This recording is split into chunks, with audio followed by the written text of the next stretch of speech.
am could you came a hog Besselo.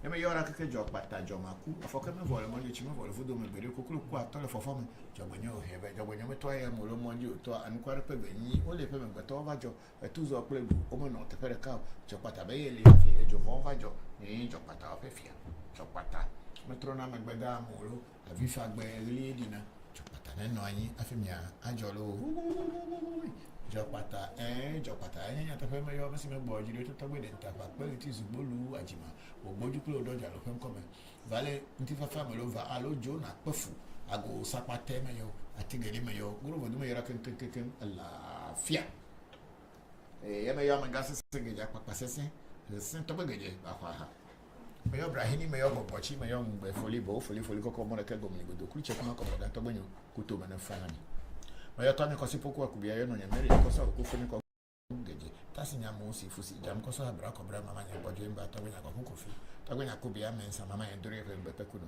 kuto me na fa na mi yo pe ni Celestine ya akubia Catherine akubia fo ya se ko fo ya ben akubia kuto me na fa na mi me yo awu no tuji ba ko tuji me yo ra keke yo mi aso mo tuji che ko si la kwene kata pa mensa kuto me na fa na mi yo ba ko da fi so fa mo ba bu ba ko afa ja wa jonge kuto me na fa na mi yo no le va po la kotime no le be avec un tobia maze kuto me na fa na mi me yo tobia na entre tout le jita akpo hunonga kuto me na fa na me yo tobia Abraham jibe no le chami to ba ko kuto me na fa na lo me yo Daniel vie pa marela agbaro yo togbe fi ato si montavi la benya si yo amaga koku ana tovi akaima kuto me na fa na me yo happy akoso abaji kuto me na fa na George Harrison ajovu kuto me na fa na mi bom me yo di dipen poto kale man poto pete mi apete yo nyanya po manya pete kuto me na fa na mi lo me yo apochi sakra kama chwa ba be ado kuto koliro ko kunu maku agbenu bre to be yo ale a cho franta mani fi fini ko bisinkra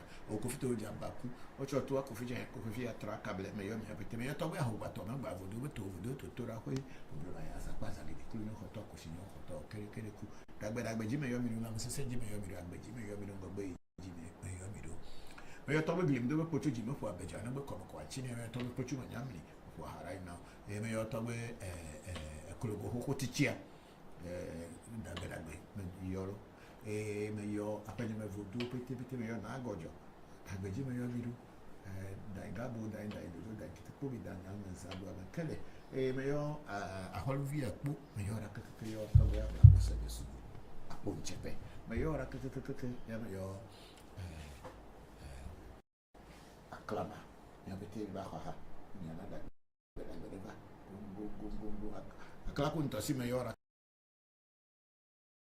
keke dagbe ji mi yo mi do ile to me mi abo ana se kwa gbe di mi na me sia me lo good health, prosperity, and long life. I ask you guys to give everyone. We can now go on. So now we are on TikTok. We start with our big sister Luna Nicole. It's a blessing, Papa and AMT family. I'm grateful to join today's section. I hope everyone is well. Hello, big sister Luna Nicole. Yes, we are very grateful that you are able to join us today. And also, how is your health? I pray for you so that your health will improve. And then sometimes physical health has to do with spiritual health. When I say spiritual health, I mean that your spirit, when your spirit is not sound and it's not healthy, it affects your physical body. You may be treating only the physical ailments because that's what you are seeing, but sometimes it is because the spirit, your inner self is sick. That's why it is appearing on the physical plane. So if there's anything we can do to fix that spirit so that it is sound and strong, it will give you strong physical body. Thank you very much, big sister. Then we went on Luna Nicole's TikTok has been messing with a lot of people during their lives lately, me included. Okay, so it's something that they are doing. Maybe they are getting too much traffic coming to their this and they want to kind of restrict or find a way to stop people from doing live sessions. But we are back online, so thank you very much.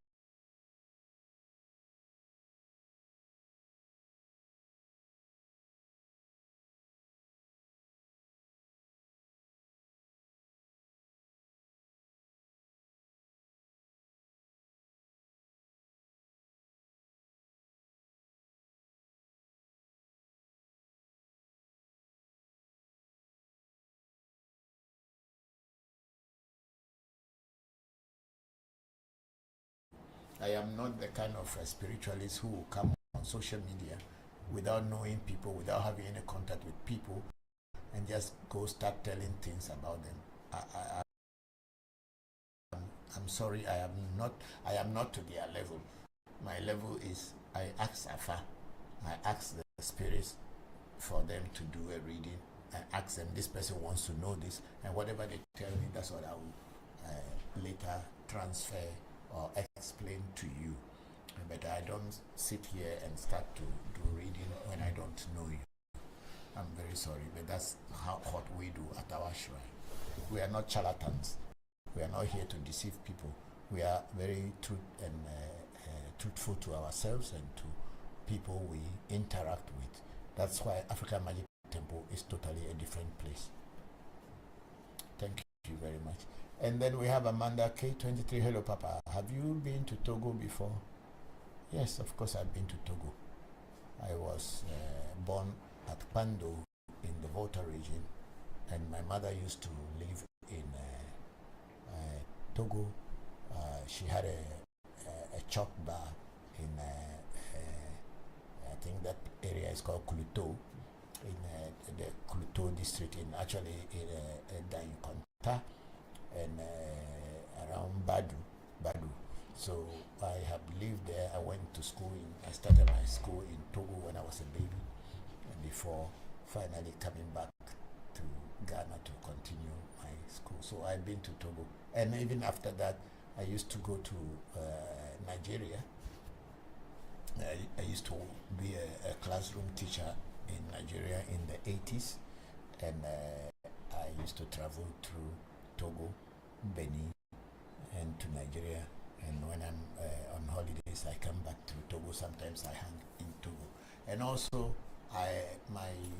part of my family and my teachers came from Agotime, Petue. So sometimes we also go through there to Togo. So I have been to Togo many, many times. Thank you very much, Miraculous. And that's Amanda K23. I'm very grateful for that question. Yes.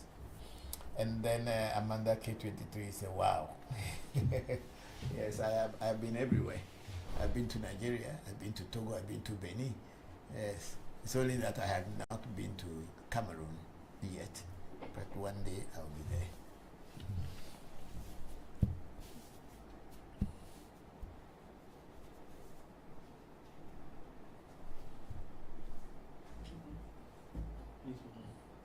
Is this is very clear over there on TikTok? Yes. Okay.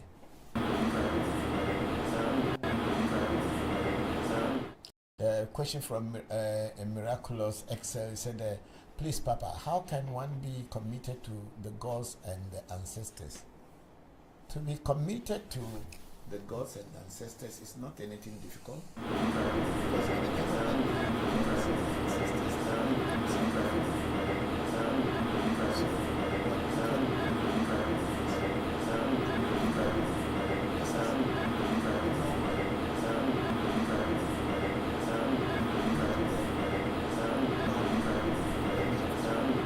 do anything extra to show anything. It's just like I pour the libation now. That's what we do. And of course, when you do some spiritual consultation, and then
are born. Yes, there's in Ewe land and in Yoruba land, we have the mystery about twins is that twins are regarded as spiritual beings.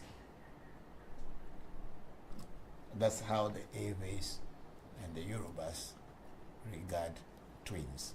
I believe there are other cultures who also probably will have the same belief. But then there were some cultures in Africa before that when twins are born, they usually kill them or kill one of them and one survive, or they ignore them. And I think also in Japanese, in some parts of Japan, twins were regarded as bad luck. So when a mother gives birth to twins, people really look down on that mother as if she has done something evil. But in Ewe land and in Yoruba land, but let me talk about the Ewes. We believe in the spirit and the spiritual potency of twins. That's why when you have a twin, they have to do certain rituals for you. One of them is a simple one of this one that you see on my wrist. This is the twins beads. So wherever you see these beads on anybody's wrist, either the person is Ewe or the person is Adangbe. And it's a symbol that the person has some relationship with twins. If the person himself or herself is not a twin or are not twins, then they have some relationship with twins. So the twins come in a form of 7. I'm just explaining how the Ewes do it. Twins come in the form of 7. When I say they come in the form of 7, it includes the father of the twins, the mother of the twins. Then the person who was born before the twins, we call them in Ewe, Plove or Plove. The person who comes before the twins means he's the one that is like the leader of the twins, or he's the one that brought the twins. He comes first before the twins came, so it's called Plove. So this Plove will come, then the twins themselves will come, Achu and Eche, or Achu and Achuhui, or Ata and Atakuma, Penny and Kakra. These two comes. Then after that, they will come Taria, which is the one that comes immediately after the twins. We call it Do in Ewe, and in Nada, Gandangbe, they are called Do, and I think in Yoruba it's called Idowu. We will call Do, and the Yoruba will say Idowu. Then there is the 7th one, which we call a Do Che or Do Hui. If it's a woman, they will call Do Hui, and if it's a man, they call Do Che. And I think in Akan they call Nyangamangu. I don't know how that one is called in Yoruba, but this 7 is what form the clan of the twins, and each of these 7 people all have some spiritual power, and it is very good when they go into our traditional spirituality. They make progress, and in our culture, when a twin is born, and they have to do these rituals and make sure they have the beads on them, and there is a pot we call the twins pot, and that pot will be made for them, and they will be dropping coins and other things in it, and it is automatically they are the deity, and they go to that pot and pray. The twins will go to that pot and pray for good luck, and if anything is challenging them, they go to that pot. But unfortunately, with the advent of Christianity and religious things, this kind of our tradition is dying off. But those who still believe in our culture are still holding tight to it. This is what is happening. But the truth is, yes, the twins are regarded as spiritual beings. And the father of twins is also regarded as a spiritual person. Father and mother of twins. Yeah. Thank you very much, Jay Enin, for that question. If there's any follow-up question, let's know. And then JYS sent us a J. What is that one for? Times one. I think it's TikTok blog. Okay, they sent us a gift. I don't know what it means. I'm not new on TikTok, but I don't know everything about it, so I cannot tell. Thank you very much, J Nin and JYS, for the gift. Okay, so let's go. Is that all for TikTok now? Yes. Okay, so let's try African Magic Temple. If there's anything there.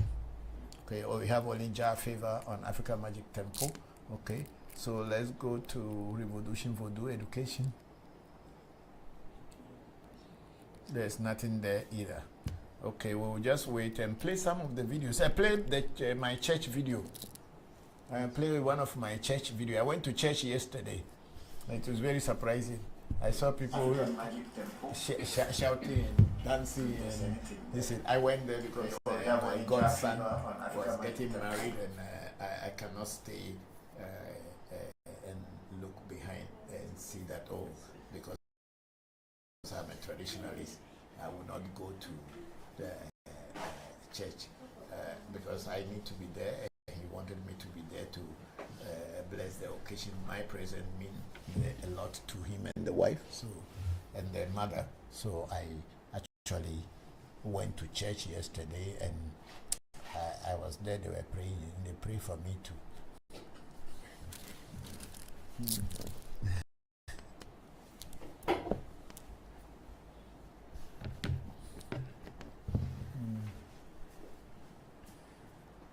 So there's nothing wrong with you going to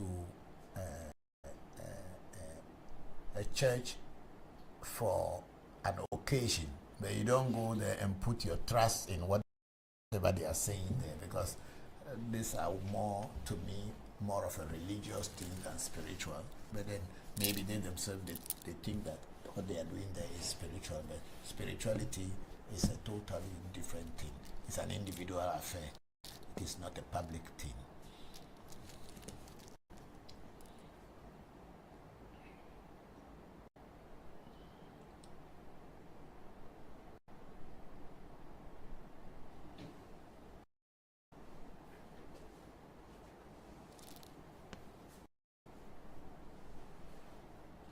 Okay, you go back to TikTok and why before you play, and then if you are going to play it on TikTok, going to play the videos, then TikTok also must be able to see. Yes, Yeah, because we have more people on TikTok that are watching us than on anybody. Because the other channels, we don't have anybody there now. Yes,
The screen is gone. so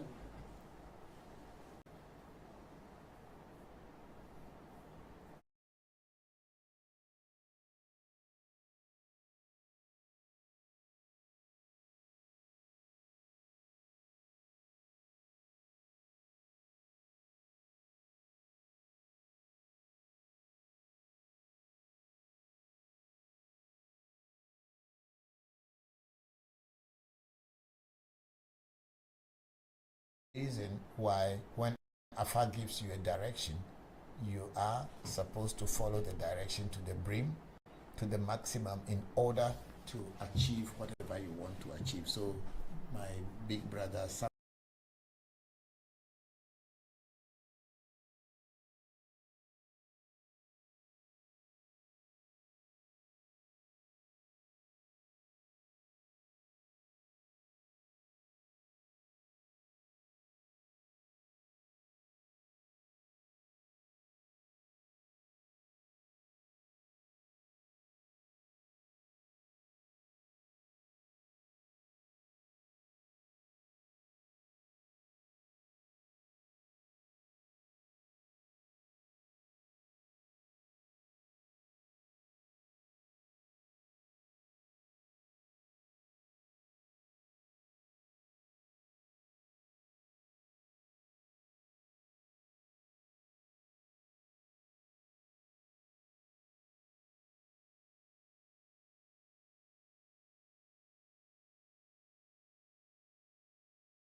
very hungry and you wanted to eat food, you can eat it, but then the things that Afa promised you in the Vosa, or what you were trying to achieve before you did the Vosa, would not come 100%. So this is how it is. But if you follow all the rules and the regulations and the directives of Afa, you will surely achieve. Bring the thing down small. Yes.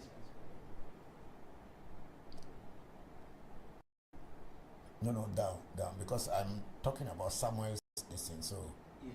yeah. So if you follow it, it is always possible for the person to achieve. Yes. There are certain times Afa will tell you that this will happen, and you are using human time to expect that it should happen immediately. No, Afa has his own time, or nature has its own time, and it will come at the perfect and the right time for you.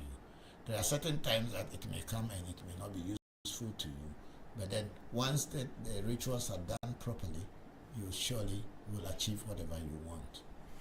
Thank you very much, Samuel, for that question. And then we have big sister Luna Nicole. Papa, do you request a specific deity to be introduced to, or does the oracle decide?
agbejilo ngbe jilo ago togbe ago Bokor ago tí kò lè bẹ́ẹ̀ náà ló mi wẹ̀ mi pọ̀ta ni mi chasi mi pọ̀ta ni mi jìbì mi pọ̀ta ni mi dẹ̀sọ̀rọ̀ mi pọ̀ta ni gongo asinedi tọ̀rẹ́ jẹ jọjí mẹ̀yìn orí agbẹ̀mẹ̀ni fana ọ̀nà náà ló gàmọ̀ ẹ̀fọ́ rẹ̀ nínú ọ̀tọ̀jì nínú ẹ̀bìlì pọ̀ gongo ẹ̀mẹ̀ yọ afana gbọ́dọ̀ afagbọ̀ máa jẹ sọ pẹ́pẹ́ ẹ̀tọ́nà sọ̀rọ̀ mẹ́rin dàpọ̀ àgìdì mẹ́yọ́ pẹ̀lú gbẹ̀ méjì ẹ̀kú méjì wọlé méjì di méjì lọ́sọ méjì mọ́lẹ́ méjì abìlà méjì àkàlà méjì gbódà méjì sá méjì ká méjì túrúpẹ̀ méjì túlá méjì lẹ́tẹ̀ méjì tiẹ́ méjì fún méjì pẹ̀lú tiẹ́ túlá méjì kílẹ̀bọ̀ bí dẹ́kẹ́ mọ̀fọ́ tọ́ba dé ògbó àmì tọ́ba dé ìyẹn adé mọ́pò ìdè di gogogogo agbẹ̀rẹ̀gbẹ̀rẹ̀. Yo, okay, now we are ready to go. So we are taking it from TikTok, Africa Magic Temple on TikTok live session on Ewe Vodu. So we have our brother Chibuzo, which is the same like Tura Irete. Say good evening to me. Hello Chibuzo, how are you? Thank you very much. And then Chibuzo said the volume is low, and I think we have adjusted it. And then Chibuzo again said there are thoughts of background noise.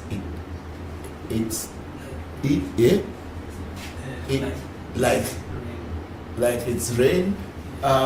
Maybe it's the air conditioner. Now it's okay. Okay, so I think we are okay now. Thank you very much for giving us that notice. It's very good that you did that. And then move it. Let's see if we can have somebody. Call Semafa or somebody to come and be helping you. Yes. Because Kofi came and left. And then CB said, hi, good evening. I just joined you. Please, I want to know, I'm always not fit. If you are always not fit, have you gone to the hospital to check up what is going on in your life? Because not always, it is not always that when there's a problem in your life, you have to link it to spirituality. First, you must check the physical things about yourself or whatever is happening, and know whether you are not making any mistake or you are not going on anything that will disturb you, but you are going against them. Then, of course, if you all those things are done and you still doesn't do not have answers, then you turn to spirituality to find out what exactly is going on. So CB, I would say, let me know whether you have already done all physical, herbal, and orthodox medical things before things are not going on well with you. So you let me know. Thank you. This has gone. The screen has gone. Okay. Yeah, I think TikTok is over, and then that's still TikTok, right? Yes. Okay, so we have gone to TikTok again, and then I think Chubuzo said, good evening, Tagwe. There are lots of noise from the background. Okay, I don't know how long ago, but yeah, thank you. We are working on it. And then Ifa Riayo said, blessings, Papa. Thank you very much, Ifa Generaro. Thank you very much. And then we have our big sister, Luna Nicole, said, blessings, Papa and AMT family. Happy Sunday. I'm grateful to join today's section. We are very grateful that you joined today's section. How is your health? How are things going on with you physically and spiritually? Thank you very much for joining today's section. And big sister Luna Nicole said, you look vibrant today, Papa, in all of those color and my favorite hat. I hope you, please move it, you are well. I am very well. Thank you very much, big sister Luna Nicole. I am good today. Yes, I'm just, I had a little bit sleep before coming to the program, so I think I am a little bit relaxed. Yeah, I'm very grateful.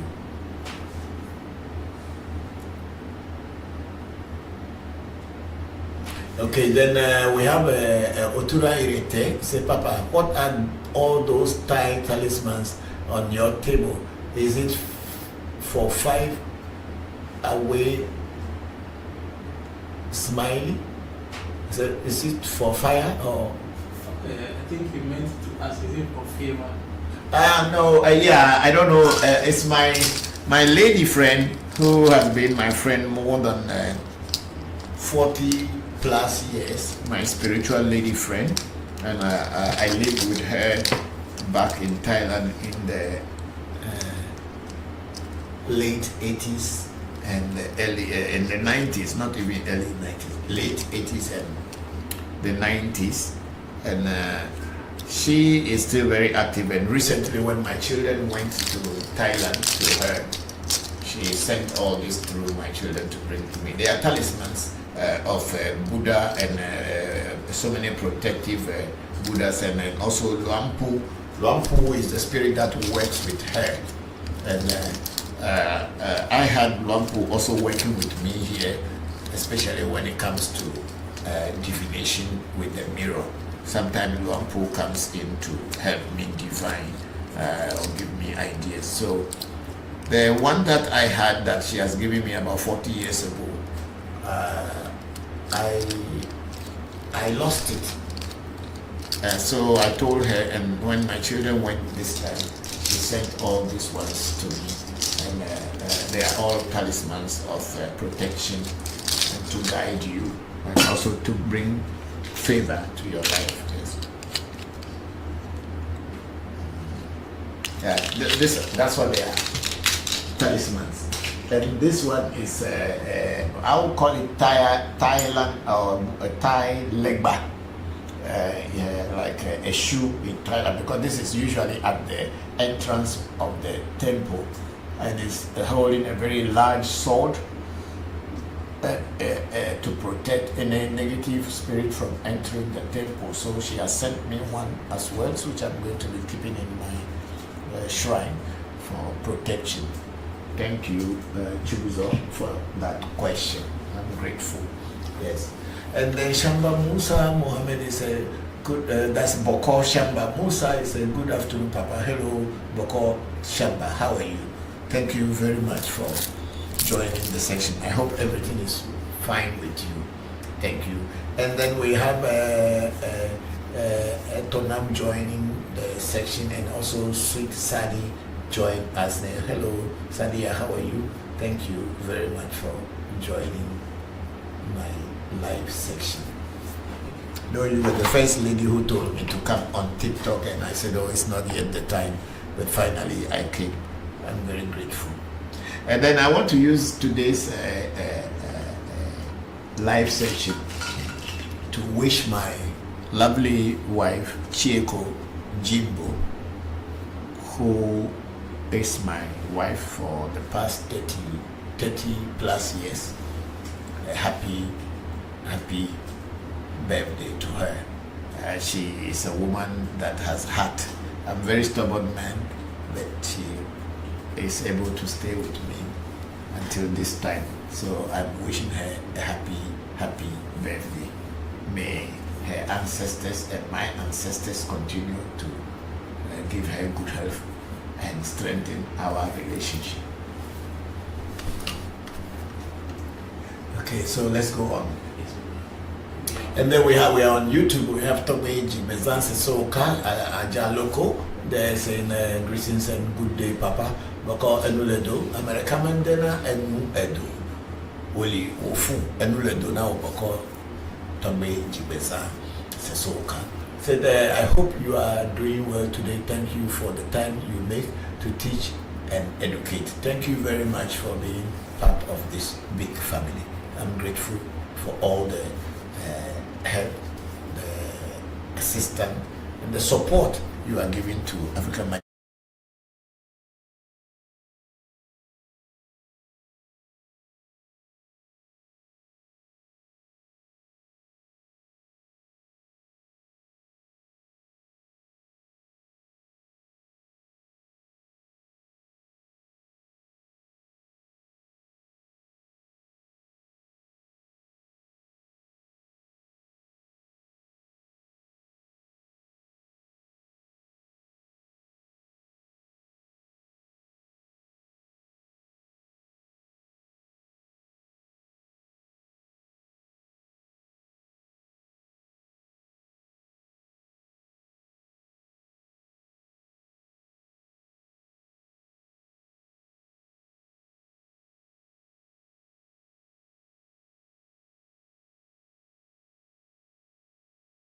share the same bloodline with us, or people that we share the same bloodline with. These are the people we call ancestors. A lot of people mistakenly have been calling the deities ancestors. The deities are not our ancestors. They are all deities in nature, and people are able to work with them. Your ancestors may be able to work with deities, and these deities will work with your ancestors. And maybe if you as an individual, you are born into that family, if your essence brings you into that family, then of course you come to meet the deities here your ancestors work with. And there's possibility that in your past life you may have worked with these things, but you are coming back again to continue from where you left off. So this is what is the difference between essay and the ancestors. The ancestors are not your essay, they are not your destiny, and your destiny is not your ancestors. The deities that we work with are also not your ancestors. Thank you very much for that beautiful question. And then we have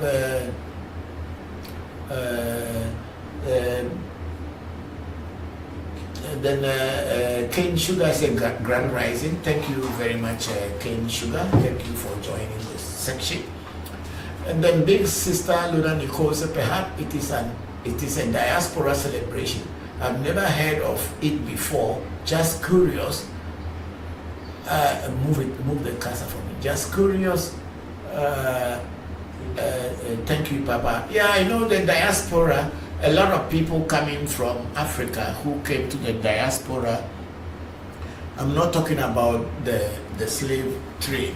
I'm talking about Africans who came to the diaspora later with spiritual information, which is already known to some of our ancestors who were taken away and their generation.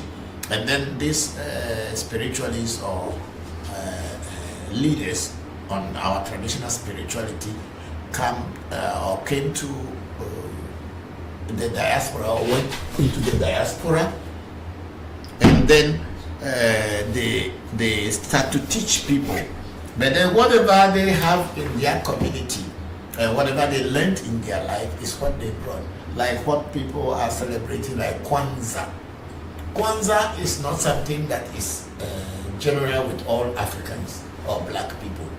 Kwanzaa may be probably from East Africa, where they celebrate their New Year, but it is not the same like my people. So Kwanzaa may not be a general celebration of Ancestors Day, but it may be a celebration of ancestors in a particular geographical location in Africa. What we do at in my area where I came from, the Ewe land where I came from, is that the ancestors are usually celebrated around our harvesting time, when people plant yam or crops, and when they harvest it, it's usually during this harvest that we have festival, and it is this time that people go to the ancestral homes or the shrines, and then pray to the ancestors. And each and every shrine is different. Each and every ancestor is totally I lost the screen. Each and every ancestor from each different communities are totally different. Even in my village, my clan, where I come from, in my village, we have our own ancestral stool, which was brought by my great-grandfather, and it is the one that linked our bloodline to our ancestors and to other people who are in that family.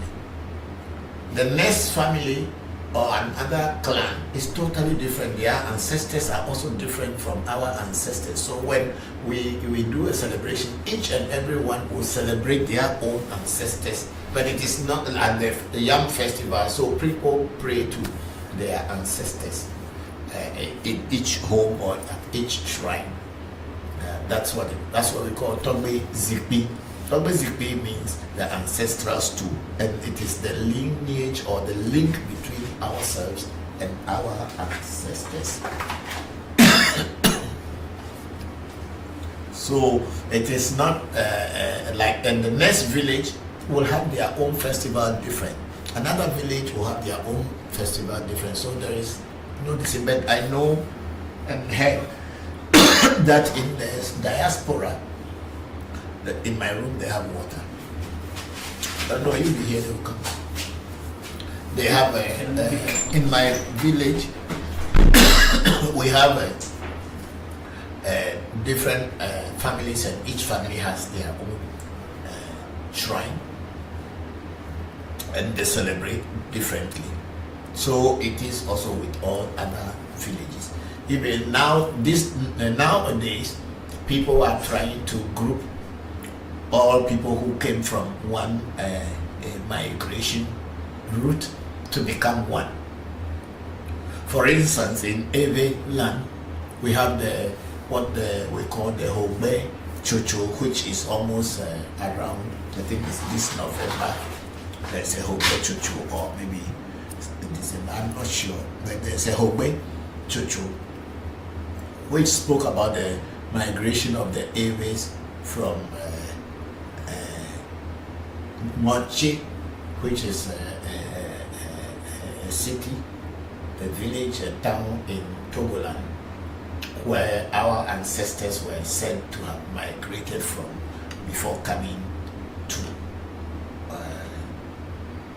current, the present day Ghana, where some Ewes are. Some Ewes are still in Togo, and some Ewes are in Benin, and some Ewes are also in Nigeria. So, but this whole Bechocho is only limited to the Anglo, the southern Ewes, because when you go to central Ewes like Bando, they have a different celebration which we call Daibakaka, which has nothing to do with the Anglos or Bechocho, even though it is all said to be a migration history or remembrance of the migration of people. So this is how it is. So each community and each village has their own festival. In the Ewe land, most of the festivals, especially in the central Ewe land where I come from, our festivals are around the harvesting season, especially yam harvesting time. That's the time that we actually celebrate festivals, and this time also we pray to our ancestors by getting involved with our ancestral stools, which is the link between ourselves and our dead forefathers. Yeah, that's what it is.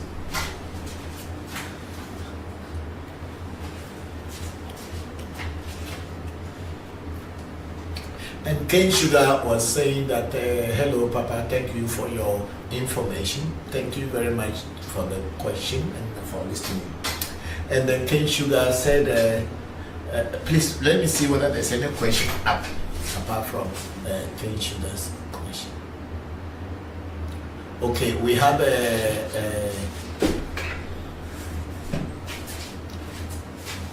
Luna Nicole said, Papa, do Africans in Africa celebrate Thanksgiving? If so, why? We don't celebrate Thanksgiving as in the US, because what are we thanking in the first place? If I want to do any Thanksgiving, then I'm going to celebrate my ancestors and do Thanksgiving, which at African Magic Temple we are doing at the mid-year and also at the end of the year, 31st December, when we do our Thanksgiving and end of year celebration. People, all shrines have theirs different times depending on the deities and their ancestors, and they go, they can invite you to join them. I also invite other people to join me to celebrate my ancestors and also give thanks to the deities I work with. But there is no Thanksgiving like in American sense, where the white man came to Indian land or Native American land, and took it from them, and they are celebrating it as a Thanksgiving. Who are they thanking? Maybe for them to be able to have a chance to enter and have a place to stay. That's what they are saying Thanksgiving for. But we don't have that in Africa. Africa is consisting of about 52, 53 countries. And in each country, we have so many different ethnic groups. So how are we going to be, what is the Thanksgiving about? But individuals celebrate Thanksgiving according to what they are working with, and celebrate their ancestors according to who their ancestors were. Please give me this. So, and then, so that is it. So we don't celebrate. We don't have any reason to celebrate, but each and every person celebrates in their house. It's not a nationwide celebration. Somebody may celebrate in June, somebody may celebrate in February, somebody may celebrate in January, somebody may celebrate in November, and somebody may celebrate in July. Someone may celebrate their own in December. It depends on the shrine, the city, and the ethnic group and the people. Yeah, that's what we do here. We don't have a general Thanksgiving Day. And then we have a Chibuzo Otura Irete say thank you, Papa, and you are very much welcome for the question. And then we have Cane Sugar say hello, Papa. Thank you for your information. Thank you also for the question and listening. And then Cane Sugar went on to say, can you please let me know what spiritual baths are good to do this time of the year? There is nothing like a special spiritual bath to do at any time of the year. I don't have any idea on that.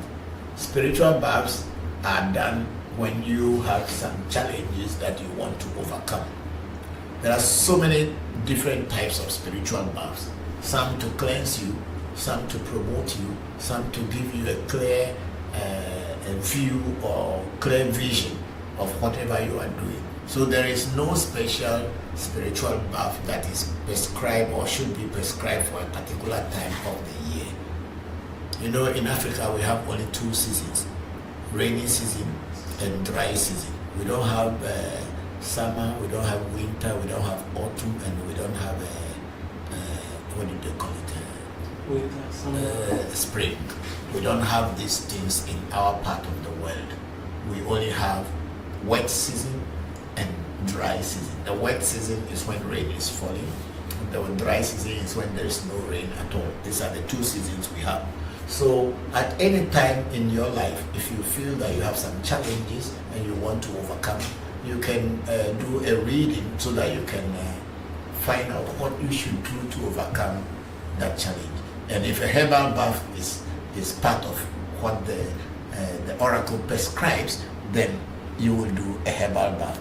And there are so many herbal baths, and it will be according to what the oracle says that this herbal bath should be things that will be inclusive in the herbal bath.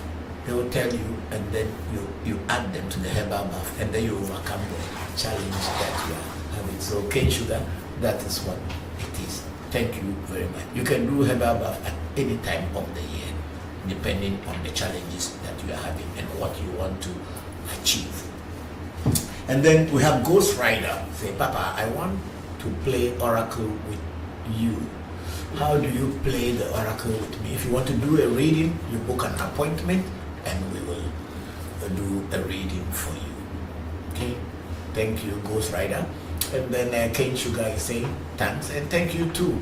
We have Amina Kasim 85 like the live. Thank you very much, Amina, for joining the live. I'm grateful.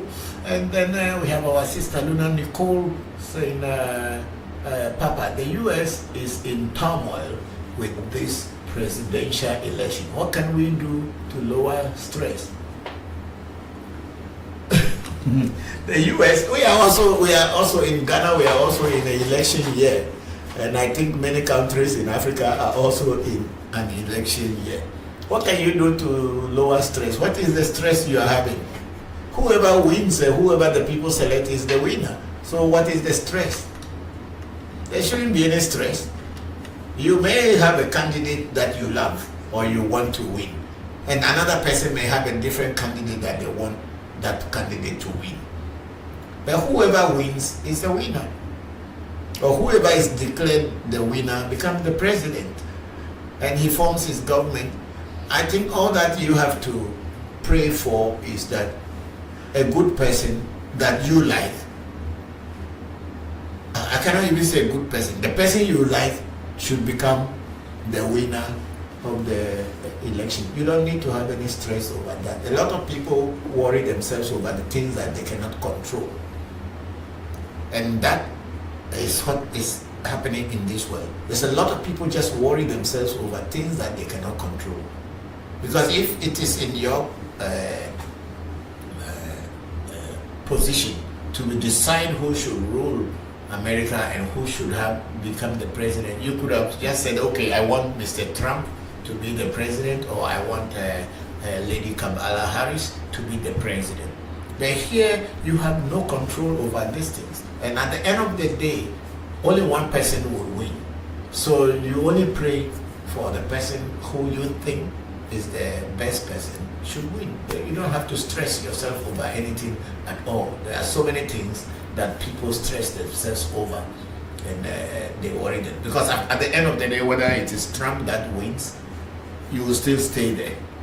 If it is Kamala Harris that wins, you will still be there. Vice President Kamala Harris. If she is the one who has won the election at the end of the day, you will not go anywhere. You will still be in the America. So what you can do is vote for the candidate that you love and you think should be the president. That's all. So don't stress yourself. Don't worry about whatever noise is going on.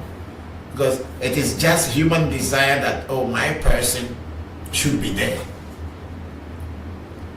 And then another person's desire to that their person should also be there. So what is the stress about?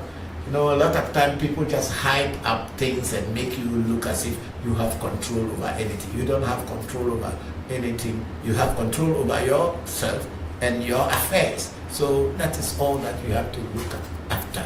If you are hungry, you go and eat. If you are not having a job, you look for a job or create a job for yourself. That's all it is. So don't worry, there's nothing you should do. Just be yourself and think about yourself. Whoever wins, things should be good for you. That's what matters most. Like in our country, we have two strong candidates because we are having two strong political parties in Ghana. We have the NPP, who is in a ruling party now, who is in government. They form government. They've been here for almost 8 years. And then we have the NDC, National Democratic Congress, who were the rulers before the NPP came. And they had also been in opposition for the past 8 years, or almost 8 years. These two parties are the strongest parties in our country currently. And each one is featuring a particular candidate. The NDC is featuring John Dramani, His Excellency John Dramani Mahama. I wanted to say Mohammed. Mahama. John Dramani Mahama as the candidate for the presidential election. And then the New Patriotic Party, which is the NPP, is also featuring His Excellency, the Vice President, the current Vice President, Mahmoud Bawumia, as their candidate. These two candidates are all good. Why do I say they are all good? Because the people who are in the New Patriotic Party, they want their candidate to win. And the people who are in the New National Democratic Congress, or the NDC, also want their candidate to win. So we are all not the same, just like I was talking about our destiny. Somebody's destiny is to be a member of the NDC. And then another person's destiny is to be a member of the NPP. We all have different destinies.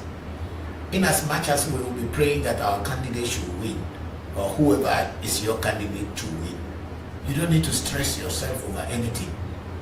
Make sure you live your life well. You don't go disturbing anyone whereby you get into trouble. And when the day of voting comes, go and vote for the candidate that you like. Whether that candidate wins or doesn't win, what can you do? You have no control, because the other people are also going to vote. You are not the only one going to cast your vote. So it depends. I think in America as well as our country, the majority takes the majority is declared the winner, is it not? Yes. So whoever has more votes will be called the winner. So I'm here. I may have a candidate in my mind that I want to vote for. You there, you also have a candidate in your mind to vote for. Whether my candidate that I am voting for and your candidate are the same, that one is up to you, or it's up to me. I don't know. But when the day of election or voting comes, I'll go and vote for my candidate, and I'll go back to my house and then wait until they declare whoever is the winner. If my candidate wins, then I will jubilate, and so my vote I did not waste my vote. But if my candidate doesn't win, I will eat my humble pie. It means it did not happen this time. But times are there, time is there forever. It's not going to be maybe next time.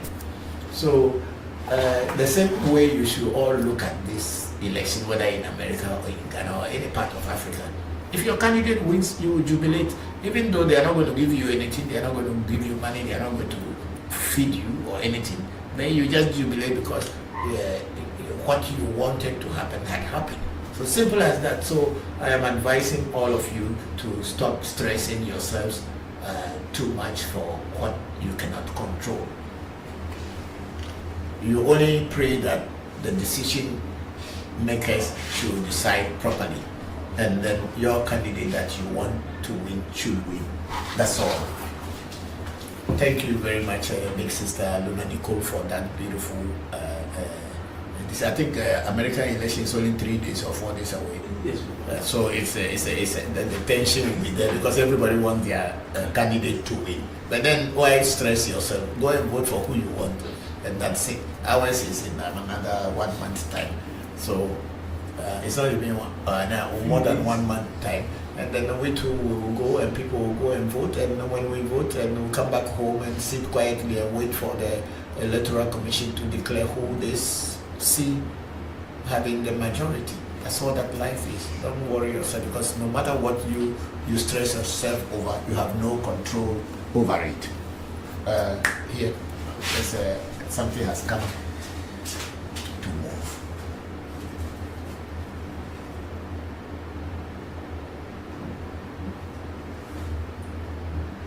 Okay, thank you. So, so big sister Luna Nicole, just relax, take your time and enjoy good food. Have fun. You'll be fine. And then we have Amina Kasim say, hello Baba, nice to see you here. Hello Amina, how are you? I was going to call you today, but I was relaxing and wanted to be fit for today's section. Hope you are well. When I'm done, let's talk. Thank you very much. And then we have a big sister Luna. Many want to flee the US if a particular candidate wins. The violence is escalating. We are afraid. Why do you have to flee your country because a particular candidate wins? If you are against that candidate and you show some signs that you are against that particular candidate in either verbally or in a written form, and you have attacked that candidate, and if that candidate happens to win, then you become a victim. Then you begin to run away because you know that you say something bad. Now it's payback time. No, that's what life is, you know. So people don't have to flee, because if you have not done anything wrong, why are you flying? Unless, of course, if that candidate has targeted you before even contesting, then when they win, then you know that you have no hope. You need to run away. But where will you run to? Big sister, where will you run to? Just make sure you are not against anybody openly. If you want, politics is a dirty game. And people who play politics are not clean people. They all have some stories to tell you to convince you, and they all also have some skeletons to hide in their cupboards. Don't be a fool to openly make yourself a target for anybody, because no one knows tomorrow. Maybe the person you think that may be a very bad leader may turn out to be a favor. My old man used to tell me that sometimes you pass through darkness to go to light. Sometimes the situation you may be in may look so dark and very bad, but it is that situation you need to go through to be able to get to the light. So whatever is happening in the US or even in our country, Ghana, no one needs to be afraid. Just make sure you don't make yourself a victim or a target for anybody to come and attack. I think President Trump had been a president before, and everybody had seen how he had performed. And our current vice president of the US, Kamala Harris, had also taken some positions in government before becoming the vice president of what's the president's name? Joe Biden. Joe Biden, yeah. See, me, I'm not too worried about it, so I don't even know the people's name of him. So, Joe Biden. So she became the vice president of Joe Biden, and Joe Biden wanted to run, but his health wasn't good, or it's not good, and people saw that if he runs against President Trump, the Democrat, is it Democrat? The Democrat Party may lose, and so they gave the mantle to Vice President Kamala Harris to run, and she is making her waves and telling people what she can do.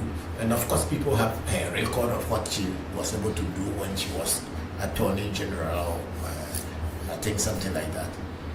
So please, let's just make ourselves open so that we don't become target for anyone. And don't stress yourself, because at the end of the day, whether it is Donald Trump, President Donald Trump, or Vice President Kamala that wins, America remains America, and the policies of America will remain the same as it has always been. So don't stress yourself too much, and don't make yourself a target to be attacked. Okay, so let's go. And then Big Sister Luna Nicole went on. It's much deeper than that. There is an attempt to become a fascist regime. Whether it's a fascist regime or what was the fascist regime they had in South America? I think Pinochet, Agostino Pinochet. Well, they say he was a fascist, but his time came and he was gone. And the people in his country are still alive. So don't make yourself a target. Whether it's a fascist state or whatever, what can you do as an individual? You can't do so much. When the wind blows to one side, you must go with the wave. Because if you want to stand against the wave, it's going to push you down. That's my advice. Flow with the wave. When the wind is blowing, you don't come and face the wind with your nose and the wind will be coming. You have to turn your back towards it. If you don't do that, the dust will go into your nose and it will come to your chest and you get infection. Okay, it's a fan who said that one.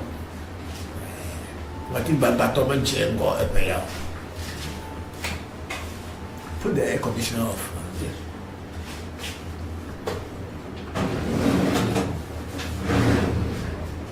I think yeah. So you don't face the wind when it is blowing towards you. You better turn your back towards it. So just take care of yourself, whether America become a fascist state or not, because America is the leader of the world, and everybody is watching the election, but not everybody has the right to vote in American election. It's only Americans who can vote in American election.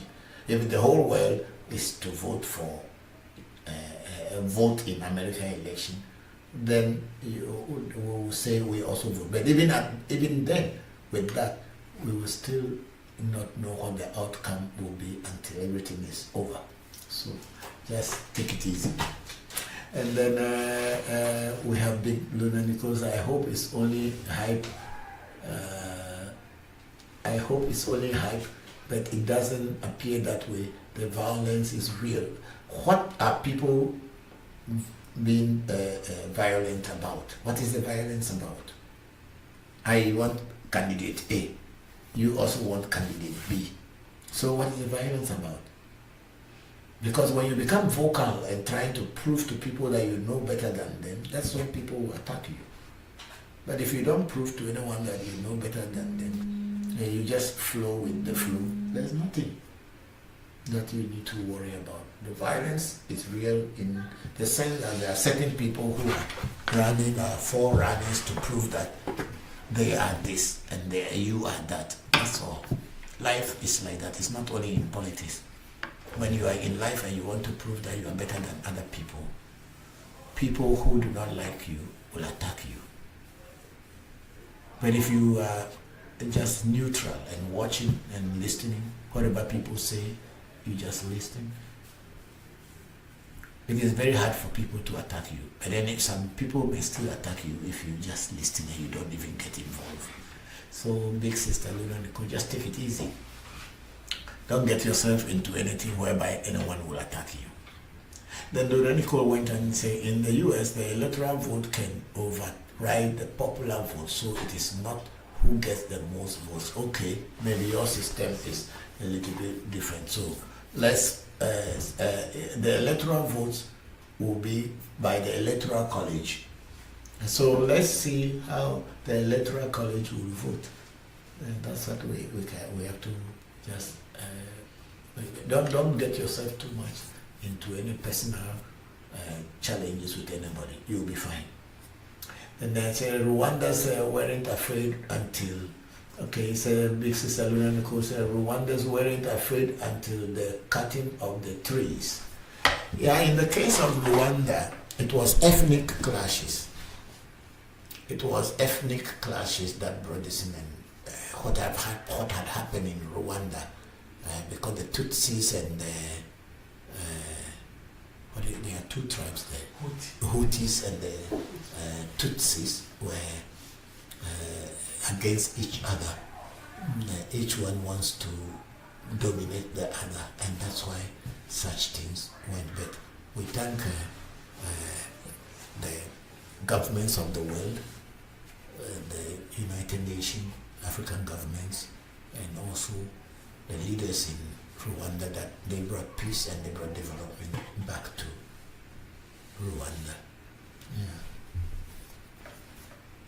Let's move up. Then we have Kofru Duahini. The great man is doing his great works again. Piao. Thank you very much, Kofru Duahini, for that. And then I think that's all for now. No, we have a Big Sister Luna Nicole again say, okay, thank you for addressing my questions, Papa. I'm very grateful and happy to address your questions, because in life you choose to stress yourself. Situations may be bad, but if you want to live, you can choose to ignore so many things and you still live well. But if you want to get involved sometime to prove that you have a better choice than other people, sure, people will target you. I don't get myself involved into politics. That doesn't mean that I may not support a particular candidate, but whoever I support is personally to me, and I am not going around telling people that your candidate is not good, but mine is better. No, that's what it is. Thank you very much for all these beautiful questions, Big Sister Luna Nicole, and then to all the other people who ask questions. I think we are now on YouTube, and we have Angela. Angela Gani. Say greetings, Papa. Hello, my sister. How are you? Happy belated birthday. I hope you are fine. My greetings to Williams and your children.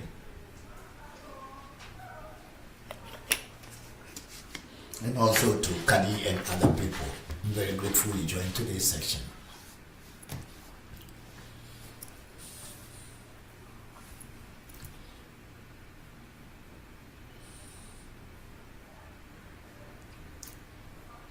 Okay, this is ReVodution Voodoo education, and then we have Anoche Samuel Black. Say great teachings. I've been waiting for. Thanks very much. Thank you very much, Anoche Samuel Black. We are grateful that you waited all this time to watch. Greetings. It's a great program. Happy to see you again. I'm happy that you are here too. I hope everything is fine with you. My regards to your family and loved ones. Thank you very much, Anoche Samuel Black.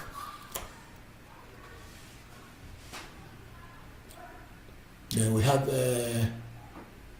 Pierre Pilasin. Say hello, Tommy. Long time. Hope all is well. Hello, Pierre. Yeah, it's been a long time. How are you? Thank you very much for having the time to join today's section. I am well, and we are all well by the grace of our ancestors and with by the grace of Mauga Sobo Lisa. Thank you very much. And then I have my in-law, my daughter-in-law here, Sila Ameji. Say good evening, Papa. Hope you are doing fine. I heard when cooking for ancestors, salt is not added. How true is it? Yeah, it is very true, and it is not very true. In our area in Hohwe, where we come from, Evedome, they have, when they are cooking the food, there are two portions. First, when the food, or especially the meat or the yam, when it boils, the yam, they will not put salt on it. And then when it boils and cooked, they will take one side for ancestors which has not got the salt, and then another one they will add salt to it. But all these two are also fed to the ancestors. They will feed them the one that doesn't have salt, and also feed them the one with the salt. The one that doesn't have salt is what we call the vovo. But when they are doing JJ or a tebaka or mashed yam, they add salt to one part and they add no salt to the other part. So these two will be fed to the ancestors. But then the Afar way is they add salt to it from the very beginning, but they do not add pepper. So there are these two ways, the everything. But then there is one that people from Agotime Petre, who also trained me, for them they add pepper, they add salt, they add everything, because you, the human beings, you have to enjoy the food first before giving the ancestors. So there are different ways of feeding the ancestors from different ethnic groups. And even within the Ewe land where we came from, there are different ways of feeding the ancestors. So sometimes people, depends on the area, people say that they don't give the salt to their ancestors. And then there are some areas where the ancestors eat salt and even eat pepper. And then there are some other areas that ancestors do not eat pepper at all, but they eat salt. So you cannot say generally that that is how it is. That's why I was saying that it is yes and it is also no. It's true, but then it's also not true. So and then you went on, how true is it, please? Secondly, do ancestors reject some of foods cooked for them? Yes, ancestors can reject food you cook for them. That's why it is usually advisable that before you cook for your ancestors, you should do a consultation and ask them what do they want from you, what do they want to give you to give them. Otherwise, you may give the food to your ancestors thinking that they have accepted it.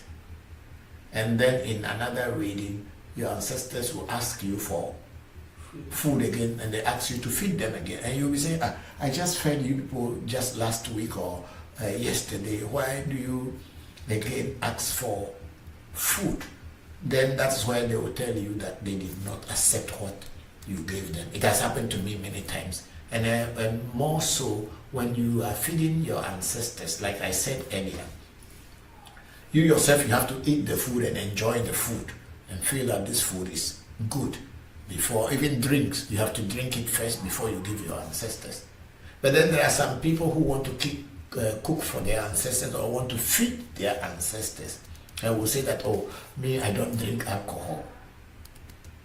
But your ancestors who passed on, maybe some of them, they drank alcohol. And you need to give them alcohol.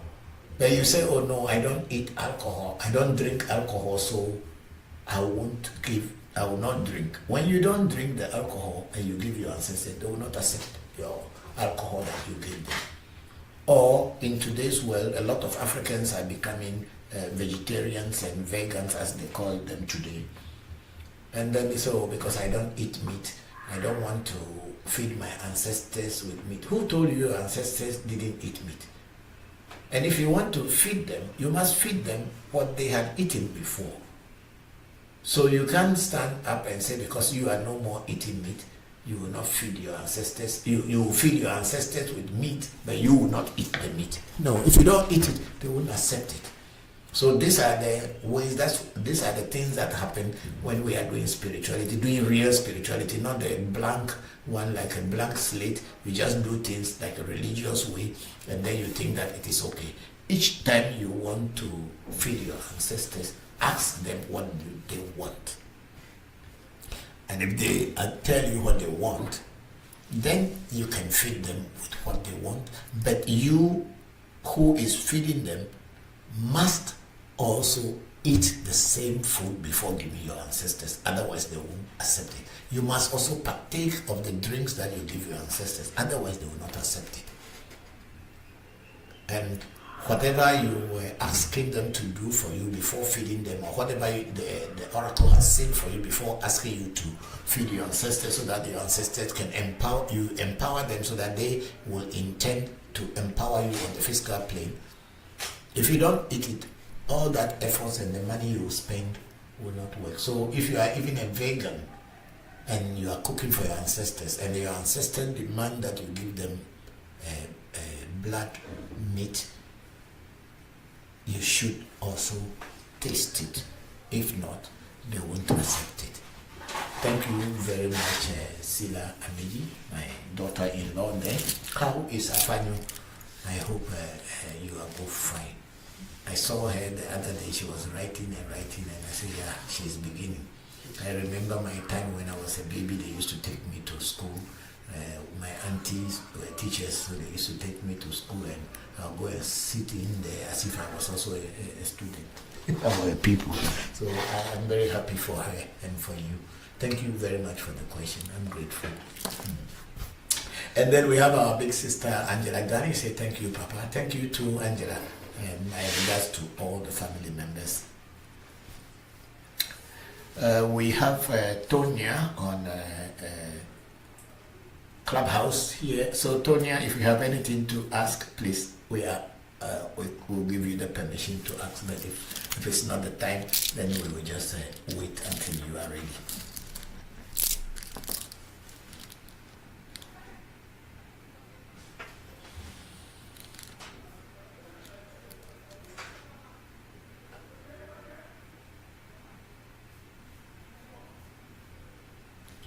Okay, we have who is that one?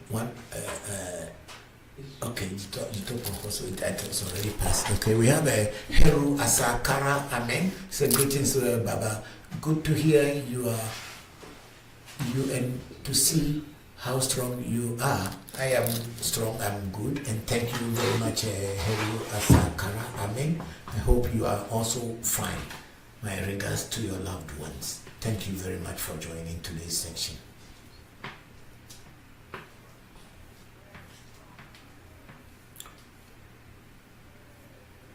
If you have any question, please send in your questions and let me try to answer. Because it's now 6 p.m. here, and I want to close today's section very early. I'm very hungry here. I need to eat.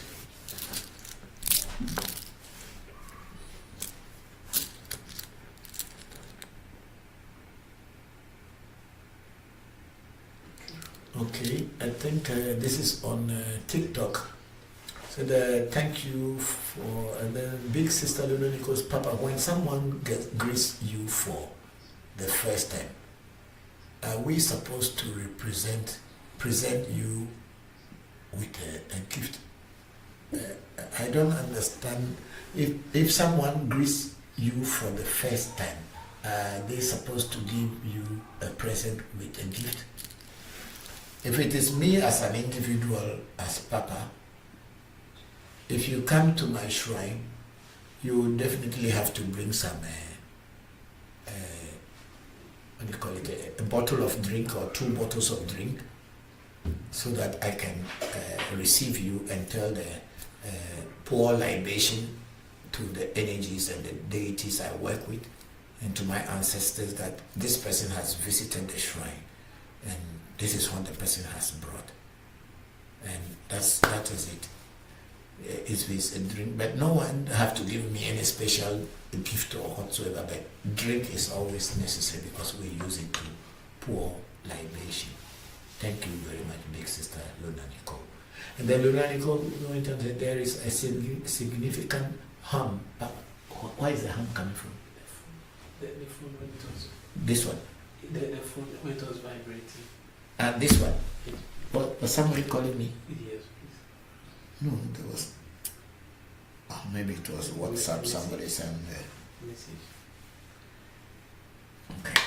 Okay, I'll put it this way. So, but even there, this is the microphone is right under. Okay. Let me put it somewhere far away. Okay, thank you very much, Big Sister Luna Nicole. I think it was my telephone that was vibrating because I put it on silent. So that's it. Thank you all very much.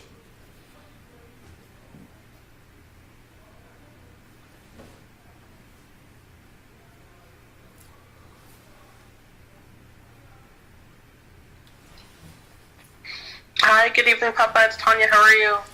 I'm fine, Tonya. How are you? How are your children?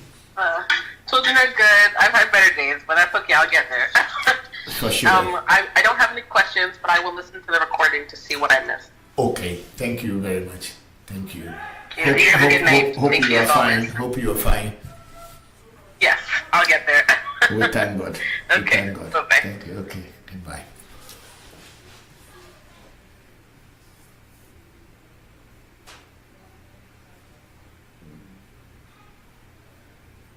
Okay. Yeah, we have some question. Yes, Papa. From Heru. Okay, we have a question on African Magic Temple on Facebook that Heru Asa Kara Amen. He said, Baba, have you heard of the Tagari, and can you explain their job? Is it Tigari? Or I'm not sure whether it's Tigari or Tagari. I don't know where that comes from. Please, if there's anything called Tagari, I don't know. But if you are talking about Tigari, then I can talk about it, or maybe you missed the Tigari. Okay, good. Okay, Tigari is a deity in West Africa. I will not even say in Ghana alone. I am not very sure of its origins, but I believe that it's coming from the northern part of West Africa, probably Burkina Faso and northern part of Benin and Togo, and also it's in the northern part of Ghana. Tigari is a deity that my ancestors on my maternal side had worked with. And during my childhood, when I was growing up in my grandfather's village on my maternal side, my grandfather on the maternal side village, my uncles or my grandfathers, they were strong Tigeri Busumfo or Tigeri Komfo, and they did a whole lot of things that I saw in my childhood, and I think those things had triggered my strong desire to do this traditional spiritual work or to do spirituality in general. I remember one of my grandfathers used to set fire to his own hair and would be walking on, they put the wooden boxes and dancing while they are playing the drum. And they used to do healings and they did a whole lot of things when I was growing up. So Tigeri is a very powerful deity in Ewe land. It's in Ga, it is in Hausa, it is everywhere. It's one of the very powerful deities here in our land. And people are still doing, today some of the people who had been Tigeri Busumfuos have become pastors, or because it is easier making money when you say you are doing Jesus Christ's work. So people who have these traditional spiritual powers diverted into Christianity so that they can be able to make more money.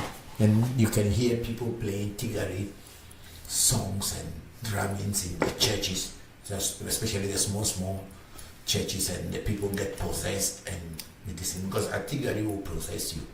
At my shrine, I don't have a Tigeri as an individual entity, but I have Tigeri inside my Jopata deity. In my Jopata deity, there are about 21 different deities that form one Jopata. And Tigeri is one of those ones in it. And I haven't really learned the individual work of Tigeri, so I only knew it as in Jopata. Maybe in the future I may want to meet people who actually have Tigeri as an individual deity and then learn more from them. But I knew from my childhood that it's a very powerful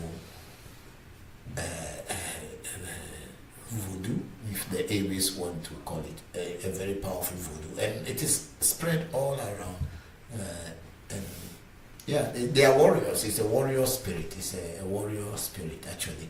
But then being a warrior spirit, it can do all other things. Yeah, so that's what the Tigeri is. And we have one of our brothers, Nana Kokosachi, who came from the US but now living in Ghana. I think he's from Maryland area,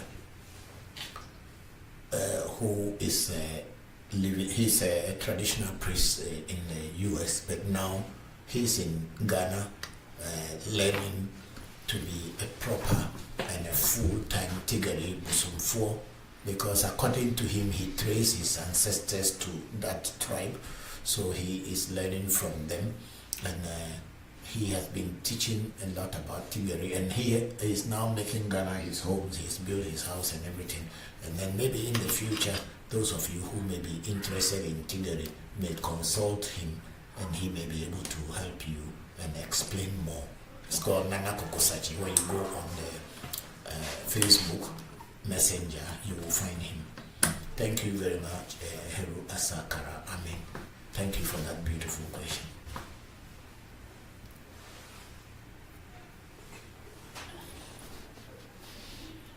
There's somebody on Clubhouse, is Godi. Can you see? Yes, please, Papa. What's the full name there? Can you see the full name? Yes, please. It's Goddess. Goddess Ife Folami. Okay. Yes. Hello, Goddess Ife Folami. You are welcome to African Magic Temple ReVodution Voodoo Education live section, live streaming. Thank you very much. And then on YouTube we have Nuku Bokor, Nuku Ameibo. C'est pas good evening, Bokor and Nuledo. American Bokor and Nuledo now. What are some of the ways in which leaders were chosen in traditional society, which our political system can benefit from? Honesty, integrity. In the olden days, you cannot be a leader if you are not honest. If you are morally wanting and you are not... people don't choose leaders who are morally corrupt. But when you know that this person is a thief, when he was a child, he was a thief,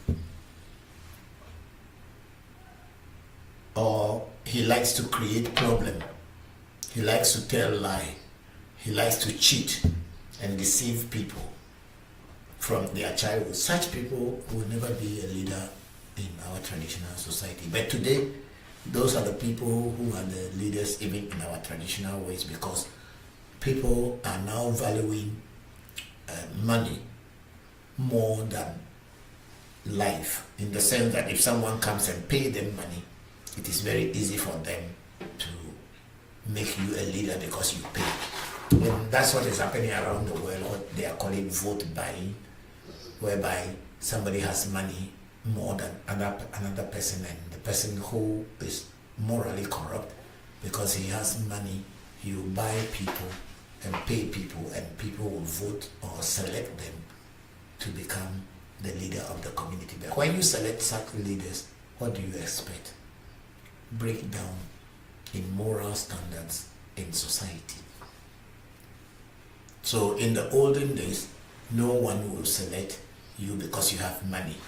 People will look at your background and see if you are not corrupt, if you are morally upright, whether you are honest or not. But today's world has changed, because young people in today's world, the only thing they think about is how to get rich quick. That's why we have all this fraud that is going on in even in our traditional spirituality, where people just buy some clothing and wear, put certain talismans around their body, or put some things and they call talisman, spread money in their wherever they are calling their shrine, and then tell people that I can make you rich, so come to me, and then they scam you. So today's world is different from the past. I hope and pray that one day we will select good leaders in our communities, so that these leaders will not be motivated by get rich quick ways, or things whereby society will, moral values in society will be broken down. So in the olden days, they will always select people who are morally upright, who are honest. They select you on your integrity of honesty. Thank you very much, Bokor. Nuku Ameibo.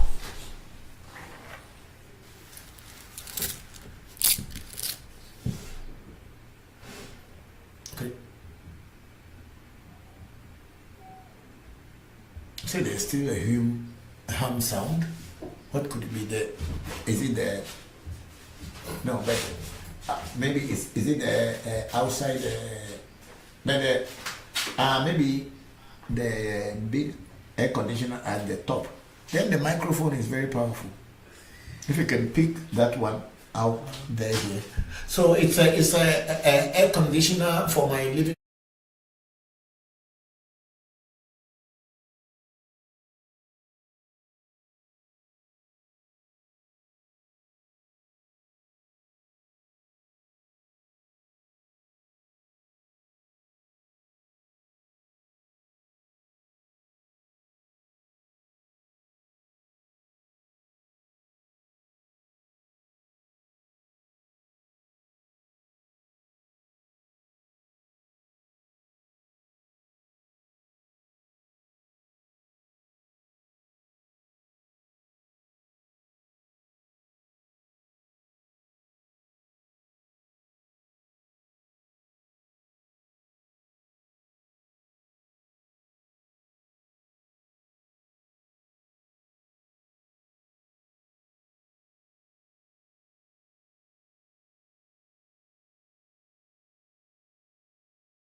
good evening wherever you may be. Thank you very much for joining today's live streaming. This is African Magic Temple, ReVodution, Voodoo, Education, Q&A section where we answer your questions and explain and try to demystify your understanding and misunderstanding of our African traditional spirituality, especially Ewe Vodu. Thank you all very much for coming onto this program. I'm your host, Bokor Christopher Voncujovi. I will be with you for some time. And I'm going to pour libation, and after that, I'll read your comments, I'll read your greetings, and then I'll also read your questions. Thank you all very much. Oh, ago, me do agozieto. Is it too white for it? Then if it is, then they will put some out because it's the people controlling the light that can tell me, no, it will be this one that has to go. Yes, this one that has to go, and then it will balance it. Yeah, I think it's fine. Oh, me do agozieto. Me yo mauga sobolisa. Me yo mauga kitikata. Me yo mauga ese. Ese joto ame joto. Ese nanu ame. Sete nanu ame. Woman of heavy. Dok of heavy. Woman of heavy maybe nanu dok of heavy. But now light and you know, is the light okay for you? Are you sure? In the beginning, it was perfect before. Okay, put it on. Covid chi the can see the can, yeah, so that they can also get there. No. You put this one on and put that one off. Does it look okay? I am fine. I don't have a problem with the light. If anything, but this should be the best. Oh, mauga sobolisa me mauga kitikata mauga se joto ame joto se na anu ame sete na anu ame woman of heavy dok no heavy woman of heavy maybe anu dok no heavy ogbena dok no heavy maybe anu woman of heavy ogbena esenye na maybe anu gatenu mo yo she me ham for a shop se mi for a shop te me do ago me yo abraxas me yo zi adre ko do ago yo ta adre to be vi me kuna o wo verso reka me yo do ago me yo mi ano zo ji anyi zo kakachi kaz bo ji adre me ala fa be nya gblo bi lo akpi be nya gblo joro holo nye me yo ra kekelo wenye anyi gba ma jo flo afokla yin gba mo do adika wenye abri me matekulo eteku ete ega. Oh, my, I can't bet you if I can't only a kind of a kind of kind trouble, a kind of new kind of fear, a kind of you a tabak give a kind. But if I remember a hajado, a couple of them, if you top and stromated dodge, Miami new down, Miami hawkbow, Miami bewell, cap walk, Zango, Miami preview, Raka, wood job, pata, jomaku. I forgot my volume of the chimney of Voodoo, but you could look $1 for forming job when we or here. Jogbenwe metona ya molo mojo to anu kware pe venyi le pe me beto ba jo tuzo kle du me no te fere ka jo pata be ye le hafi ejo von va jo ye jo pata o fe fia jo pata metrona me gbeda molo avi fagbe eli edina jo pata ne no anyi apemia ajolo jo pata ni ate fe me yo lo me si no bojire to gbe denta fa pelu ti zugbolu ajima ogbojuklo do jalo fe ko me valentine va fa me valo jona pefu agosapa teme yo atigeli me yo kuro vodu me ra ken alafia me yo me ga sesen geja papa sesen to be geje me do agolo me yo brahini me yo gbogbochi me yo ngbe me yo foli koko mo re ke gomile godo kuluche kuma ko me ga to gbenyo kuto me na fanami me yo to ni kose poku akubia yo no nye mere akoso goku foni ko geje tasinya mo si fusi jam koso abra kobra mama nye gbodwe mba to gbenya ko kofi to gbenya kubia mensa akuto me na fanami lo me yo penya Celestine ya wakubia Catherine akubia fo ya sese ko jofo ya oben akubia kuto me na fanami ya pete gbogbogbore me yo mi asro e wo mvachucha chupu ya kubia Cecilia akpene eka tepe mensa kuto me na fanami me yo wo no tuji bako tuji togbe tuji me yo ra ko kinikini hase ponchi ya bara su bara gonana kuto me na fanalo me yo bako da afri so fa hu agbovi bako afacha ojoge hu no honu le va pa hu no honu le gbe ya bega togbe ya maze kuto me na fanami me yo togbe ya nani tretule jita togbe Abraham jive mu le chama togbe togbe fiato Simon Kabila benyina si agotime yo Daniel vie pe marela agbaro kuto me na fanami okeke ye me yo amaga koku anatovi ankaima kuto me na fanami yo happy akoso abaji me yo Harrison George ajovu kuto me na fanami yo pete gbogbogbore me yo bokokom na azuma agbovi me yo Toboko Kwam via Joge, Kutomene Fanam Yopete, your Ruben, Komla Akubia, your Benis Venue, Asense, Kutomene Fanam Yopete, your Trevivio, Brian, your Gidivio, Kubia, your Bavio, Pojimela Batuna, Nungwate, Shimate, Mamate to Carpenter Road of Yopete, Spinters Road of Yopete, Kutomene Fanamilo. Mayor. Audi dapa mechi apa gben pe vio adapa aboti sakraka mechi apa be adogo oko to koliro nko okunumaku awa agbere nugbere to be yo ale achu o franta mani o fifini nko bisinkra o kofito jabaku o chotu akofito hen kofi atra cable me yo mi cable godogo yo mi apete petelo me yo togbe ahun gbato me gba vodo to tora ko ibu mi asapa savidi klunyo khoto ko shinyo khoto kere ku me yo mi da kekekekeke me yo klo go ho chichi ayo to gbe glim do me yo to gbe pechu manyamli opo hara na mi opete keke me yo adado ku no nyanga yo to gbe damali e bo kamado nu ba sabo ho no gbeji male nu po mele godo le nu po afi agbara yo le gbaji bosu vodu pete to gbe aflapo na mi opete agbara gbeji male ni ayo nyate feme yo afana go afagbo majizo pepele to mso le me dakpa bidi mo yo poli gbe meji eku meji woli meji di meji loso meji ngoli meji abla meji akla meji guda meji sa meji kameji trupe meji tula meji lete meji che meji fu meji poli che tula me yo klevo bire ke mo fo to ba do bo me to ba de nyade ma po ine dilo dakbe la me sese ngogbe agbe emi bialo keke me ne fa mi no lo. Yes, okay, we are now ready for your questions, your greetings, and your comments. Thank you. I know we are a little bit early today. We have a guest with us, so we want to start early. So those of you who are online, please start sending in your questions now so that we can take it from there. We have Bokor Tawa Dibia saying good evening, Papa. Hello, Bokor. Thank you very much. Yeah. But I think we are almost just about 8 minutes to the normal time. Okay. Yeah. Okay, check the other platforms and let's see. And then we have a Seli, is it? Self-built, saying good evening, sir. Good evening, self-built. How are you? Hope you and your loved ones are fine. Thank you very much for joining today's section.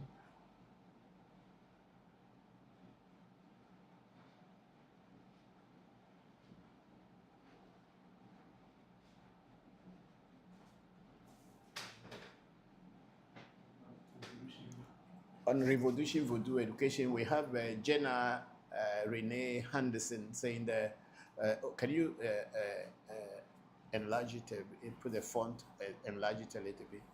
Okay. Jenna, hello, sir. Does pouring libation to ancestors unlock one's true self and spiritual gift, or does one need initiation to achieve this? Thank you. Thank you very much, Jenna. Pouring libation can also unlock your spiritual, what would I call it, spiritual gift. But for you to be able to work with spirits, you need to be introduced to whichever spirit you want to work with. Because if you are not introduced to a particular spirit, you can mention the spirit's name, you can do whatever, you can say all the good things about that spirit, but that spirit cannot work with you directly because you don't know the spirit and the spirit also does not know you. So initiation, which is introduction, or another name for introduction is initiation. So until you are initiated into a particular deity, voodoo, spirit, orisha, call it whatever you want, entity, you cannot really work with that entity to be able to get its gifts. However, pouring in the libation is you just praising and trying to invoke their presence. But it is good and it's better if you get initiated into a particular deity, then you can work with that deity, or you can call upon that deity, and that deity or spirit of voodoo or orisha will know who is calling, and then they will work with you. Take, for instance, that when you were in school, you have a name, maybe a nickname, and it's only the people who were in that class or that group with you were the people who knew that name. So anytime you hear that name somewhere, it connects you to your school friend, your colleagues, either at the workplace or wherever. That alone gives a connection. So it is with voodoo. Until you know the voodoo's name, you know its secret name. When you call it, if you don't have the secret name, when you call it, it does not really know you. But if you have the voodoo's secret name and you mention it, immediately the voodoo will connect with you, or the spirit or the entity or the orisha will connect with you because you know its name. I mean, I think in the Bible they say, God was saying, if you call me, if you know my name and you call my name, I'll answer you. So something like that. So you have to know the name of a particular entity that you want to work with. Otherwise, you can call them, you can pray to them, but it may not be as close as when you are initiated. So thank you very much, Jenna, for that question. We say that prayer works, but prayer doesn't work without action. And the problem we have here in our country, especially in Ghana here, is people pray a lot without doing any action. People just pray and pray day in, day out, thinking that whatever they are saying and whatever they are wishing will materialize on the physical plane. It won't. You can fast, you can do rolling on the floor and all these things. Until you put action into your prayers, nothing is going to happen. And in our traditional spirituality, the action that we put into our supplications or things that we want are, first you do a consultation to know what is happening in your life.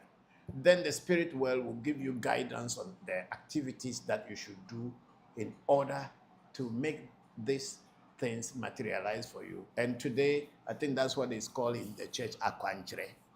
But that's what our ancestors had been doing all along. But now it has found its way into the charismatic church, and they say it's called akwanchre. And as if akwanchre was something totally different from what our people had been doing in their traditional spirituality. Anyway, thank you very much for that. Let's see other platforms here.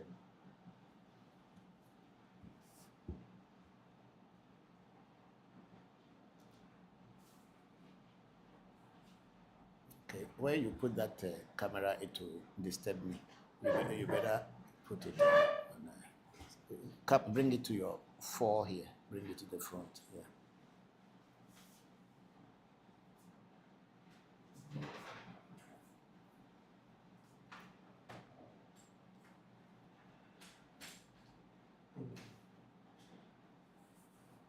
So we have a Tawa Bokor Tawa Libya. I said during ancestor feeding, who do we also call on our ancestors that died through accident or suicide? That's a very beautiful question, Bokor. During ancestral feeding,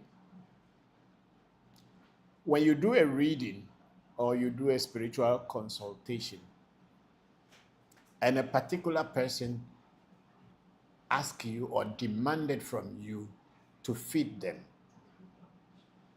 then you do what they expect you or what they are asking from you. Take, for instance, if the person who is asking you to feed them had died a traumatic death, an accidental death, then there is a way people who died traumatic or accidental death are fed. And also people who died normal deaths through normal peaceful deaths. No death is peaceful, but let's say so. People who died like through sickness and other peaceful way. Yeah. But when a person died through accident, either by suicide, by falling off, or by gunshot, or by anything that blood was spilled before the person died, then that person is regarded as a traumatic death. In our Ewe, the area that I come from, the central area of Ewe land, where I come from, we call those people Jogbedeo, people who died accidental death. And even in burial, they have special place where they bury such people. They don't bury them together with people who die peaceful death. But today, maybe because of Christianity and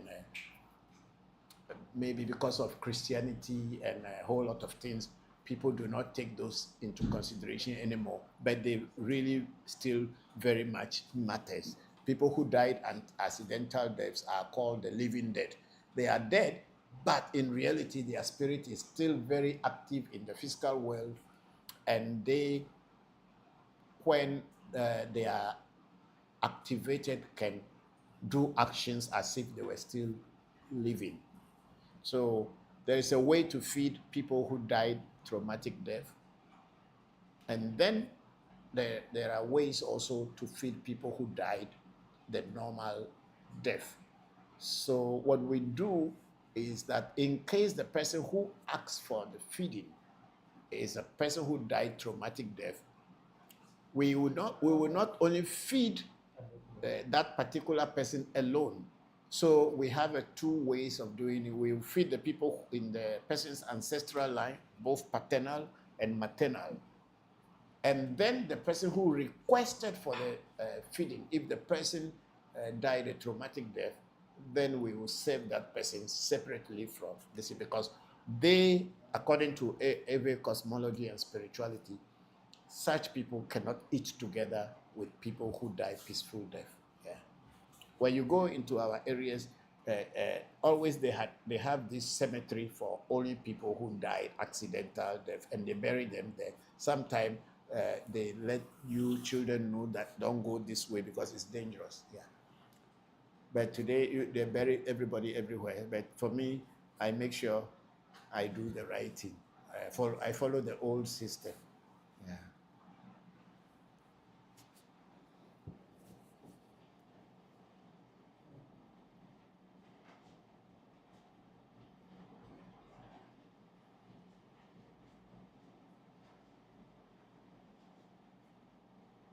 Ema wele nkata wọn ba no fi akpere Bokor mbo. Ebe?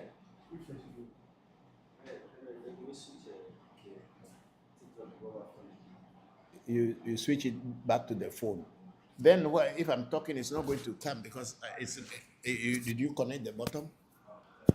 So how will it come? Phone email live. But put it correctly, like how we always do it. The voice is coming on TikTok too. Okay, great. So we have a Joe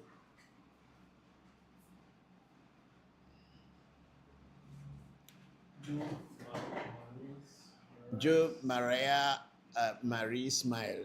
Joe Marie Smile. Say hello. Sometimes I see videos of pot cooking by themselves or broom sweeping by themselves. Is this voodoo, and can anyone do it or use it, please? I've never seen a pot cooking by itself before, and I have also never seen a broom sweeping by itself. Maybe the platform on which you saw it, it will be advisable you talk with the people who posted and ask them.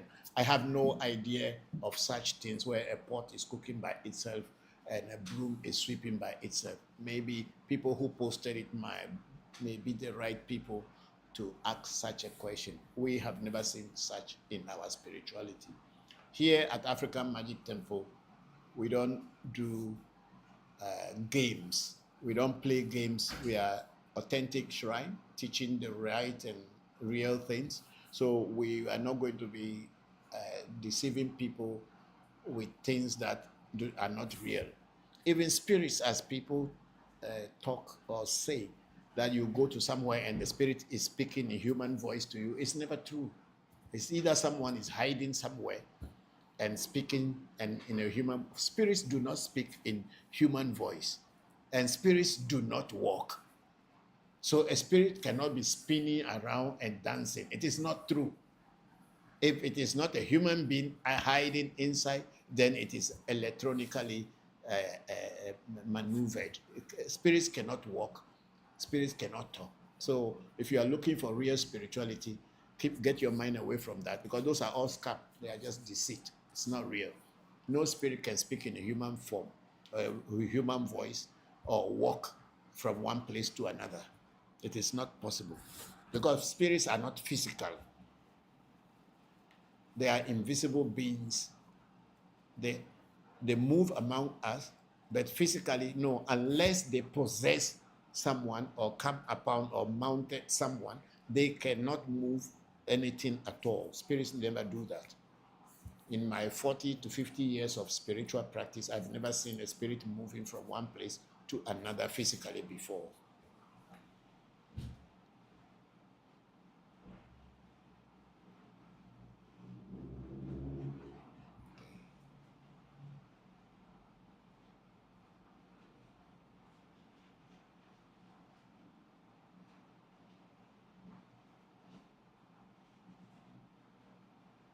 You wait, because if there's nobody, just wait. Don't worry. You can play some few videos and then we take it from there.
Midori senye na mwa nemega bojo senye popolipo.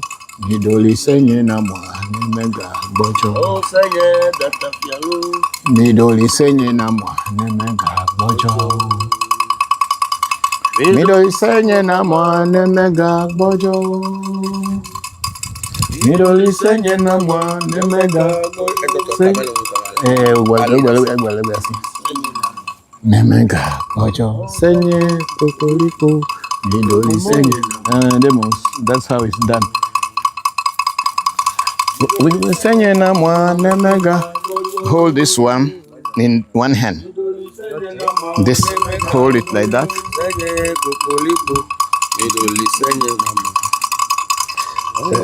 Wait, this one will go your hand and then hold your akai. We started very early today, that's why. But anyway, we have a Bokor or Tawadebia, or where do we go from? Okay, we have a Chado. There must be a question at the. Okay, let's go. Yeah, we have someone with the name Chado. Chado, say good evening, sir. Good evening, Chado. How are you? Thank you very much for joining today's section. I hope you and your loved ones are doing well. You are very much welcome to the program. And then we have Bokor Tower DBI say, when do AMT refuse spiritual work for their clients? We don't normally refuse spiritual work for clients. However, if you are a thief,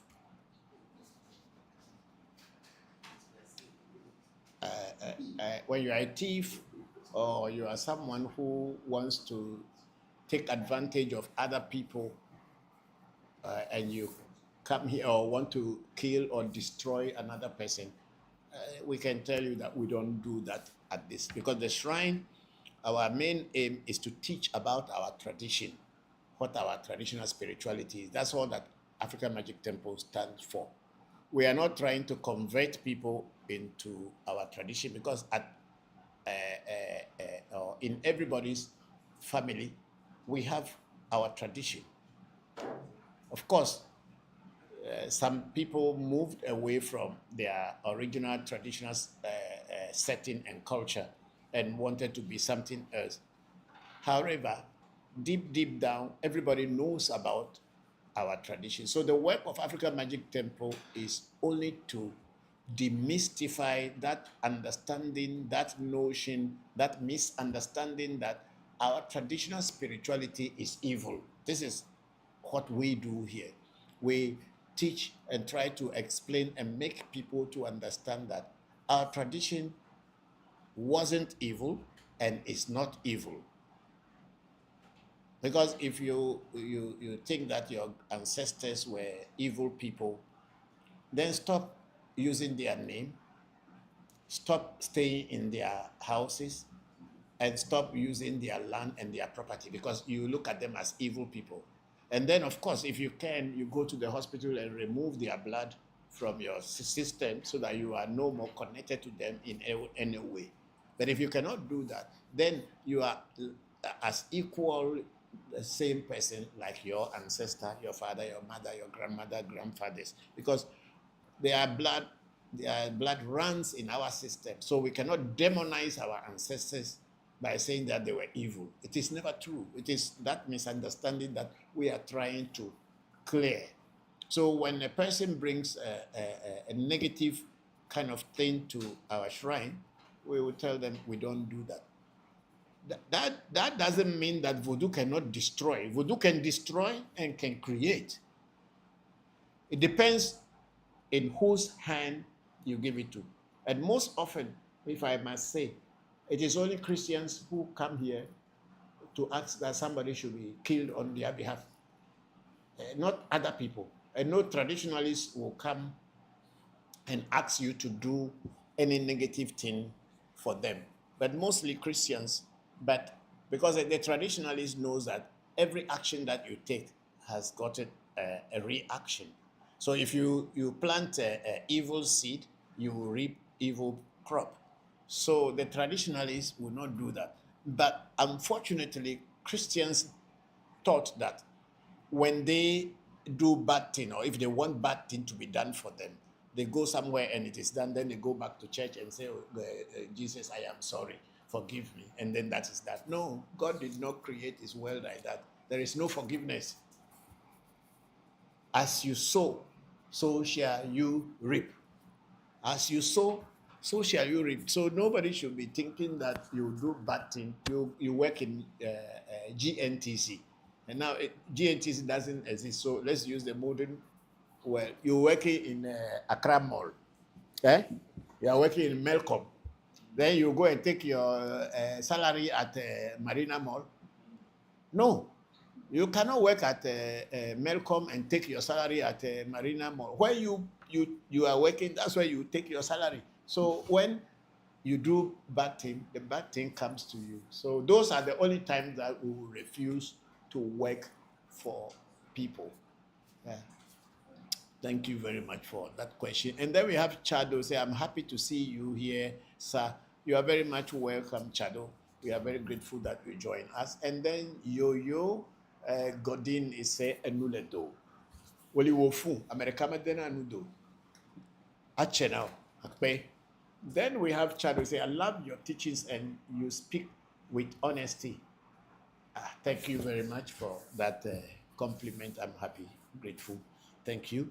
And then Tawa Dibia say, how do you sequence ritual when multiple spirits are involved? Okay, this one will not be for the ordinary person, but it will be for people who are priests and priesthood class to understand. Because when you do a reading, let's say you do a reading, then your ancestors appear that you should feed them. So that feeding must be addressed with ancestors, and the spirits that do that are there. And then, if in the same reading, and then the hunter's spirit, Ochosi, as in Yoruba, this is what we call in Ga, Babilo, Mamofuo or Mamofuo in Akan. When they appear, we will call them Ade in the central Ewe where I come from. We call it Ade. And if that spirit appears in your reading and asks you to do something, that means that particular spirit or voodoo or deity or Bokor is trying to help you, but it wants you to empower it. So we have to attend to that one according to the way that that particular spirit of Ade is fed or taken care of. So each ritual will go to whichever spirit is demanding that. So we schedule them properly with knowing which one to give to what. Yeah, you say you should pay to Caesar what belongs to Caesar. Is that not what the Bible says? Give to Caesar what belongs to Caesar, and whatever belongs to God to give up. But so each spirit has its own ways and how they feed them. There's a process, and only priesthood class will understand this. But it's a very good question for other people to learn. And then we have Okonji Chibueze. Okonji Chibueze. It's a good evening, sir, and happy new month. The same to you. Good evening and happy new month to you, Okonji Chibueze. Thank you very much for joining today's section. We are grateful that you are here. And I have Abate Lone. Say good evening. Watch from France. Thank you very much, Abate Lone. Thank you very much, and I hope you and your loved ones are all doing well. Today we are actually transmitting from the shrine itself, the gallery. So that's why we are here, and those of you who know can tell. And then we have Bokor, Sofo Shamba Musa, saying good evening, Papa. Hello, Sofo Shamba Musa. How are you? Thank you very much for joining today's section. I hope you are fine. Hope you are doing well. My regards to your mom and your dad and to your big brother. Thank you very much.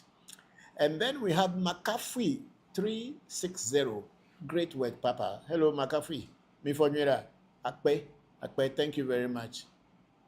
And then we have Bokotawa DBS. How is ancestors' role different from Ese?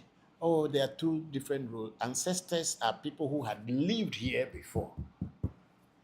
When the African or the Ewe man says ancestors, the word ancestors is an English word. That means the white people also have people they call ancestors. Otherwise, they will not have that word. We will call them Togwil, Nananum. That's how it is called in Ghana.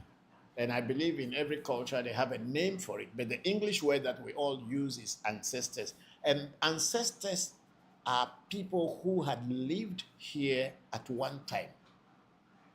They are the people whose blood you share. You are on the same bloodline with them.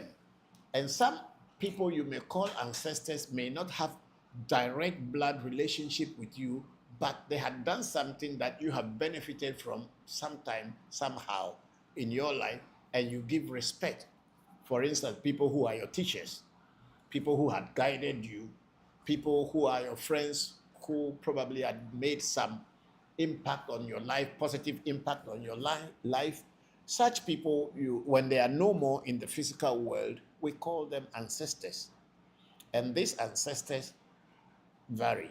Like you had asked the question, traumatic people who died traumatic and people who died peaceful death. So when we say ancestors, when we go even into the Christianity, these are the same people call saints in other disciplines, because saints were not gods. Saints were human beings who had lived on the earth, did God's work, and then when they pass on, the Catholic Church in particular will have to canonize them at a certain time by looking at their work, and when they die, the things that are happening after their death, how they are interceding on people's behalf. Then the Catholic Church will choose to canonize them and then begin to call them saints. So it is with our tradition and our culture too. People within our culture or within our communities who had played some role in making the community into what it is today, and when they pass on, we revere them and we call them ancestors. So this is all the difference between ancestors. However, ese is your destiny. What the Akan call Nkrabia, Yoruba call it No, that's not Ori. That is Ori is a head spirit. Not, but somehow it's a little bit linked to Ori, but it's called Eleda. No, not that's not the correct Yoruba word. I'm going to get it. Yeah. So these words are in different cultures. Every culture has a name for destiny. So your destiny is the God that came into this physical world with you. No other God came into this world with you apart from your destiny. Chi in Igbo is called Chi. It's called Ume in Japanese. I just forgot the. Maybe if any Yoruba is online, please give me the name for. I forgot. There's something like. Anyway, I'm growing. I'm forgetting. So when Ese is your destiny and is the only God, if you must even worship anything at all, it's the only God you have to worship. But unfortunately, most people do not even know that their destiny is the God that came into the world with them. That's why we always sing the song Menya Wanao, Esendo Menya Wanao, Evinue Gigi, Elesegbo, Sronue Dede, Elesegbo, Gakpopo, Elesegbo, Abalanyanya, Elesegbo, Tubejeje, Elesegbo, Dekajeje, Elesegbo, Esendo Menya Wanao. So destiny is difficult to be able to handle it. So your destiny is actually the only God that you should really worship. But inside the destiny, you have different things that come with your destiny. That is where we come into the Ori. So when they say Orisha, they are saying your head spirit. Ori means head in Yoruba, and Orisha becomes the spirit of your head. But a human being that comes into this world does not have only one spirit on their head. They have different spirits that came with them to the universe and out into this physical world. And from time to time, during readings and during spiritual initiations, these spirits that came into the world with you, when I call them spirit, don't look at them as if they are just some small things. I'm talking about gods who came into this physical world with your destiny. And they are here to guide you, to help you to move forward until this physical body is no more able to carry them. And then when this physical body is destroyed, either through whatever, then that energy goes back into the spirit world until you have an opportunity to be born again, and then they come with you. Maybe I'm talking too much high philosophy. So Ese is your destiny, and is the one that comes with you, and is the one that goes with you. Everything, your money, your houses, your children, your wife, your beauty, everything, nothing goes with you. It's only your destiny. That's why in every culture we celebrate destiny. We revere destiny more than all the gods, because if you see, they call somebody Sena, Seto, Sedina, Seiram, Sebuabe, and Senyu. All these names are the names of God that parents wants to give to their children, and each name has its meaning in Ewe language. So we celebrate Ese more than all other entities in the Ewe cosmology.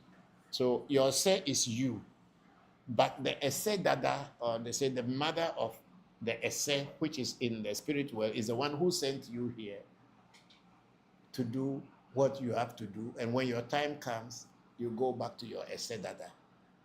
But unfortunately, if your Ese Dada is poor, when you come into this world, nothing will work for you. You will try to even pile gold.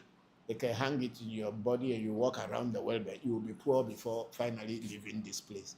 You can see in many people's life that they were rich at one time, but then somewhere, somehow, everything is gone and they become paupers until they left there here. So your Ese is the only thing that we should actually celebrate and revere, because Ese is one of the Trinity gods in Ewe spirituality or in Ewe cosmology. Yeah. Okay, so I think your question. Okay, we have done that Ese one. Then we have Brafo Akwesi. Let me see the full name. Day two. Okay, DA2. Okay, so we Brafo Akwesi DA2 said the humble but most powerful man is here with us again. Thank you very much, Akwesi. How are you? Thank you very much for joining. I'm grateful. And then we have Bokor Tower DBA say, what signs show ancestral presence, just as some Voodoo has different ways of announcing themselves? Ancestors are very, very mild when it comes to feeling of ancestors. But it depends on each and every person. Some people easily get possessed. So sometimes during certain ancestral feeding, when ancestors' names are being mentioned, some people get possessed and they start to vibrate.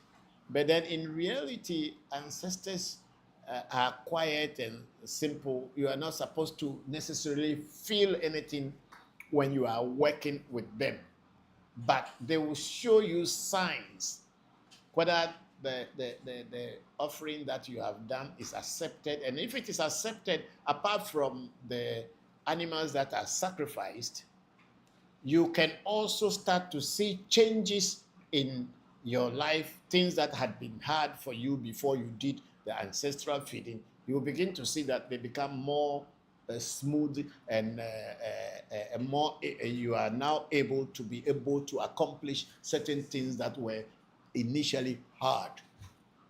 But if you don't see any changes, that means it's probably that the ancestors have not accepted your offering. But most often they do accept your offerings. Yeah. Okay, so we have Richie at one. Richie at one say more fire. Thank you very much, Richie. Thank you very much for joining the program. I hope you're fine. Hope your loved ones are all doing well. And then we have Ancestral at 00840 in Virgin Islands, American Virgin Islands. A blessed day, Papa. Hello, 00840 Ancestral at. Thank you very much. I took a look at your work the other day, and I really really admire the work you are doing. The woodwork you are doing is very beautiful. Thank you very much for joining today's section. If you have any question, please, you can go ahead and ask me. I hope you are good. Thank you. And then we have Brafo Akwasi D2 say, please, how does one distinguish between the various spirits when with third eye? Okay, definitely when you have a extra sensory perceptive ability or perception abilities, which is people call the third eye, ESP. If you do have them, definitely you will be able to differentiate between spirits, because sometimes spirits, like my spirits I work with or the voodoos I work with, when this spirit called Akai comes to me, it has a smell. Over the years I've worked with it, I have that smell. So when it comes, I know it's Akai that comes. And when Jopata that lives in its shrine, when it comes, I know. And then Abochi, of course, when Abochi comes to me too, I know. And then there is another spirit that comes into Abochi, which is Luampu, which is the spirit that I got from Thailand many years ago. When Luampu comes, anytime I am doing reading with the mirror, when Luampu comes, I can feel it. I know what it gives me a sign that it's around. So when your third eye is open or your inner eye is open, you can always differentiate between spirits and know which one is which one. Sometimes they come with smell, they are perfume. Sometimes they will come and vibrate you. Sometimes they will come in a flash. It depends on each and every one's own. Mine comes in different forms, and I can hear, I can see. Thank you very much, Brafo Akwasi J2. Thank you. And then we have Makafui again. There is a father. Makafui say, Father, what is ancestor feeding? Okay, Makafui, the ancestral feeding is usually to feed your dead people who died already on your bloodline, or friends who had passed on, and they ask you to feed them. We cook food, we ask what kind of feeding. Is it only prayer as the feeding that they want? Is it food that they want? Or is it that they want us to give them something as a feeding? So it comes in different form. Until the spiritual consultation is done, we don't know what the ancestors will want from you. But when your ancestors, without you doing consultations whatsoever, you can still feed your ancestors once a year, just to empower them wherever their energies are, so that they will intend to empower you on this phase of life, so that you can make your progress as you go on. So ancestral feeding is feeding the people who had died. We call it in Ewe Vodu language afedo hehe, where ohe afedo, you feed your ancestors. Afedo. Of course, some people have that name as a family name too. But when we are doing a reading and they say afedo, then you know that they are talking of your ancestors, both paternal and maternal, and sometimes friendship. Yes. Okay. Let's move on. We have Ancestral at 00840. Say thank you. Thank you too for joining. And then the Bokor Tawadibia said, are all the relatives automatically ancestors, even babies that are dead during delivery? Yes, so we in every cosmology, we use everybody who died from your bloodline are considered ancestors. However, the people that had made impact on your life are mostly the people that we call when we are invoking ancestors.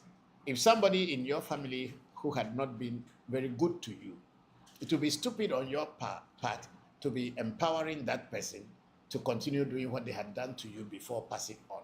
So it is advisable that you choose who you call ancestors. When I am praying and doing a feeding for my ancestors, I don't call all the names. The people who had not been nice to me, I will not mention your name because I am feeding you I'm feeding them in order to empower me. And people who had been bad to me when they were alive, I will not feed you. Why should I feed you so that you can come and attack me the more? No. Do you know that in our culture, ghosts can attack people? Yes, and how sometimes people fall down in the bathrooms, people fall down on the way to toilet or on the way to farm. We consider all this as attack by dead people or dead spirits or ghosts, if you may call them that way.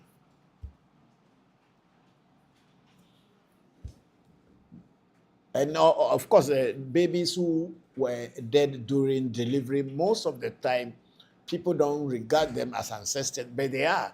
And if in a reading or in a spiritual consultation, it appears that the child you were going to deliver, or a child at the time of delivery died, and that person can be considered an ancestor if the person decides. That's why in Ewe culture, when you do an abortion,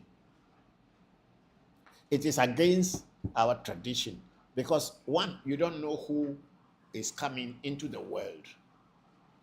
Because the presidents we see in the world today, the big people we respect today, they were also conceived as children at one time, at babies at one time, or conception or fetus at one time, and they were delivered. And then through their own destiny, they have risen up to where they are today. So for you to stop a child from appearing on the physical plane, that child would demand for revenge.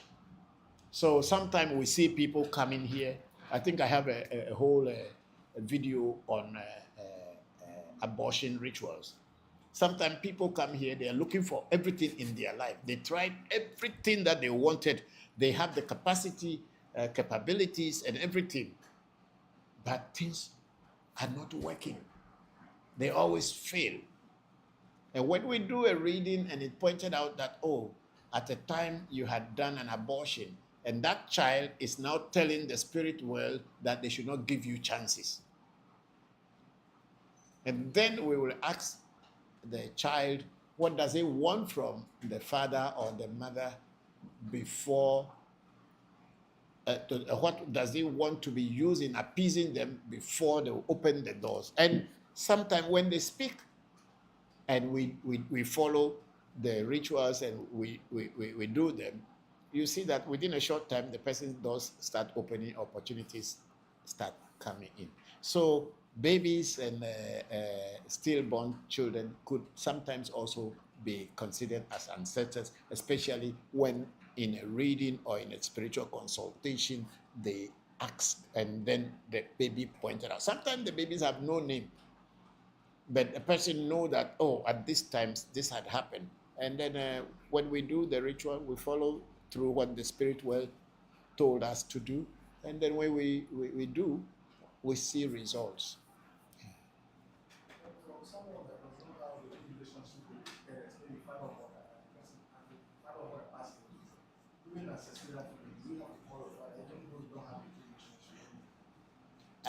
Because the person is your father, automatically you have no choice. You will have to call your father or your mother, even if you don't like them when they were alive. Okay? For me, for instance, I was not in a good relationship with my biological father before he passed away, because I started this spirituality at a very early age. And he wasn't very happy that I was going this way, thinking that maybe when I grow up with this spiritual energy and power, or I would not like to call it power, but knowledge and wisdom, I may use it to attack my siblings, because I was a lone child born into 24 other children. So I don't know. But my father was, in the beginning, he was happy. He was able to give me books to read concerning spirituality as a whole. But it got to a point he wasn't very happy with me. You know, my dad had so many wives, and it could also be my stepmother's, could be influencing him. I don't know. But somehow my relationship with him wasn't that great. And that prompted me to leave home at a very early age of 16 years and came to Accra. Later went to India to go and study spirituality. So in this, after I came back from all my journeys around the world, my dad was always appearing in my readings. And he died before I came. So I wasn't here before he died. But I pay respect every time that I am doing ancestral feeding or in my daily libation, I pray to my dad. Because now that I have grown and I have children of my own, I can now understand what he wanted for me. Because he wanted me to have a good life. He didn't want me to suffer. So he probably looking at that kind of thing that I was doing magic and going into spirituality may not take me far. And maybe he thought that when he is no more, I will face challenges from my siblings and all this, being a lone child among them. Maybe, I'm not sure, I'm not in his mind, but now that I have my own children, they wanted to do certain things by me too. I don't agree with them. So now that I feel that maybe that was the reason he was doing. So I pay respect to my dad every day. No day that I will not mention his name and pray to his spirit. Yeah. And then Brefo, no, Makafu is okay. And then Brefo Akwesi D2 said, please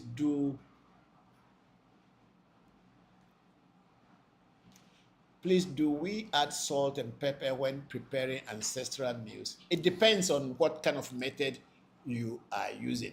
When we are using the Afa method or the Ifa method, we don't add salt. We add salt, but we don't add pepper. But when we are doing the Voodoo way of feeding the ancestors, we add pepper, salt, and everything because we ourselves too, we enjoy it. So it depends on the way, because what I have learned, I learned so many different ways of feeding the ancestors. So it depends on what the ancestor wanted me to do through reading, consultation. That is what I would do. But when we do the Voodoo way of feeding, we add pepper and salt. But the Afa way, because Afa doesn't eat pepper, so it feels that all spirits should not eat pepper. But so we follow that way when we are doing it in the Afa or the Ifa way. We do without pepper. We add salt. But when we are doing it the Voodoo way, that our own local traditional way, we add pepper and everything. So, thank you very much, Brafo Akwasi, for that question. And then we have Prophet Matthew Apia. Okay, is following this. And then Tawia 54413 saying, hello, Papa. Hello, Tawia. How are you? Thank you very much for joining this. And Tawia again went on to say, please, I can see. Yes, I am here. And they say, where are you now? I am in Accra at the African Magic Temple on the Spinters Road. We are in our gallery. We are transmitting from the gallery. Thank you very much. And then Humble say, wow, this is deep. Thank you all very much that you are understanding what I am teaching about our tradition. And then Brafo Akwasi, they too say, great explanation, Papa. I'm grateful that it made sense. Thank you very much. And then we have Signer Official. Trust you are well, Daddy. Yes, I am very well. And how are you? Hope you are also fine. Thanks for joining today's section. I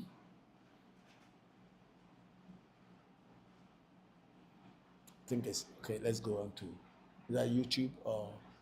So I also have some questions on my life. Sure, you can ask us if there's some question coming from your life. Let me take that one too. Okay, so the first person is asking. Yes. So how do we hear the voice of the ancestors? How do you hear the voice of the ancestors giving their request? Do you hear it through signs or any other way? No, I don't hear the voice of the ancestors. As I said earlier, that so many people feel the ancestors, but the ancestors are quite mild.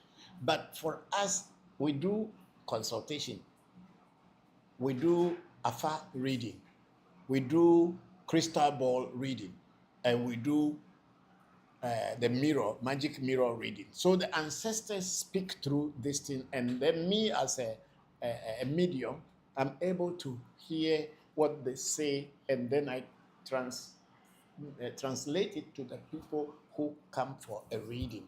So it is not like you will be hearing the ancestors like so many. Those people who have been doing those, they are liars sometimes. Let me be very straightforward. People who do that, oh, they are telling me this, they are telling me this. Those are mostly actors, people who are acting. Okay, And what is the name of the people who are, they don't put their name? the name is Sefa Queen. Queen. Okay, thank you. And then the second person, question is coming from the same person. Sefa Queen, okay. Yes. In terms of the ancestors demanding for sacrifice, do they request for humans so far in the years of spirituality? The ancestors are your ancestors, people who had been part of your life, or you were not even born, and they were there, and they are passed on to the spirit world, onto the land of the dead people. These are the people we call ancestors. So how can they, and how would they demand for human sacrifice for what? When they were living, were they eating human being? They were not eating human being as a food. So how would they demand for human being to be sacrificed? I mean, let's use logic and reasoning to answer and ask questions, because we as black people, are we cannibals? Do we eat human being? We don't eat human beings.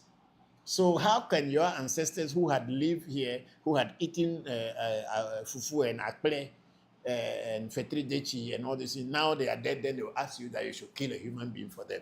You see, the misunderstanding of our tradition is mostly coming from the Christian base, where Christianity has demonized our tradition to the point that they will tell you that, people who do traditional this thing, they kill people. How many people have the black man killed, or a voodoo person killed, compared to the bombs, nuclear bombs, missiles, and all that that people kill? No, if you want to say which religion kill more people, it's Christianity and Islam. These two religions are the people who kill more people in the name of God by throwing bombs, suicide bombing, and all kind of things. But then nobody talks about that. And then if an African, a black man, a voodoo person, kill one chicken, then it is an evil thing. Meanwhile, bombs are being dropped, innocent children are being killed, innocent women and children, and people are being killed every day. Even currently, we are even seeing that there's a war going on, and innocent people are being killed. But who are these people who perpetrate this? If they are not Christians, then they are Muslims. And nobody talks about that one, that people are killing human beings. It is only when it comes to the black man's way of worshiping or connecting with God, then the killing of a human being becomes something important. Let us be very realistic in our dispensation when we are talking about somebody killing human being. How many people has a black man killed so far in his whole history of the black man? Since your ancestors didn't eat human being before they died, they cannot demand for human being to be sacrificed for them. Yes. Do you have more questions? If you have, go ahead, because This is a question coming from myself. yourself, okay. Okay, so what I want to know is whether you worship the ancestors or there are other gods that you worship. Nobody, okay, land your question first, then I, I've landed. okay. Nobody worship anything. We pay homage and reverence to our ancestors. Worshipping is religious, but paying homage to nature and things in nature is not religious. That's what we call spirituality. So the deities we have, we don't worship them. That's why we don't have a section where people come and dance and say we are praising and dancing. No.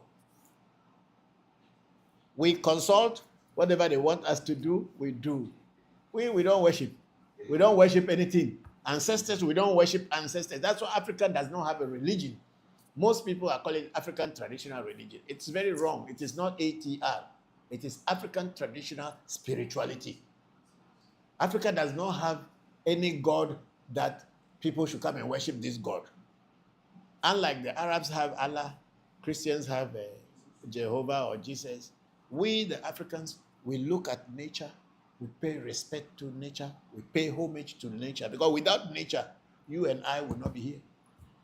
If they take all the trees away and all rivers dry out, we will not last 24 hours here. So nature is God, and God is nature. And the African pay homage to nature, respect nature. That's what our traditional spirituality is all about. And nature includes you, me, and everybody, and the spirits and the entities that are in it. Rivers, mountains, all are part of nature. Because there is no God sitting in the sky, a white man with gray beard, that is watching, and then you will say you are worshiping. It's a scam. It's a scam, but it's very difficult for people. It is a scam that they say there's a God living behind the clouds, and you are waiting for him to help you while your 2 hands and 2 legs and head is here, and we are always doing like this. It's a scam. No, Christians will not, religious people will not accept it. Religious people will not accept it because it talks about their hypocrisy. So when you bring this kind of things out, then you see a lot of people reacting because they could feel that you are touching their lies and hypocrisy. Yeah, it's a scam. There's nobody living in the sky. God is with you here and within you. If you go to the book of Acts, the book of Acts, I think chapter 20 something, I forgot the verse, that God does not live in temples made with hand. Ye are the temples of God, so keep your hearts clean. Your heart, God is living within you. That's the destiny we are talking about. That's the spirit of you coming into this world. It's inside you. So the God that you are supposed to revere and even if you want to worship is within you. It is not something in any chapel or coming from anybody's mouth. If you are able to know your destiny, fine, you are okay.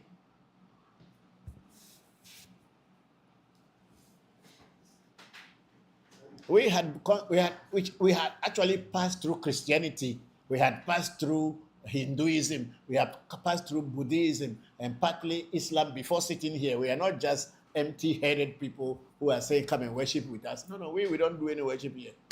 When you come here and you have any challenge and you want us to find out what is the background or whatever is behind the scene, that's why you are having these challenges. We will look into it, tell you what it is, and most of the time we will be telling you things that you know but we don't know, and it will resonate with you straight away.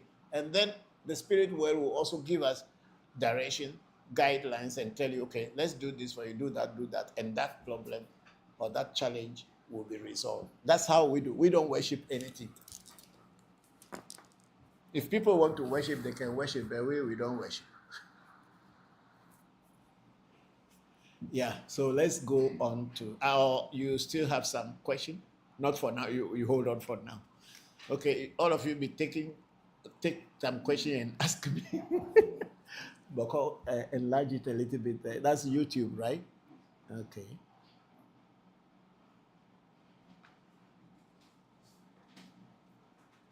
Okay, so we go to Sunshine 00816 in Canada. I say good afternoon, Papa, and everyone at AMT. Hello, Sunshine, how are you? Thank you very much for joining the section. How is your health? Hope everything is fine with you? Yeah, thanks. And then we have Joe Marie Smile say, okay, thank you. If you move to a place that is not your home, the spirits there different, and do you speak to them differently? Okay, this is an interesting question. When you move to a different place, definitely there are spirits there. You may not know those spirits, but they are there. And if those spirits or entities, bodiless beings, want to contact you, they will find a way to contact you, and then you can know how to communicate with them. Definitely, if I move from here to India, the entities that are there are different. They may be the same thing, but they have different names because spirits are universal. Entities are universal. But there are certain entities that are in different geographical locations. Because when you go to India, let's say like Kolkata, we have Madame Kali. Madame Kali is in India, but there's no Madame Kali in Hawaii, where I come from. So spirits are different from different places, and when they want to communicate with you, whenever you go there, yes, definitely they will find a way to reach you and communicate with you. Because there was a time 2 years ago when we went to Ada to do to join the Inchinchim ancestral veneration ceremony.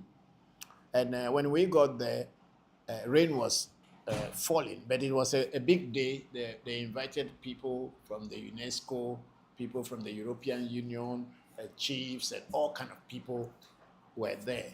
But we were a little bit late. We didn't get there on time, but we were going on the way. And then when we got there, we realized that it was raining. And if rain is falling, it will be difficult for the ceremony and the activities or the event to go on successfully. And then what did we do? We went to ask the spirits over there. First, we just put our spirits that they should help us to control the weather so that we can do whatever we came there to do. So they set up the spirits and asked them to control the weather. But when you will see that the weather will, the rain will stop for a while, as if the sun wants to come, then it will start falling again. So this continued, my children were doing, but it wasn't going on. So I just got information that we did not pray to the spirits of the land before doing this. So I had to come in myself. I called them. So we came here not to disturb you, but we came here because we have to do a ceremony here to raise your image, to raise your names as your ancestors. We are coming to feed them and do the ancestral veneration. And then when I pray finish, we set up. The sky became clear. The sun came out, and people started dancing that Jesus Christ has made it. It's fine. Do I care? And the ceremony was fine until we left there. So spirits are in different geographical locations. When you go there, if you need to communicate with them, they will let you know. Thank you very much, Joe Marie Smile.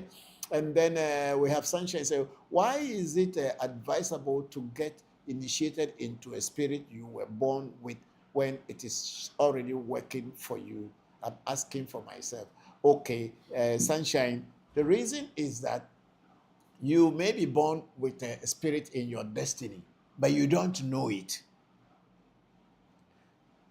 It may, like Togbe Ade in your case, but you don't know it when things are happening to you. You did not know that it was Togbe Ade that was creating all the other entities that were creating the problem.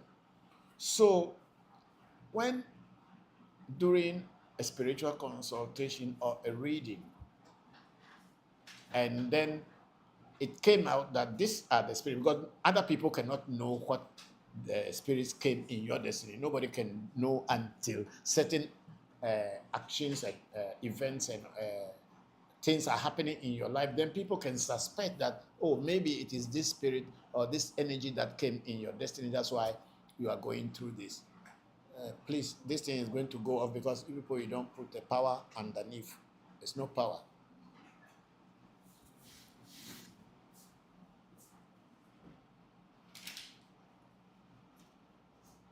And usually, if you don't even charge the phones, you just leave them down. Especially Kofi doesn't charge phone; it's just there. And then if you want to do, you put it there. Now it's getting off.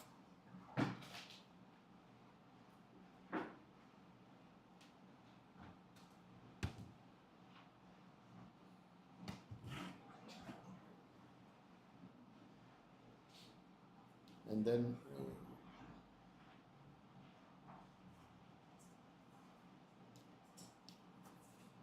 So when it comes out in a reading that it is this particular entity, spirit of Voodoo or Orisha, that is the one that came, then a person who knows about how to work with this particular entity or the entities that appear in your destiny must be the one who will guide you and must reintroduce you to them. Then you know now what you are working with and how to call them and how to work with them. This is the reason why even when you came into the world, even though you may have some deities, some entities, some spirits, some Vodus or some Orisha that came into the world with you, until somebody who knows about that introduces you back to these things, you cannot work with them successfully because you as an individual person, you don't know anything about them and you don't know how to work with them. So that is why, even though those things may be in your destiny, someone who had already been working with them and knows them is the one to teach you how to work with them. They will introduce you to them. Thank you very much, Sedem. Grateful. And then we have Matt Kepra. Is Ori in Yoruba the same thing as your personal star in Ewe? It is similar. It's not exactly the same, but it is similar. That's why we were this. Yeah, the Yorubas call it Karada. Karada. That is destiny in Karada. That's how it's called in Yoruba. Yeah, Karada. So your Ori is similar to your star, but there's a little bit different because in Ewe, your destiny, or what you call it, star in some distance, came, but it has some other things inside. It did not come like an empty shell. It has different spirits or entities or Vodus in it. And these are the what they say, Ori in Yoruba means head. Your head is your Ori. So what is the Sha? Either it is a spirit that is on your head. That's why the Eves call it Taji Vodu. A Ta, which is head. A Taji Vodu. A Vodu that came in your spirit. A Taji Vodu or head spirit. And head spirit is different from your Ese. Because the head spirit are part of your Ese as a whole. So it is not directly like your Ori is your destiny. Yeah, because inside your destiny, you have the spirits that came with you. So when they say Orisha, which simply directly means that spirit of your head, but it is not like what destiny. That's why I'm saying it's Karada in Yoruba when we talk about destiny. And then we have Joe Marie again. So the objective of the abortion ritual is to appease the baby ancestor and make them comfortable. Is it the same for stillbirth and miscarriage? Miscarriages are not things that people, what will I say, that people intentionally initiate. Miscarriage is you want to have a child, but somehow your womb is not able to hold that child or that fetus, and then it comes out in the form of a miscarriage. So we don't consider miscarriages as and stillbirth as ancestors. But the one that you intentionally initiate to stop that life from coming into the world, either because of some challenges that you are having, that you feel that you will not be able to support the child when it comes into being, that one is what we call abortion. Stillbirth and miscarriages are not called abortion because they were not initiated by you. But however, if you initiate it and it come out and you call it stillbirth, but in your mind you know that it is you yourself who caused it, then it's an abortion. Okay, thank you very much. And then we have Joe Marisi. I know sometimes people will judge others for having an abortion. In Christianity, it is the same. Is it the same in Voodoo? Nobody is judging you when you have an abortion. It is your own problem that is on your head. Because how many times do people actually go and tell the others that I have an abortion? No, they don't. But if during your life and challenges are happening and you are trying to overcome them and you are not finding answers, and through reading or spiritual consultation, and it appeared in the consultation that the spirit world is saying that it is because of this abortion things are not moving well for you. Some people had abortion 2, 3, 4, some even 10, and then at a time in their life they want to give birth, they don't have any child coming anymore. But they got a good partner, they are financially stable now, they want to give birth, but then somehow a child is not coming. Then in such cases, they come to consult spiritual entities or to find out how they can have a child. And then if the spirit world say, oh, it was because of this abortion that you had done, that's why you are having these challenges, then we have to do the necessary abortion rituals to appease the spirit of the dead aborted child. Nobody is judging anybody. It is your private and personal secret. It is not for anyone to judge you. But if it appears that they have to do certain things in order to make you move on, yes, then someone has to stand in for that, what do you call it, a child that couldn't come into the world. And then we have a Bokor Kobna Pianim 8117 say, hi Papa. Hello Bokor, how are you? Thank you very much for joining the section. I hope you and your wife are doing well. I'm grateful that you are here. And then Bokor Kobna Penny said 8117 said, blessing to you and the AMT team this Sunday. I hope that you are all doing well today. Yes, Bokor, we are doing very well. So, Papa, could you please tell us more about the Mami Wata spirits at the AMT? How does initiation into this spirit improves the life of the person initiated into it? Thanks, Papa. Okay, the Mami Wata initiation into Mami Wata at African Magic Temple. Because the Mami Wata is not one single name. There are different Mami Watas, each one with its own name and what they like. So, if a person wants to be initiated into Mami Wata, if it did not appear in your own afar initiation already, but you have the desire to be initiated into Mami Wata, then a reading must be done. And then when you are initiated, the Mami that will work with you will show its name to you and also tell us, those initiating you, that these are the rules and regulations you have to follow in order to be able to work with them. But then if a Mami is showing in your body or in your oracle already, then that one also, they have to find out what the Mami wants for you so that it can work with you to be successful in whatever you are doing. Mami waters, there are some who are poor and there are some who are rich. Just like we are talking about job esse or esse or destiny. If you are unfortunate to get a mami that is not rich, you can be initiated into mami water, but you'll be hungry more than the person on the street. That is why a reading is very important, to know what kind of mami is attracting you. I have seen people who have been initiated into mami water maybe 3 or 4 times, but their whole life is a mess up. They only have the name mami water and plenty beads on their hands and walking around, but they have no money in their pocket.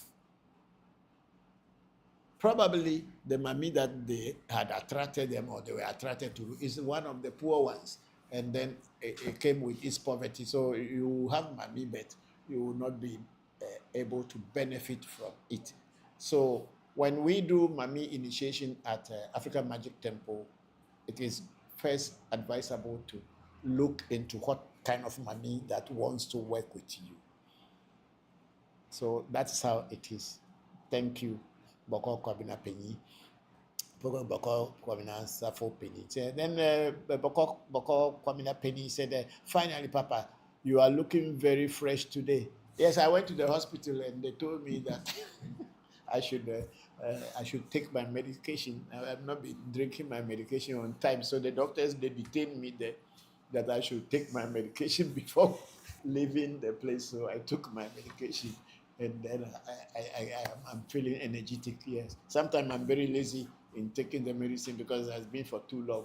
But then, what can you do? As you grow, so many sicknesses, so many challenges come in your life because your physical body will not be able to tolerate certain things. So I'm happy that I went there this afternoon. Thank you very much, Bokor Kwabena Penny. My regards to Kim. Thank you very much. And then we have Joe Marie. Thank you for helping us learn. You are very, very welcome, Joe Marie Smile. And then we have Frida Aqua, 7450. So good evening, Papa. Please, does Voodoo include telepathy or mind reading? Yeah, because before you can look into somebody's life, you have to use telepathy or you have to use mind reading. So what is telepathy? To be able to transmit waves as well as to receive mental waves from one place or from one location to another, or from one location to another, or from that's it. That's what telepathy is. To be able to know somebody's mind, to be able to see something that is not before your eyes, but you can reach out into the spirit world or the psychic plane and be able to pick the vibration and the waves, the frequency, and be able to translate that frequency into physical things. Let's take radio waves, for instance. Radio waves are all around in the sky, in the wind, all around us. But if you don't have that special tool called radio to be able to capture that wave, you will not be able to hear the sound. So the radio transistor or transmitter was made in order to capture those radio waves that are in the air. And then when you tune to a particular meter band or to a particular frequency, you will be able to hear, see, and like in television and all this. Because if you have a television in your house, there's no cable coming from the television station all the way to your television. However, if you tune to a particular channel, once you have an antenna, you'll be able to receive that station. So it is in telepathy. Those people who are telepathic, they have some special gift that when they can tune in and be able to receive other waves, other people's wave, and be able to translate and transmit it and then give it a meaning. That is what telepathy and all this mind reading and clairvoyance is all about. It's all in the mind. The human being has been equipped with a lot of powers. The most powerful weapon in this whole world is the human mind. If you don't train it to be able to achieve for you, you will always be lacking and begging. But if you train your mind to be able to achieve for you, you have been given the tool by nature already. It is up to you how to use it to be able to live comfortably in this physical world, to live in harmony with nature. Because anybody who, the computer that has been formed was human mind who put things together, and we call it computer today. For people to travel to space, it is the human mind who sit down and put things together, and then they are able to go to space and come back. So the human mind is so powerful to be able to achieve anything that mankind wants. But if you don't train your mind, you will always be on the receiving end and always begging and crying. That's what is happening to we Africans. Instead of us trying to take advantage of this brain and mind that God has given to us, we are rather begging and always kneeling down and crying that God should give us something. Meanwhile, God has given you everything. Nature has already handed everything to you. It is up to you to use it properly. It's just like a child that has been given a spoon, but is waiting for the mother to come and feed him or her. The food is in front of you, spoon is in your hand. You are waiting until your mother comes to feed you, you will not eat. That's what it is, that God has given us, nature has given us, has endowed us with all kind of things, but we don't want to take advantage of it. We would rather sit down and beg and continue begging, which is what it is. So the human mind is powerful enough to be able to telepathy, clairvoyance, clairaudience, premonition, just mention it, whatever you call it. Thank you very much for that question. I think, where is that question now? That's from Fredua or Joe Marino. Down, yeah. I think the Fredua. Thank you very much, Fredua Aqua. Thank you very much. And then we have Bokor Kobina Penisi. Thank you, Papa, for that explanation. It's very helpful. I'm also glad to hear that you are feeling better today. Thank you. And thank you all who are asking questions and also sending your comments. I'm very grateful for you. And then Fredua Aqua wants, Papa, can you help block someone from reading others' mind? No, I cannot help you block anybody from reading other person's mind. Because sometimes people don't just choose to read others' mind. It is your mental waves that you are emanating is what comes across somebody's waves, and the person can translate. So if you are not emanating any waves, then there is nothing to be afraid of whether somebody is going to read your mind or not read your mind. And of course, a lot of people who wants their minds to be read go in and want their minds to be read. It's not like somebody is just walking on the street and then start reading people's mind. It is not like that. But that's the fallacy. That's what they deceive you, that people who can see, once you are walking around, they are walking around, they can see you. And it is very common in religious sects where you will be walking on the street, the person is looking for money from you and say, God told me to tell you. When did you see God before God telling you? So God told me that I should tell you like this. So what did God tell you yourself to do for yourself? You want to collect my money, and then God is telling you to tell me, and God didn't tell you how you can go and find money. You see how people are very fraudulent. They use the name of God to deceive, cheat, and prey on other people. That's not the right thing to do. You don't use the name of God to be cheating people and be preying on people. If God had told you to tell somebody or to tell people what is happening in their life without the people coming to you to ask, then God should be able to tell you how you can make your own life a better life. Am I not right?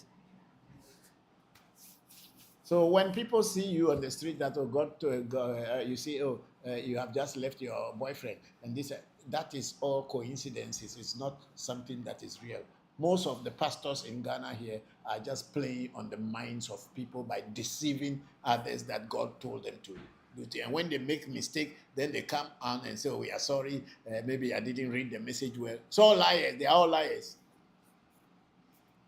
They are all liars. If they really can hear something from God, and where is the God? In the first place, where is the God that is telling them this? Anyway, I spark controversy. Think. Think. Use your brains and think. Don't let them fool you. Thank you. And then we have Fredu Akwa say, Papa, I may not have asked the question right. Can you help someone from emanating thought or broadcasting his thought unknowingly? When you work with the spirit world through initiations, there is the work of the spirit world is to protect you from other spirits or other energies or entities trying to take advantage of your private space. That is why we have certain things we use. People call them talisman, people call them amulet and all this, in order to protect us from other people's vibrations and wavelengths infiltrating into our own frequency. So by doing certain things, definitely it will be difficult if someone wants to attack you. They cannot attack you because you have blocked all your avenues from where people will use to attack you. Sometimes they may give you food, dietary restrictions that don't eat this, don't eat that food, so that people will not be able to jump into your waves and take advantage of it. So these are the ways that we protect ourselves from other people, from them infiltrating into our private space. Thank you very much, Fredo Aqua. We are grateful.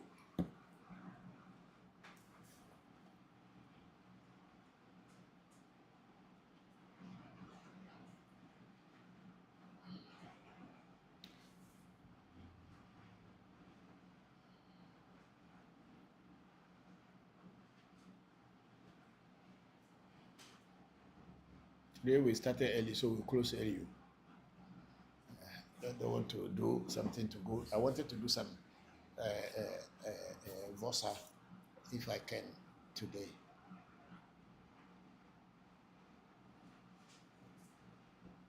Okay, so we have a minister of God say, "Love you, sir. Thank you." Oh, no, there's somebody in the top say, "Click Rich Eyes." Say hello, click Rich Eyes. How are you? Thank you very much for coming to the program. If we have delayed answering or reading your comment, please don't get angry with us. We're just very excited with many other questions before coming to this platform again. This is TikTok. Okay. Then we have some who said hello, clicked, okay, say hello, and then minister of God said, "Love you, sir. Thank you very much. We love you too." And then one be say, "Please take your medication, Papa, as prescribed. We still need you." Thank you very much, Umabi. How are you? How are things with you? I hope you and your children are doing well now. And how is your mom? Hope everything is okay. Thanks for joining. Then Umabi say, "I love my ancestors. My apologies if I sounded rude." No, you don't sound rude at all. We love our ancestors.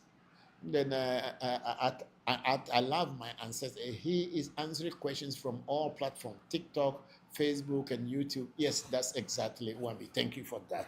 Thank you. Thank you.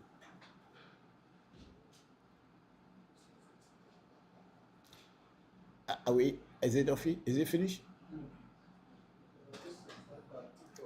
I think somebody has a name. I love my ancestors. Okay, that's the name. Say my apologies if I sounded rude.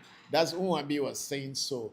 Okay, and then Unwabi again say okay from other platforms. And then I love my ancestors said at Unwabi. Anyways, I'm exciting because you were rude. Thanks. Bye. Was he rude? Anyway, I don't know what they read. What did they read? And then it was rude. You want to do something? No, Oh, come. it's fine. Okay. Because you are here, we want to give you all the benefit for anything you want to ask. So, okay, so we are done with that. I don't know what question. What did Uwabi said before? I love my ancestors said she was rude. Okay. Oh no, that is not being rude. If they say I should take my medication, it's not rude, Uwabi. That's just an advice that I need because I've been very lazy sometimes taking my medication. So you are right. And then I think that's all. We have Adolf Wilfred saying greetings. Greetings to you, Adolf Wilfred. How are you? Thank you very much for joining the program. And then we have Ozioma saying hello. Ozioma, hello to you. How are you? Thank you all very much for joining today's program. And then we have Inside Life say greetings, Father. Greetings to you, Inside Life. Thank you all very much for being here. You are making the program very interesting and making it alive. Keep on bringing and sending in your questions, your comments, and your greetings. We are grateful. And then we have Adolf Wilfred say, how do you honor your ancestors indoors? By pouring libation to them. I had thought many, many times that if you are living in a place that you cannot come out to come and pray to your ancestors or pour libation, get a bowl of earth, sand, dirt, whatever you call it in your English. Keep the sand, the dirt, or the earth in that bowl. Put it in a corner in your room. You can wake up because God worshiping is not a public thing. To worship God or to pray to your ancestors, it's not a public display. Your God lives inside of you. So just go into your own secrecy and pour your libation into the sun, the earth, and you are done and come out. I think there's a part in the Bible where Jesus was saying that only the Pharisees are the ones who stand on top of the rooftops and in corners of street and shouting over their voices and making people to say that they are praying. And then you know what the Pharisee is? A Pharisee is not any group of tribe in Israel or in that area. A Pharisee is a hypocrite. That's all that it meant. That only hypocrites that stand on top of roofs, shouting and making noise for people to know that they are worshiping God. If you are a true worshiper of God, you can do it in your privacy without anybody seeing you because you are not doing it for people to see. It is between you and your God. But when people go and shouting and making noise, that people should see them that they are worshiping God. If you go deeper into such people, you realize that they are thieves, they are hypocrites, they are liars, and they don't tell the truth. But they make all these public utterances to make others to think that they are really actually worshiping God. So worship your God in privacy. You don't need to stand on top of roofs or corners or platforms to make people know that you are worshiping God. Fetch a sand and put in a bowl, pour your libation in a room, and when you come out, it is between you and your God. It is not for the public to see. Thank you very much, Adolf, for that question. And then Ancestral at 00840 in Virgin Islands, American Virgin Islands. What is the importance of initiating? The word initiation simply means introduction. So if you want to work with a particular entity or spirit or voodoo or orisha, you need to be introduced to that particular entity. And that is what is called initiation. If you are not initiated into a particular entity, you cannot work with that entity, because if you don't know me, you cannot deal with me. And if I don't know you, I will not deal with you openly. So initiation simply means introduction. Thank you very much for that. And then we have Okonji Chibueze say happy new month, say good night and good evening. Thank you. Good night, good evening, and evening. Thank you very much, Okonji Chibueze. We are very grateful. And then we have Inside Life. I need help from my ancestors. How do I go about it? Consult people who know how to consult your ancestors, and they will tell you how to go about it. Because you need help from your ancestors. You don't know how to contact your ancestors. Yes, your ancestors are inside of you. You can pour libation to them every time and mention their name. Because libation pouring, you must mention the name of the people you are pouring the libation to.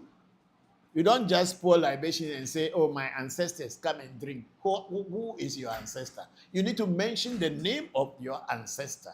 But there's a whole lot of time people make this mistake by saying that, oh, if I say my ancestors, then they come. They don't come. They don't know you.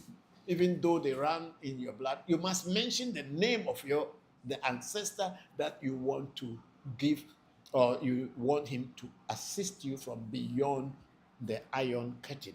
So when you just stand up and say, oh, my ancestors, come and have a drink, who are you calling? There is nobody in the ancestral world called ancestors. Each and every one of them had a name before passing on.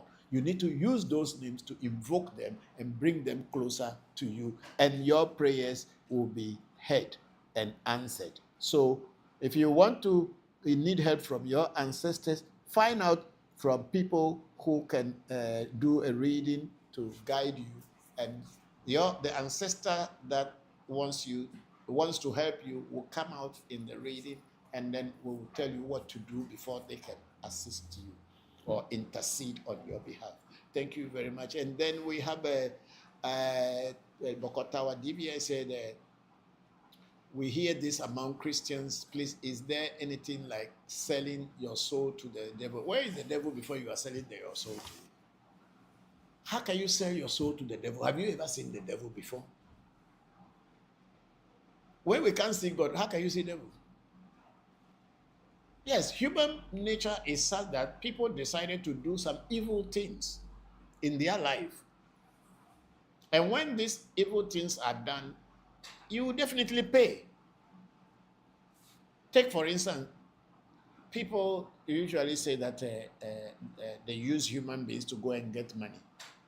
Is it money ritual? It does not exist. There is nothing called money ritual. That's why people like Agrada and all these people will deceive you and collect your money from you, because you thought that there is some money that she can give to you. If she can have money ritual and make money, why didn't she make money for herself? Why does she need to take yours? But you know, the human being, especially the black person, most often we don't want to suffer. We don't want to work hard. We just want to, not all of us, most people want to work hard. There are some few people who don't want to work hard. They just want things to fall into their hands. And they thought that by saying that you're going to do a money ritual, and then they deceive you that, okay, money ritual, go and bring somebody or kill somebody and bring somebody so that we can give you money. What happens is that that person you kill, that soul is going to chase you until one day it will get you. And when it gets you, then people will say that you have sold your soul to the devil, and that's why. No, whatever you sow, that's what you reap. If you kill, somebody will kill you too one day. Yeah, if you destroy, somebody will destroy you. Today you may be strong, you may be mighty, but a day will come, someone will be stronger than you and will attack you, and then will succeed in attacking you. So there is nothing like selling one's soul to the devil in any way. It is only religious people who say such thing, that people sold their soul to the devil. Where is the devil before you are selling your soul to him? Don't know that in human being, we have positivity and we have negativity. When you allow your negative inner self to override your positive inner self, then you will be doing bad things more than good things. If you allow your positive inner self to override the negative inner self, you will be doing more good things than bad things. But there are some people who chose to do bad things because they allow their negative inner self to override their positive inner self. And then they choose to be doing bad things, either bullying people or destroying people. And then at the end of the day, they will say it's the devil who did it. Where is the devil? There is a story I heard that there was a man who stole money or raped a girl. And then they brought him to the police station. Then he made the police, the CID, to understand that it was not him, it was the devil who did that. So the police told him that, okay, if that's the case, let's go, take us to where the devil is so that we can catch the devil, then we leave you. Do you get my argument? You did something bad, and when you are caught, and instead of you facing the actions of your the reactions of your action, you say he's the devil. Where is the devil? Go and bring him. They will let you go. And nobody can bring the devil from anywhere, because we are our gods, and we are at the same time our devils. There is no God anywhere. It's within you. So it is also that the devil is also within you. If you are able to control your emotions and your actions, you can overcome the devil. But if you let your actions control you, and your greed and all kind of things control you, you will be like the devil. Thank you. And then we have, I think that's yours. And then we have Mr. Canyelo Ngoma. Canyelo Ngoma following the host. And then Inside Life say, I like your education, Father. Thank you very much, Inside Life. And then Adol Wilfred said, can you please teach me a little about spiritual? Let me see.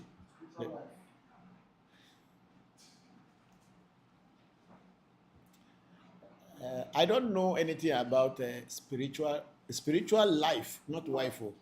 Can you please teach me a little about spiritual wife and how they come into one's life? You know, this question, a lot of time people ask that people have spiritual husband and spiritual wife. I don't think that there is anything like that. However, when we say spirits come in your destiny, Orisha, the spirits on the head spirits in your destiny, there are some spirits that may be in your destiny that may prevent you from associating with certain kind of people, especially Mami spirits. Sometimes may not want you to deal with somebody, so they will be preventing you from associating with certain people. But it's not always the case.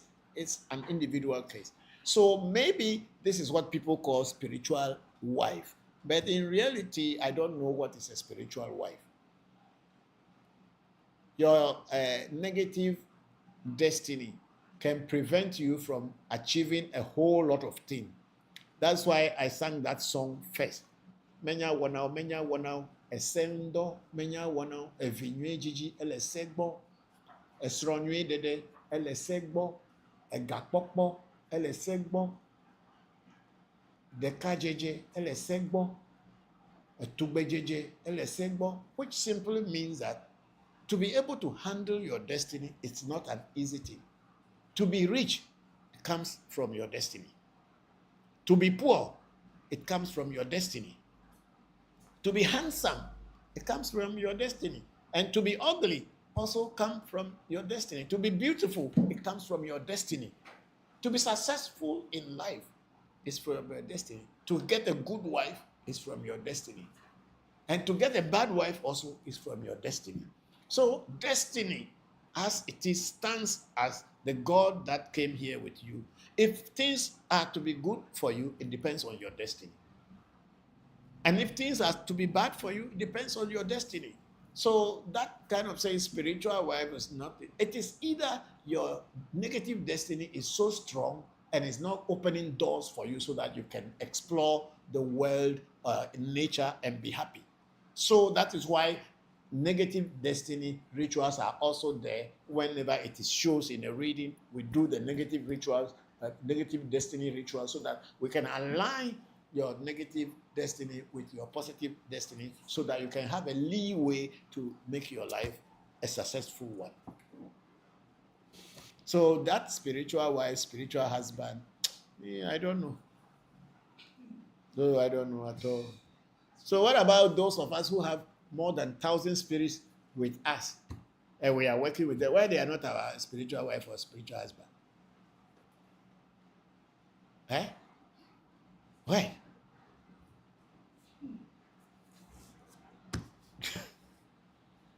Anyway, people have their own way of looking at this spirituality. And then we have Don Jacob saying that good evening, Don Jacob. Thank you for joining this section today. Hope you are good and your loved ones are good. And then we have Adolf Wilfred say, thank you for your teaching. Thank you to Adolf, is it Adolf Wilfred for the questions, because when you ask the question, then I can respond. Without asking question, I don't know what to say. So please send in the questions. We'll be closing very soon. We are now 18:10, 10 minutes after 6 p.m. So we will be closing today early. Don't want to do something into 9 o'clock again. Somebody do a reading and some voice or something is described for the person. I think because of money, the person goes and come back after 1 year. Yes. Are you still going to do that or do another reading? No, okay. When a reading is done for a person, and the spirit world or Afa gave the guidelines and the vosa that's supposed to be done, it's supposed to be done, but the person doesn't have money at the time. When the person goes and come back, even if it's 2-3 years, we have to go back to the same reading, because when an Afa reading or even a mirror or any other reading is done for you, and until the rituals are done, that thing still remains there. If you don't do the vosa to remove the roadblock, it still remains there. What may happen is that you rather be piling more onto it because you couldn't remove that one, but you continue living and keep doing your actions and moving about. So you'll be adding more issues to that particular one. So they may do this ritual for you or this vosa for you after a year or two, and you think that it is okay. Meanwhile, there is another luggage waiting for you to carry, or you are even already carrying it, but you don't know. So when this one is done, something will want to open door, but then something will hold you, like a policeman. You know, when policeman catch you at Africa policeman, catch you for doing something or breaking the law, you want to give him something small so that you go. But if you tell him that you don't have anything, he will let you stay there. He will not open the gate. You can tell all your story in the world. If you don't give money, you're not going to open the gate for you to go. And who is wasting time? It's you. For the police, that's why he's standing. It's not wasting time. It's you whose time is being wasted. So it is up to you either to give something or tell him to send you to court. And then, of course, he cannot send you to court at that very moment. So you either take your license or this and say, okay, you come to court this day, come and collect your license. Then after that, you pay money there. But if you want a quick resolution to that problem, you beg. So, Oga, I beg. Let's do it this way. Quickly, you find your way and you go and reach where you are. But if you say you will not pay, that is what reading and rituals are. When you say you don't have money, so you don't want to do it, they don't care. It's you who is wasting your time. So it is advisable when you do a reading, or before you do a reading, you should be prepared to do this. Even if you cannot do all, you should start doing some, so that at least you'll be alleviated. Some of them you'll be released or relieved from some of the things. But it's not always that you are having challenges that you can do a reading and have money to immediately do the vosa. But if you put it upon yourself that you will do it, even the spirit world, the spirits that are even blocking you, they will start opening some small door for you so that you'll be able to do it. They do. That's how it happens. That's what I know. Yes. And then we have Adolf Wilfred. He said, how do you, I think we have done that one already. And one be say, Papa, tell us your secret at your age. Your eyes are sharp. You can even see something far on the screen. I don't have any secret. Though. I eat, I sleep, I take care of myself, and the medication is what sometimes I am finding. I've taken this medication for so long, so these days I don't really feel like taking it, but I have to take it. If I don't take it, I will not be strong. But otherwise, I don't have any secret. Uh, what I will say is that just live your life, live a free life. Don't hide yourself from yourself. Just live a free life and be straightforward with your life. Don't be a hypocrite. And you don't have anything to be afraid of. When you sleep at night, you sleep deep because you are not afraid that somebody may come and attack you because you haven't done anything to anyone. Unless, of course, if thieves come, but that one too, you can handle it. Thank you. And then Saint Bible 4, I say, Papa, good evening. Good evening to you, Saint Bible 4. How are you?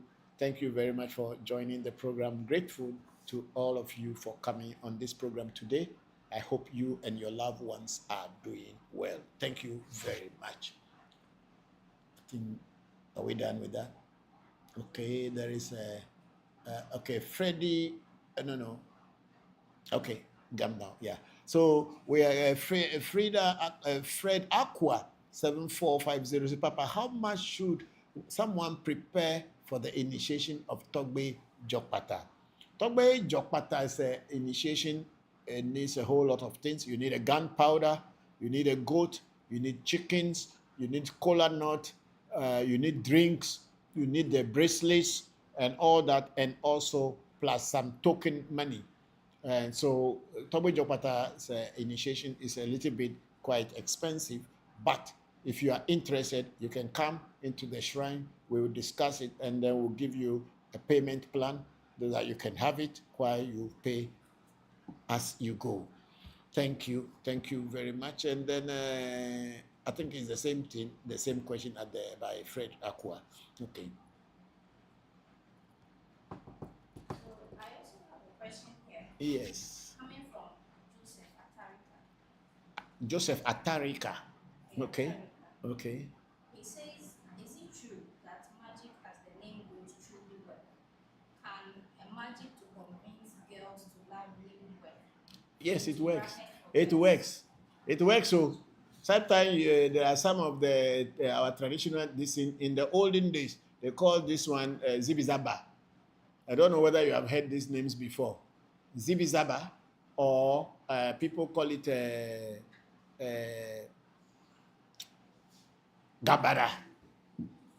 They even have a group that old ladies used to. It's mostly old ladies, and they play one drum, and the old ladies they will call it gabara, avi eha.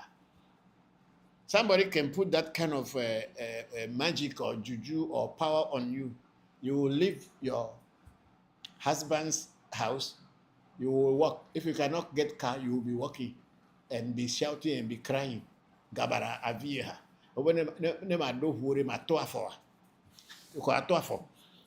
It is there. It is there, but those things were done mostly in the olden days when there were not many women. In the past, there were not many women. So men were more than women. And then men wanted to have children so that their lineage can continue. So sometimes they will do these things and get a woman to come from wherever, or they see a woman, they try to attract the woman in some way, and then they use these powers to attract the woman. And finally, what happens is that maybe the woman comes and have a child for them, and maybe some get to a point the woman's face is clear and the woman leave, but he has gotten his child or children. So these things are still very real. We have plenty of gabaratins here, Zibizaba and all this. We have plenty here, and yeah, they work. So Mr. What is his name? Joseph, they work. Oh, you can come and try. They work. There's not joke. They work. Okay, I think Jenna and Renee Henderson, our sister there, say hello again. Say, I would like to know about the spiritual significance of using palm kernel oil to ward off negativity and witches. How can one activate its powers for protection? Normally, I don't think an ordinary person can use palm oil to ward off negativity or ward off negative energies. It is not, I don't know. I have not seen anybody doing it, and I have not even read it anywhere where an individual can just pour palm oil and then activate or whatever. However, when we do anti-witches ritual, we give palm oil to the witches, and then it's a process. It's not something that if you are not initiated, I can just teach you to start doing. Is it palm kernel? Is it palm kernel oil? Okay, palm kernel oil, not palm oil. Okay, palm kernel oil is very powerful, and a lot of spirits do not like it. A lot of spirits do not like palm kernel oil, especially Afa doesn't like palm kernel oil. There are so many ways people use palm kernel oil to ward off negative energies. But then, whichever spirit you have to use, you need to know and initiate into such a spirit. And I don't have a very clear idea about how to use it, because when we do anti-witches ritual, we know we use palm kernel oil too. When the witches are disturbing a person, and then the person is keep trying and doing rituals, but the ritual is not working. All the rituals they have done, or the vosa they have done, is not working. Then we add other oils, because we don't know the witch that we are feeding. We don't know which oil that one will accept and then leave the person alone. So we also use palm kernel oil sometimes into a ritual, that we add them all together. So the real way to do it, I don't know, but I'm sure when you go online and you check, you may have some people who will teach you how to do that. What I don't know, I don't teach. I don't want to confuse you or confuse myself that I know what I don't know. What I know is what I teach. Thank you very much, Jenna. Hope you are fine. Let's move the cursor. And then Jenna again went on to say, Yoruba people call it egbe, egungun. I think, and some call it kra.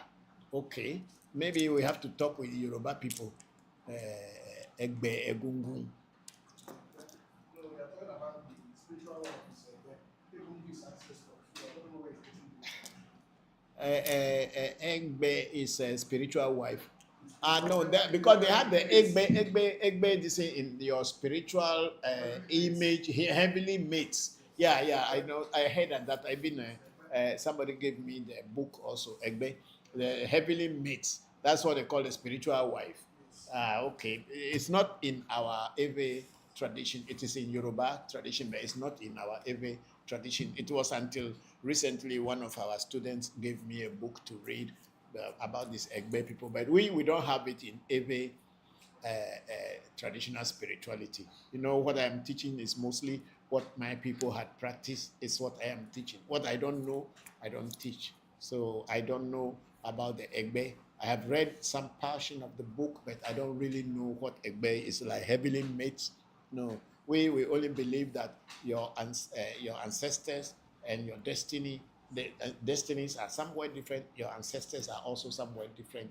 And then if your ancestors need to be called upon, you pour libation, you follow whatever the spirit will teach you. The Egbe, where your heavenly mates are, it's not very directly in Ewe cosmology. Let's go. Somebody say,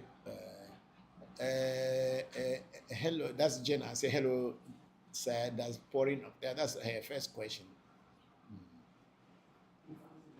Yes, we answered that one. I think Jenna, I had answered the pouring of libation It will help you, but it does not solve all your problem. And then Jenna said it's both ways. Okay. Okay, so thank you, Jenna, for that. I'm not very clear about both ways, as you say. Parkwesi is the one telling Jenna that it is both ways. Okay. Thank you. And then we have Danny Pitts. He said, good evening, sir. I am very grateful for you and your teachings. Many thanks and blessings to you, sir. Thank you to and blessings to you, Danny Pitts. I'm grateful that you joined this program. Thank you all very much. And then we have Sila Ameji, my daughter-in-law. There is a good evening, Papa. Please, I heard 3rd March is full moon. Is it also in Ewe cosmology, and kindly tell us about it? The Ewe people do not really use astrological phases of planets and the moon or the sun to do things very much. There is very limited usage of the astrology. And in the Ewe, it is the 4, it's not even the 4 corners. It's usually the 3 centers: sunrise, midday, and sundown. That is 1. And then we use north, south, and then up, down, up, down. These are the cardinal points that the Ewes use, not like the 4 east, west, north, and but okay, we can say east, west because we use the sunrise, midday, and sundown, and then we turn north, south, and then of course we do the sky and the earth, the sky and the earth. So Ewes don't really use. I can't say Ewes don't really use. What I have learned, I have not learned so much about the phases of the moon, how if it is a new moon or it's a full moon, and then you have a special thing to do. However, because I studied a little bit of astrology in India and in my Tantra distance, I know that people use a full moon for something like Ananda Maga, that where I was a monk at the time, we used a full moon as Purinima, which is called full moon in India. And then we have the Amavasya, the new moon, and the Ekadashi, 11 days after the new moon, and 11 days after the full moon. So we have Ekadashi, we have Purinima, and then we have Amavasya. These are the mainly of Oriental Hindu phases or astrology. But in every cosmology, 3rd moon, full moon, maybe if somebody have an idea of how to use it, then that is that. Maybe someone will say, okay, today is the full moon is usually, I think that's the day the moon is very big. And then we have the new moon where there is nothing at all, darkness. So somebody may want to do something at that time, but it is not something that is so prominent in the studies that I have made in Ewe spirituality and Ewe cosmology. But that does not write it off. That means other people may not be doing it. I don't know everything. What I know is what I teach. So I have not come across the phases of the moon in my learning over the years. So I don't know. But maybe if you read from some books and they say it works, you try it. If it works for you, then you follow. If it doesn't work for you, then you leave it. Because my advice to people I teach is that what works for you, follow it. What doesn't work for you, abandon it and go your way and find what works for you. So try it and see. I don't even know much about it. Thank you very much. I hope our princess is strong and you both are fine. Thank you very much, Sila. And then we have Jenna again. I remember my great-grandmother using telekinesis with the traditional broom to catch thieves at their shrine.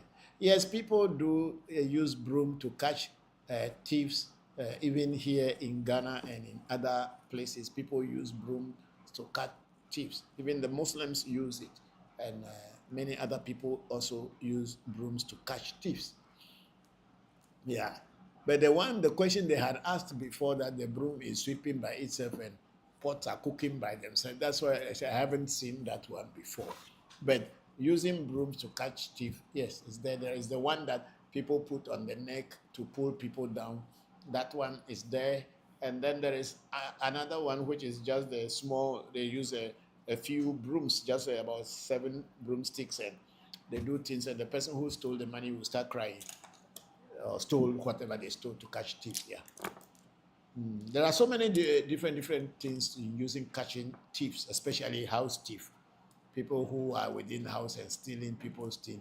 There are so many things you can do to use in catching them. Broom is one of them. You are very right, Jenna. Thank you very much for that.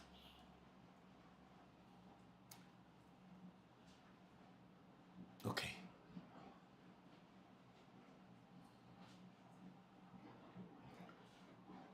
What is that name? Mac Kobler. Martin Kobler, Bokor, Afanye To. Togbe Afanye To. Okay. What a lovely looking brother and knowledgeable Bokor to have. Well done, brother. I haven't joined your program for a long time. It's good to see you teaching as usual. Akpe Kaka Togbe Afanye To. Thank you. It's my cousin in the UK. Akpe Togbe.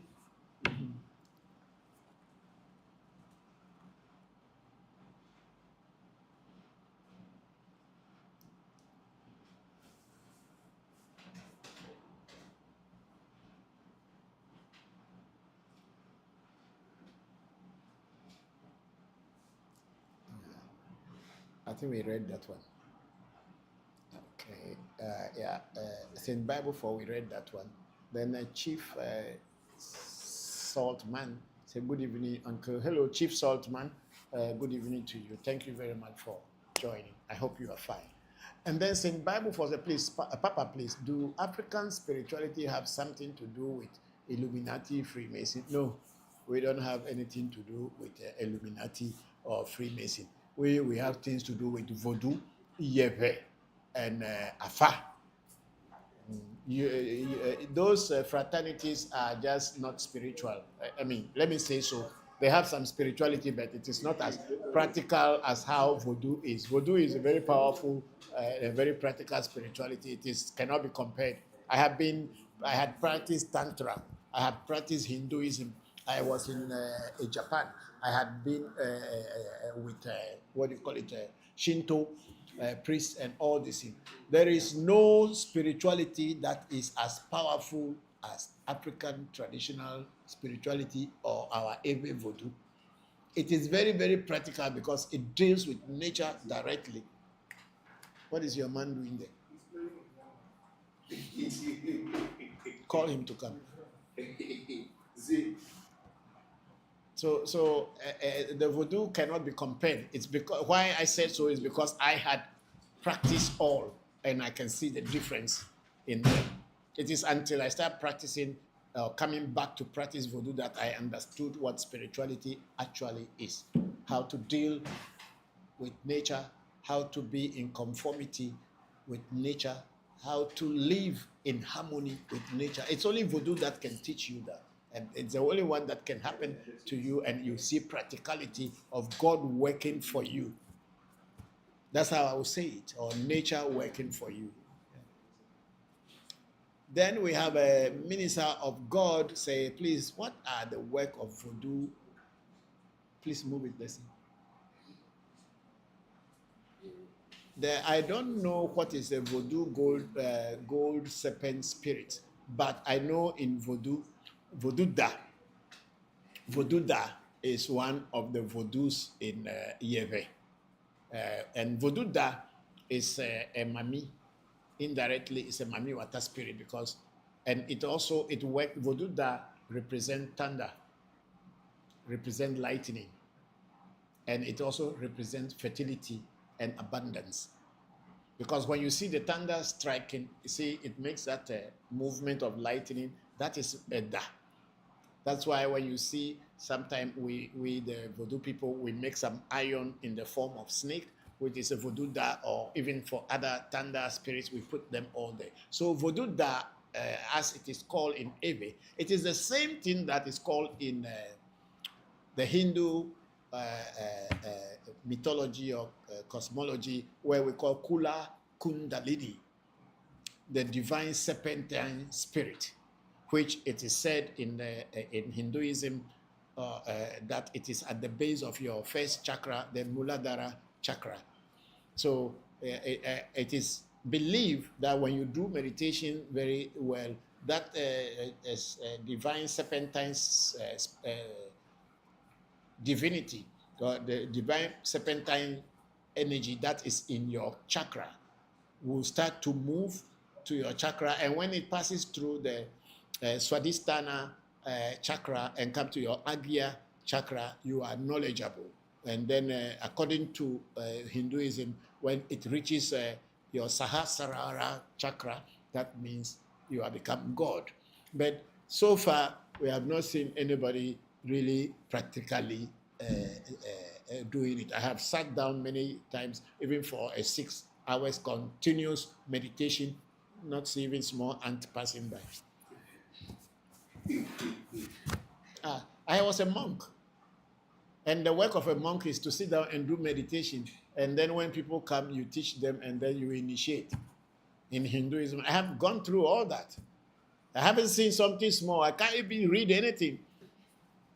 That's why even today, my fellow friends who were even in the organization, we were the young ones who joined the organization when we were in our teens, and I'm talking in the 1970s. People are still doing, they're not seeing any result. It's only stories you hear. But practical demonstration, here in this house, if we say rain will not fall, we put a Voodoo down and say, Voodoo, go and talk to the rain that rain shouldn't fall until we finish our work. I tell you, the cloud will listen to us and wait. They will wait until we are done. It is practical. It is not something that you need to sing song and dance. You just say one or small word to, you know the name of nature. You call the name, pa! The answer is given to you. Because nature knows that you know him or you know her. So when you talk, it listens. When you know God and you talk to God, God will listen. If you know the name of God and you call God, God will listen. But when you sit down there, it's a lie. It doesn't work. You only take advantage of innocent people who are very ignorant about the reality of spirituality and collect their money. For here in this shrine, everything is practical. Everything is practical. We are magicians. We do entertainment magic on stage to make people happy. That is a different thing. But when it comes to spirituality, Ewe Vodu and Ewe's traditional spirituality, there's a practicality in that, and that has nothing to do with stage magic or whatever. But it is real. When you put it there and then, people see results. And no sweat at all. Yes, you don't have to go and be rolling on the floor and be using cutlass that you are beating, cutting down the devil. Well, your hand will pay you. People carry cane and say they are beating the devil. You yourself, you are not correct. You say you are beating the devil. It's your hand who will pain you. It's your hand that will pain you. You have seen the devil before you are beating him. It's your hand will pain you. Okay, so we have Alfred at Champom 1 say, hello, Papa.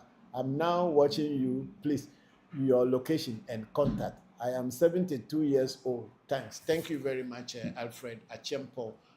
They are going to write our number there for you, and you can see the number and our location, or you can go on to Google Map and type African Magic Temple into it, and it will give you all the details on our shrine. Thank you very much. And then we have a minister of God. He said, please, what are the work of Voodoo? Is that not the same that I just... The Voodoo Da has its own work. I don't have a Voodoo Da at my shrine. So I cannot say that this are its work, but I know Voodoo that works with the Hebiaso, the Tanda, and also it works with Mamiwata. And then, yeah, so whatever those things do, that's what the Voodoo that also does. But I know when a Voodoo that comes in a person's reading, it is trying to help you to multiply your to get abundance. That's what it is. So, but then there are so many other works of Voodoo that I don't know all because I don't have a Voodoo that. I'm not into Yeve, so I don't have Voodoo that. I have Hedia, so but I don't have Edda. Thank you very much, Minister of God. And then a baby girl for life, Nuna. Baby girl for life, Nuna. I say, Papa, please, can you talk about the concept of restorative justice in African spirituality? I am not very sure if I understood your question. What is the restorative justice in African spirituality? It is not only in African spirituality. If you are talking about justice, that's why I kept saying that whatever you sow is what you reap. If you do bad things will follow you. So when you tell, is it restorative? Okay, restorative justice. What does that mean?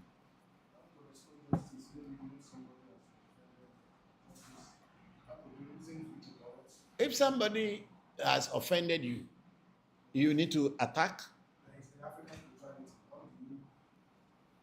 Oh, it depends. Everybody has their own way. For me, when people do things to me, I don't attack. I just tell my spirits that this is what somebody has done to me. I don't know what to do, and I wait. I want nature to take its own course. I will not go and say I want to attack you because the moment I start attacking people, when people attack me, it will hit me. That's why when people are doing things to me, you will see that I'm very quiet. I just watch. But then with time, my destiny is very strong, so I know it will judge and take action. I don't know how to revenge, and I don't learn how to revenge. And when people come to me that, oh, can you do this to this person for me? I will not do it because I myself, I'm not doing it for myself. Why should I do it for you? So I don't know how it is done, but people have all this, and people kill people. People send Voodoo to destroy others. When I say they kill, it's not that they use knife to go and kill somebody necessarily, but people can tell Voodoo to go and kill you, and it will kill you through. Yeah, because Voodoo and spirituality is mental wave. Because the things we do here can work somewhere in Australia. Even though physically we are not having any link directly with Australia or the Pacific. But when we set up things here, it can go there and work. But most of the things we do here is to assist and help humanity, but not to go and attack people and destroy them. Because if I start doing that, I will open the doors for people to be able to attack me. And if they do, it will penetrate, because my teacher told me I should never attack people. Rather, I should protect myself from people's attack coming to affect me. And that's what I learned. And then saying, Bible for Papa, please, do we have a spirit that teaches herbs? They said dwarfs, they teach herbs. And that brings me to Bokor, Chibuzo's want to get Obubuyaya before going back to Nigeria. So yeah, there are, it's not like herbs. Okay, I don't know how to put this. What happens is that there are certain things that can be done for you, and your memory will become sharp. And when your memory is sharp, there are informations that you can easily pick from your dreams and from spirit. Because you know, herbs, they talk. Herbs, they communicate. Rivers communicate. Trees communicate. Animals communicate. But when your own subconscious mind is not so subtle to be able to receive these tan mantras or waves, from the animal or from the plant, you cannot understand. It's just like a mirror that is dirty. When you look at yourself in it, you can't see yourself well. But when you clean it and it's very clean, you can see yourself. Because for me, I communicate with plants. Even with plants, I can communicate. With animals, I can communicate. They are not going to be talking blah, blah, blah, blah, but I can pick their waves and I can translate it. The same thing with the plants. I can pick their waves and I can translate it. But you need to be to that level in order to be able to pick it and translate it. And it is not everybody. However, there are herbs that you can use to prepare herbal powder, give you to be drinking so that it sharpens your memory, whether for school or for spiritual practice or anything.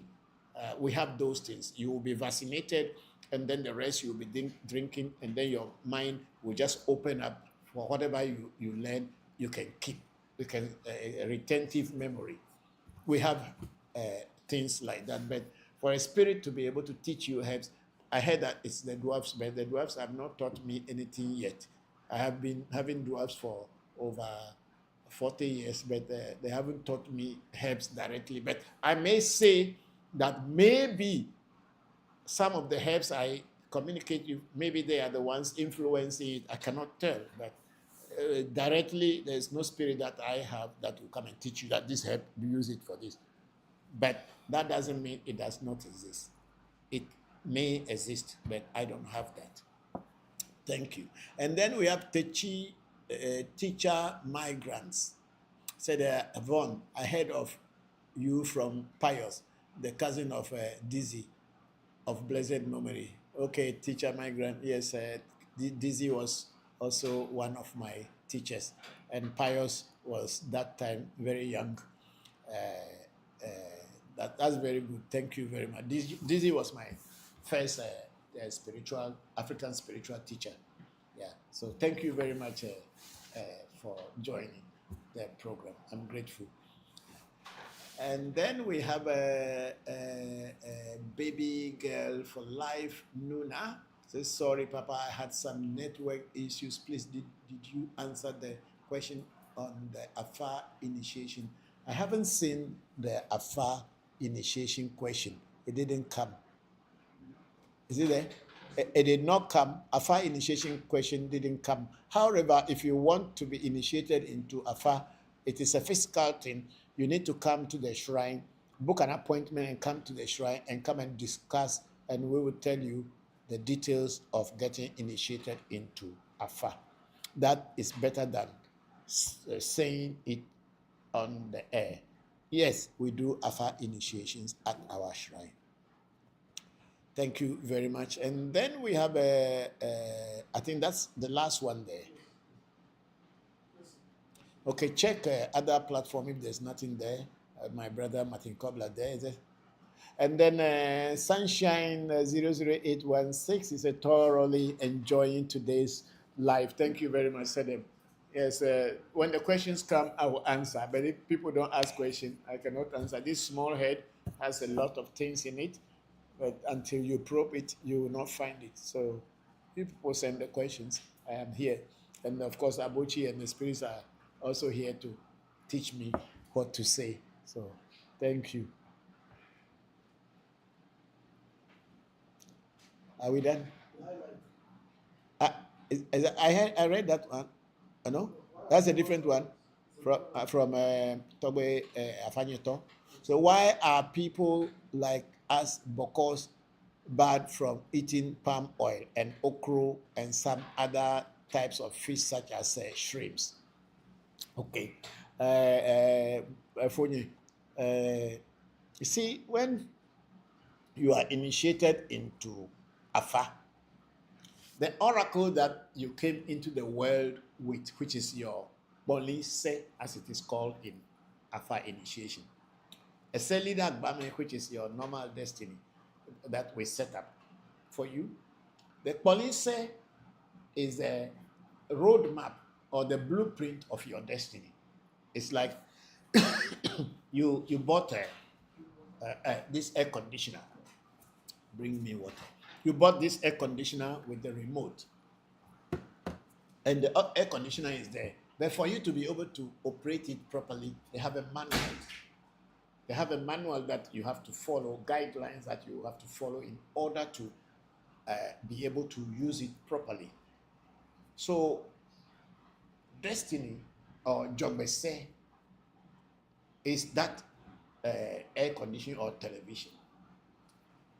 Afa, on the other hand, is the Kboli Se, which is the blueprint or the guidelines on how to work with your destiny. So, in some people's destiny, palm oil is not good for them. When they eat palm oil, bad things will happen to them because their destiny does not like such foods. In some people's case, it is okra. And in some people's case, it is beans. My friend, who is also my teacher, when he eats beans, if he eats beans today, tomorrow he will get a problem that will bring him to police station. If he touches beans today, tomorrow he will find himself in some problem will come. He will be in police station. So he has studied himself over the years, so he doesn't eat beans. So when you are a Bokor, your destiny will tell you the food that you should not eat, or dietary restriction, things that will help you so that you can live long, you live healthy, and be able to enjoy life. It is for this reason why when you are initiated into Afa, they give you some dietary restrictions that don't eat this, don't eat that. And each and every person is different. Mine is different from yours, and every other Bokor, their own is different. So it is for your own good. But if you don't think it is for your own good, you can eat them for practice and see when you eat them if there's any changes in your life or not. But then if nothing is happening and you are eating and everything is still moving well for you, then you know, okay, then maybe Afa deceive you. But if you eat them and things start happening, then you know that Afa told you the truth, then probably you can stop. Because I always told people that they should, even though the oracles say this, for experience sake and experiment sake, try to eat it and see. Because I remember when I went to Togo to be initiated into Fa, I didn't know that I'm not supposed to eat palm kernel oil. I like wache so much. So that early morning, I stopped my car and there was some wache sellers on the roadside. So I bought wache. Fortunately or unfortunately, they use palm kernel oil. And the moment I ate, I started having hiccup continuously. So when I got to where I will be initiated, I told them, I'm having this hiccup. And they said, what did I eat? I said, I ate wache on the road. They said, no, maybe in Togo here, the people use palm kernel oil. Maybe that's why. And truly from that day, when I stopped eating this kernel oil and everything, not such things don't worry me anymore. So you should try it. And if it works for you, fine. If it doesn't work for you, you can stop it. So it is just for your own good, because it may be in your body, in your destiny, that those things will disturb your peace. That's why they prevent you or stop you from eating them.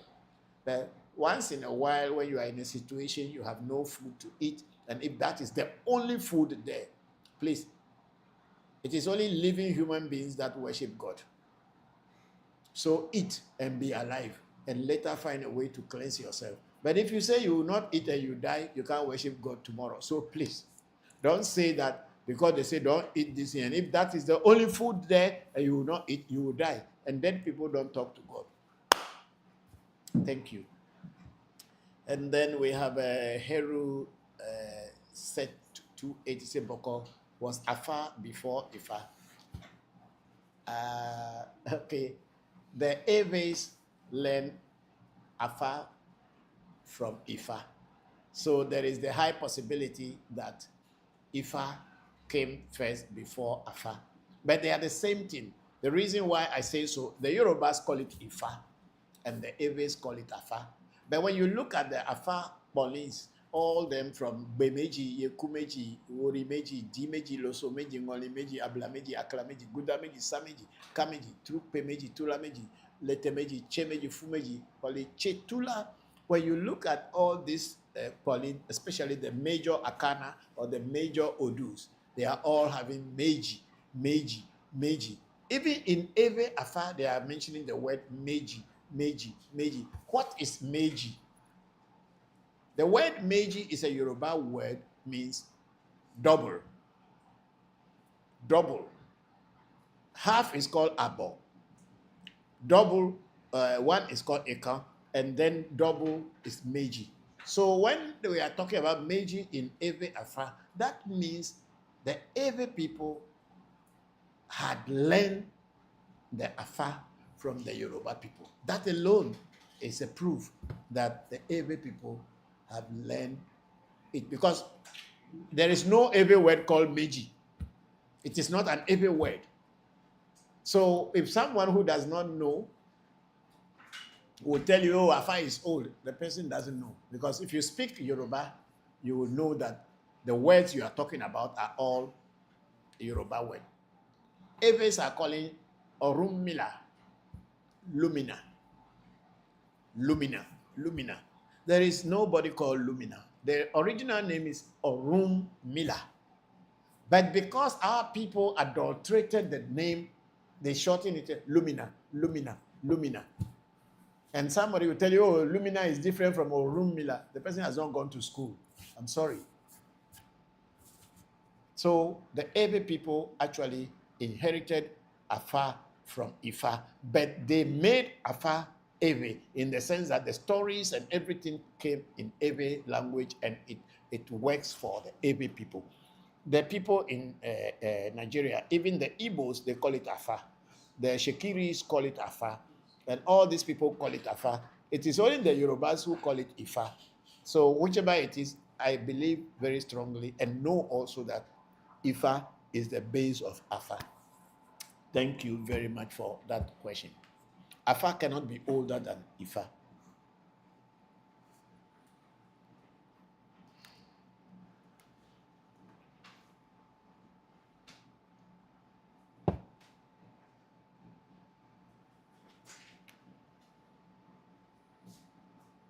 Okay, we can close. Check the other platform, and then if there's nothing. Okay, Jenna Henderson is saying that is there any spiritual way of strengthening one's aura to fight off spiritual arrows or missiles launched against them by witches? The only way to be able to fight this thing is, one, you have your initiation to get a spirit guide that will be like an armor around you to alert you. You know, like the war that is happening now, people shoot missile, but then they have something they call Patriot missile. Is it not Patriot missile they call it? The Patriot missile is the one going to stop this missile from coming to hit you. So when you have a spirit around you, a spirit that you are initiated into, or a talisman of the spirit is made for you, even if they made the talisman, they need to initiate you into it.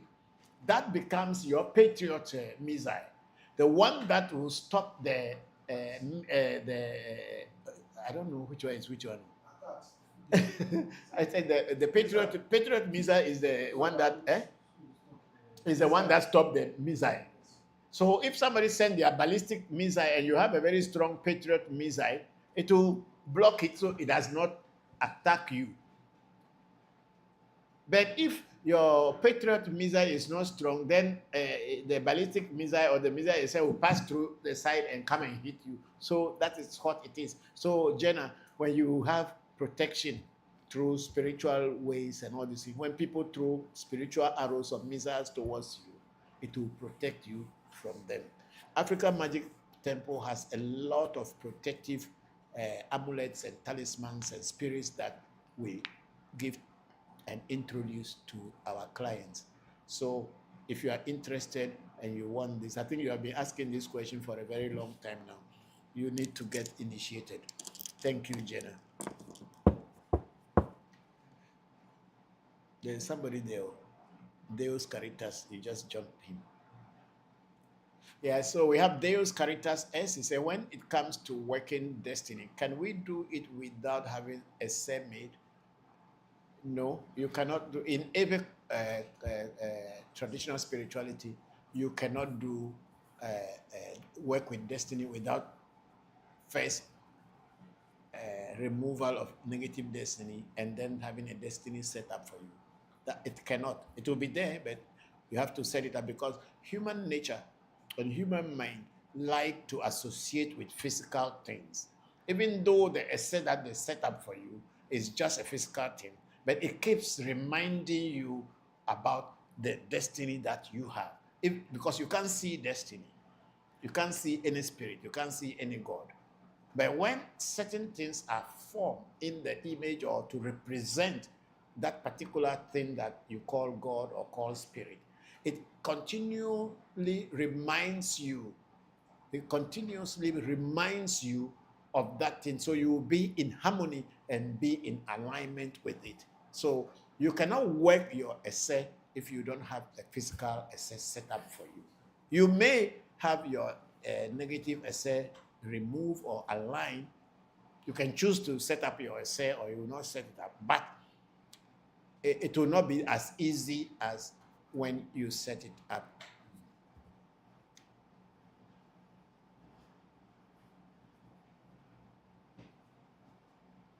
Now, when Deus said, when it comes to working destiny, can we do it without having a made?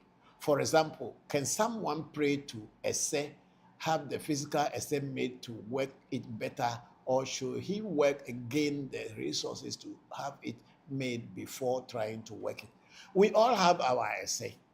You can, without even removing negative essay or setting up your positive essay, you can still pray to your essay. But the harm or the danger in it is that which part of your essay is stronger? Is it your negative side of your essay that is stronger, or is it the positive side that is stronger? If the positive side is stronger and you are praying to your essay, you will see that things will start changing, even though you have not set it up, you have not even aligned the negative one. However, if your negative essay is the one that is strong, and then you are praying, then that negative essay being stronger than your positive will start to react in your life, and things that you don't want to be happening may rather be happening than not happening. I don't know whether you have heard this term before, say at the wrong place at the wrong time, or in the wrong place at the wrong time. Some people will just go somewhere. They have not done anything. They have not committed any crime. But because they were at the wrong place at the wrong timing, something will happen. Either they die or they got caught up and they end up living in jail forever. And people even forget them that they are even inside jail. This is destiny. So if your negative destiny is the one that is more powerful, and you are praying to it and continuously praying to it, it may not be helpful to you. That is why it is better and good for a person to try to remove their negative essay, and then after that you can be praying to your positive essay, and it will grow whether you set it up or you don't set it up. But the best is when you set it up. Thank you. Yes, and they will say, okay, thank you, Toby. Hopefully I will be able to do this. It is my life goal. LOL. Thank you. Thank you. Deus, we are here anytime that you are ready.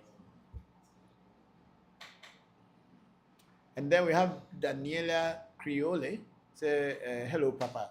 This is Daniela from USA. I have a question about the relationship between the Ewe and Mina. Many Mina arrived in colonial Louisiana. How similar is Ewe and Mina culture in Voodoo? The Ewe and the Mina are the same people, only the dialect changes a little bit. The Mina people can understand Ewe very easily, but the Ewes, we cannot understand the Ewe, the Mina dialect. But the Ewe and the Mina are the same. We are the same people with the 4 people. Yeah. Thank you very much, Daniel Creole. Thank you. Because the Mina, bring that question. We have the Mina people and the Tado people. All this in today's Ewe language, where people thought that they are just stories, but they are still existing. Those Ewe tribe in that speaking that dialect are still very much there. Last time when I went on this German program in Togo, we met people who came from Tado, Ajatado, and we met people from Mina who also came to the same Voodoo conference, and we were exchanging knowledge from one another. But they were even surprised that I could even understand some of this Mina language. And when I was translating for other people, people couldn't understand how I came about it. But I myself, I don't know. So thank you very much, Daniela. Daniela said also, it's great to see you again. I hope you are well, Papa. I am. Thank you very much, Daniela. I'm very grateful. Thank you. Thank you also for joining the section. And then Heru said 2H is Ache. Thank you very much. And then Heru said, what is good offering to give the angel of the year? I believe it is Sahiel. No, it's not Sahiel. Is it? Yeah, it's Sakiel. Sakiel is for this year is Archangel Sakiel. I think what did we give the other day? I think people are giving fruits, and what did you give? Fruits. You were giving fruits to the Archangel of the year, Sakiel. Yes, yeah. That we are having it in the form of Akintola. We are having it in the form of Akintola, so we give alcohol sometimes. We pray. But whatever you want to give, I'm sure the angel will know. But fruits should be good, because Archangel Sakiel for prosperity, abundance, and wealth. Yeah, that's good. Okay. I think we are done. Please, this is TikTok or what? Huh? Okay, so all questions from YouTube now should stop. I'm tired. And then, okay, where are we now?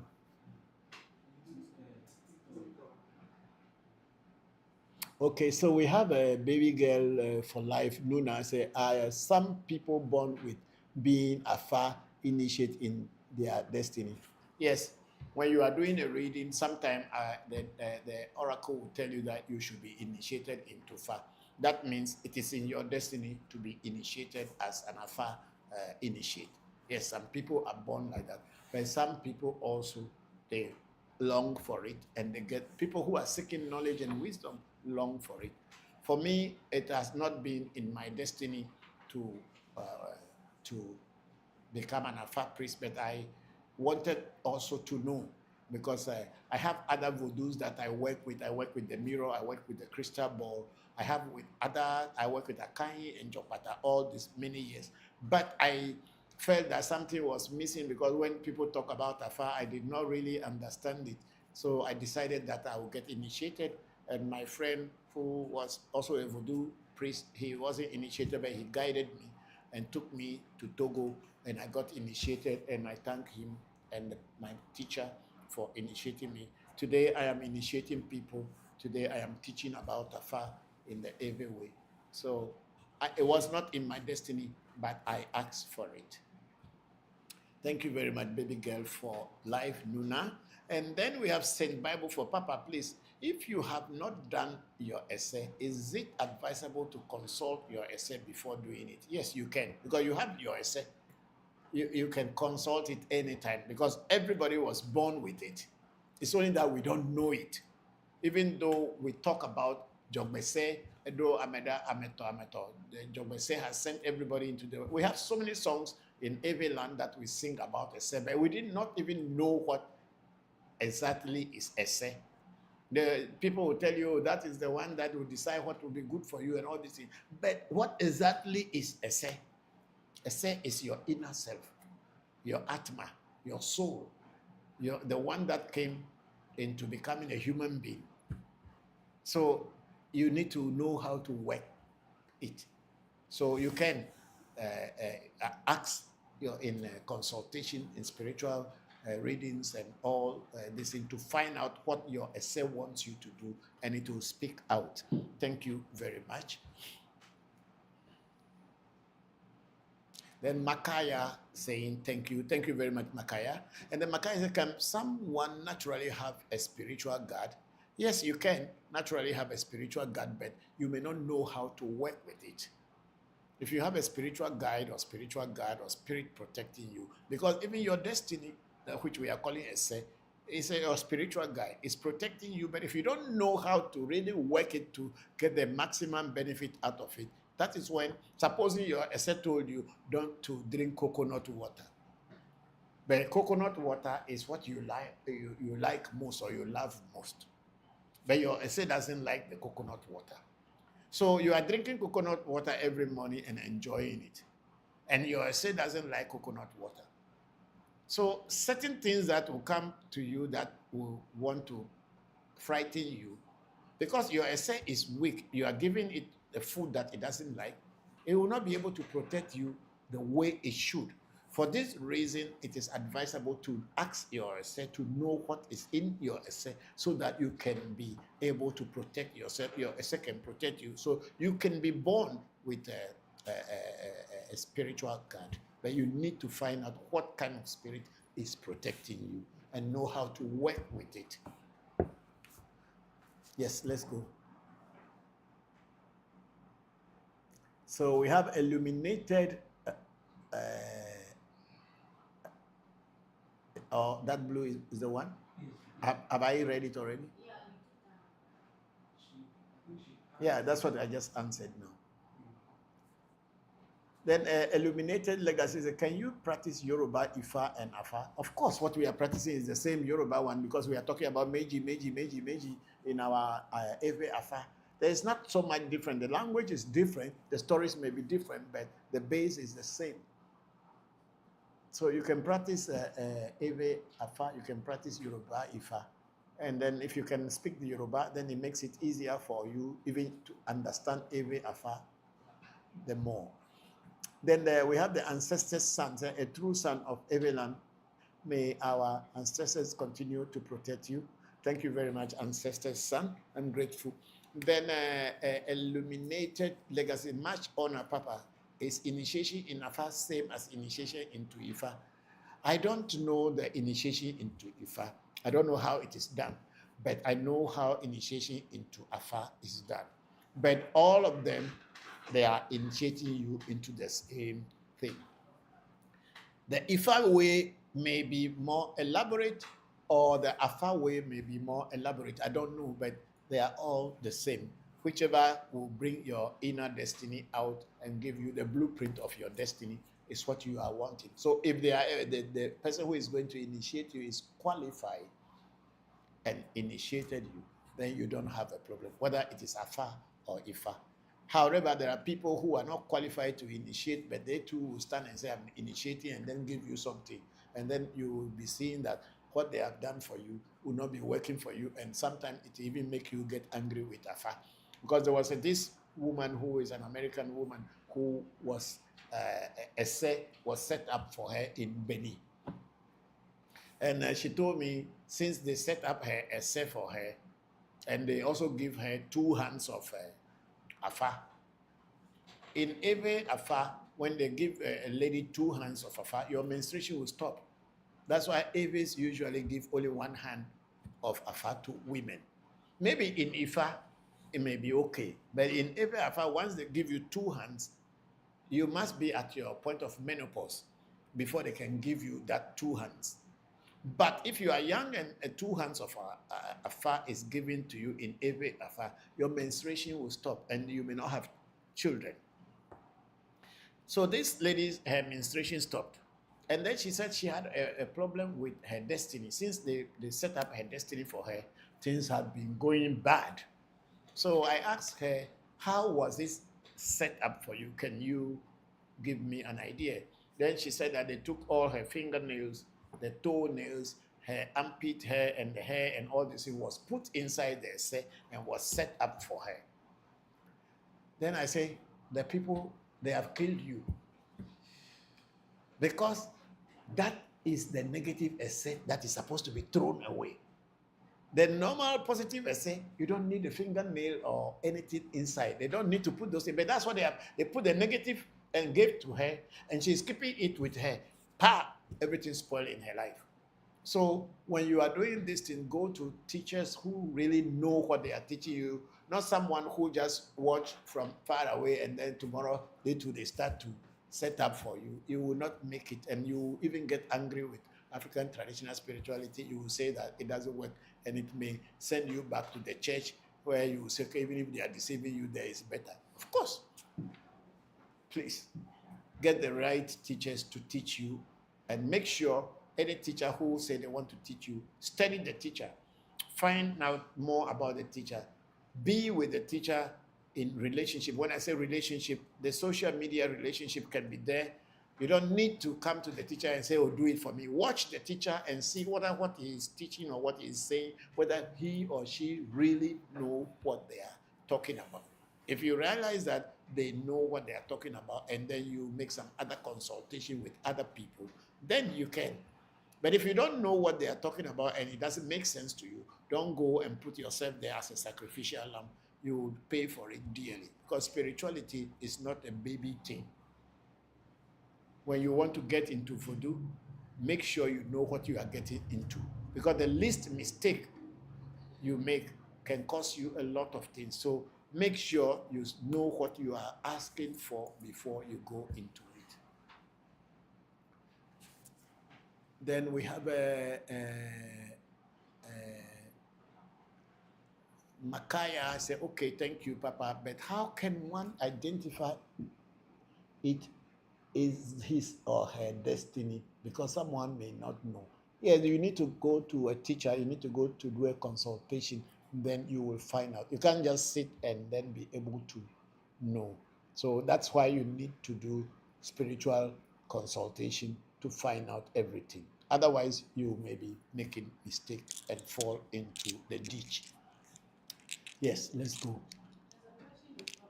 There's a question. Can one be initiated when he is not present? No, initiation is a physical thing. It's a physical and a practical thing. And a person cannot be initiated in absentia. However, I've been hearing people are initiating people in absentia. It is never true. There are some voodoos they can make and initiate you and send you the seed of initiation to swallow. That's a different thing. But when it comes to fa and proper initiation, you need to be physically present, because you yourself, you need to go through some physical discipline, guidance before the spirit will show itself to you. And you cannot be far away and it will show itself to you. Thank you very much.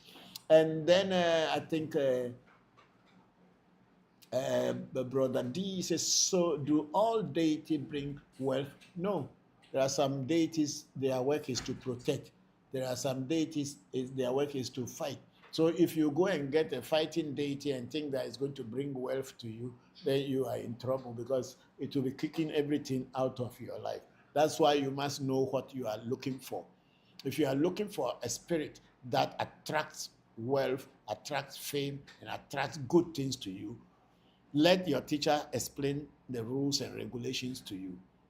Then when you have that one, then you know that you have. But if you go and take a spirit that is fighting everybody, which sometimes we have to have those spirits in order to protect us, a spirit that will ward off negative things. If you get that one, the spirit is always fighting things away. Sometimes even good things, it will fight them away.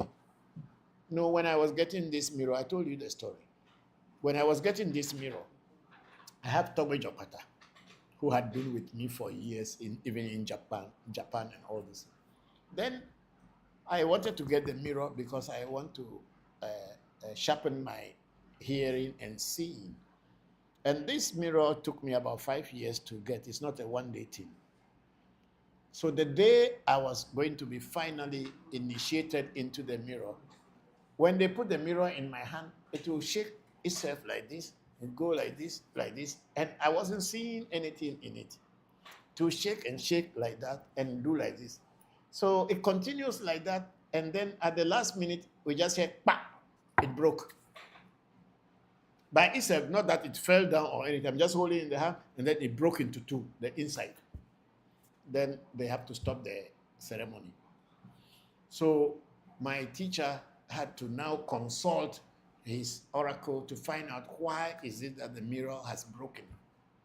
Then the oracle told my teacher that I have a spirit in my shrine that doesn't want the mirror to come, because I did not inform the spirit properly before coming to get this in.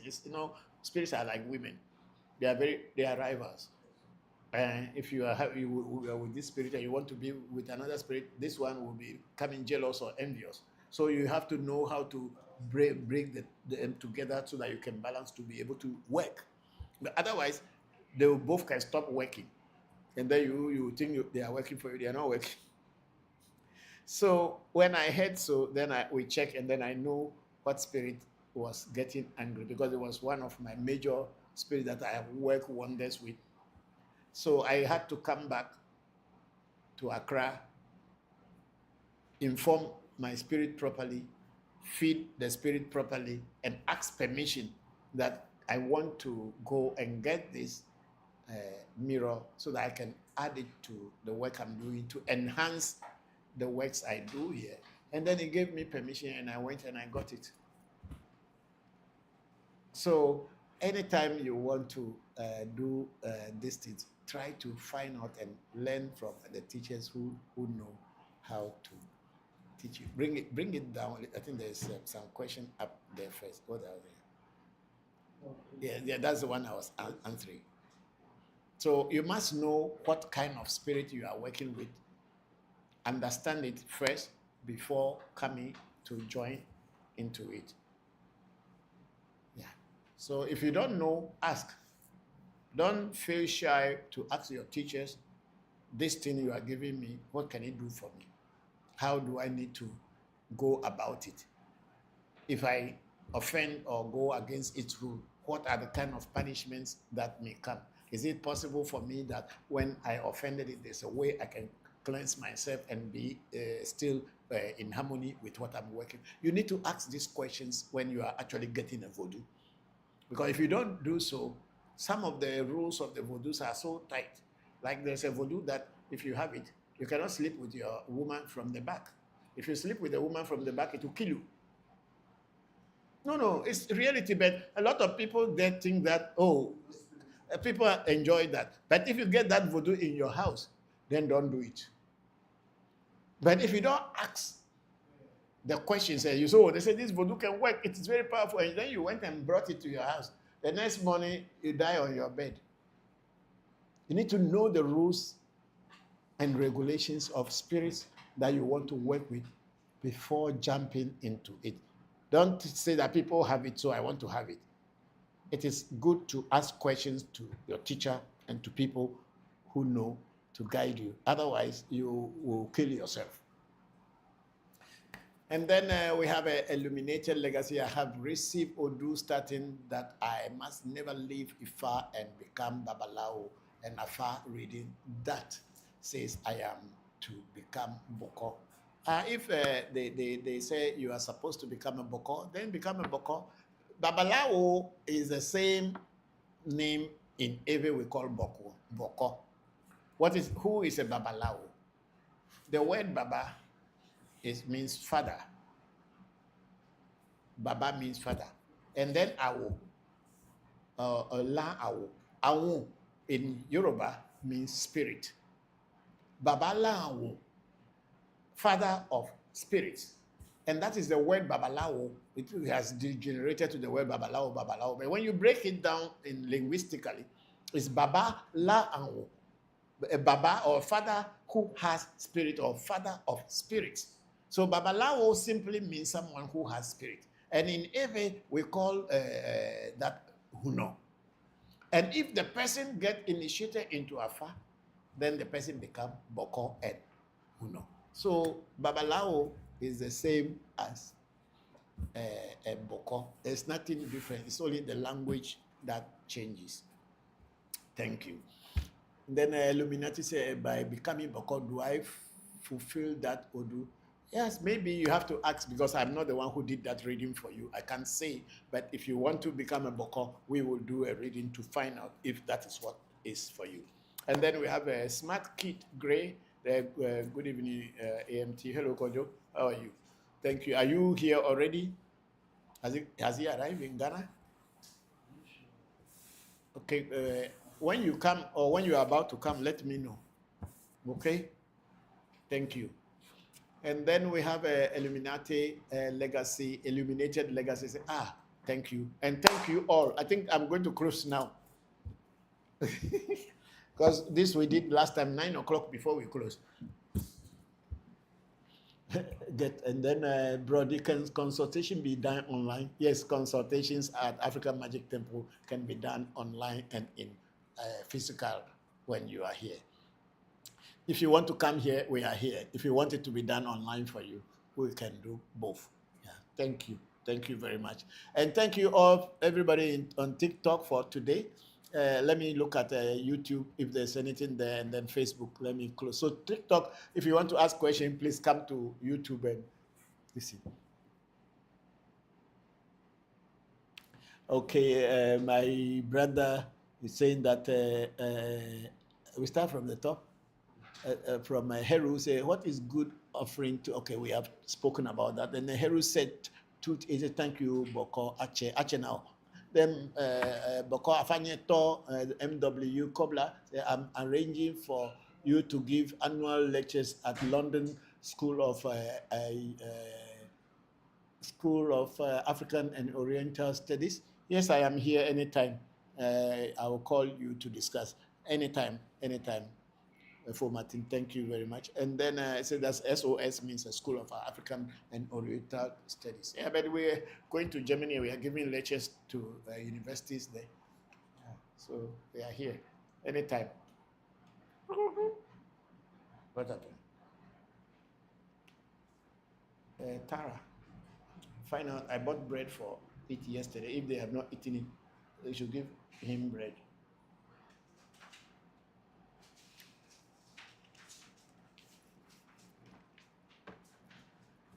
And then Jenna Henderson said, thank you so much again. You are very much welcome, my sister. Thank you a lot. Okay, we are done with that. We are done. Okay, thank you all very much. I think I'm going to pour libation and then we'll close today's section. We'll see you next week, Sunday, hopefully. Maybe not at the shrine, but at the studio in my house. So we will see you, but wherever. But I'll see you again next week, hopefully. Oh, akpelo togwe mama opete mendakpe kokeke miawe wodo gbebedo. Asimedi egbejrogbo asigbasi die. Nyatefe chono amenu amesi dowo amolo. Eyo mi opete di defend poto kelemenu poto zanu poto viviti menu poto awudi dafa mechi aba abagble awudi plevi o dape. Eyo mi ra kekekekeke. Meyo jaga ba gbodo fi me ku achi agbodo wozuma hala oboto me meyo afanagonu afagbo majezo pepe so pepe to mazole me da pa vidi meyo pele igbe meji eku meji ole meji di meji lo so meji mali meji abla meji akla meji guda meji sa meji ka meji trupe meji tula meji lete meji che meji fu meji pele che tula meyo klebo vile klebo po atola de obo ameto ba de yan de me kwere ma po to ni ba de lo kungo che tula lo po to ni ba de kai amete apena mi lo gbebedo. May this coming week be successful for all of you. May the ancestors and the spirits of nature guide you and protect you and bring good things to your doors. May money flow into your pockets. Thank you.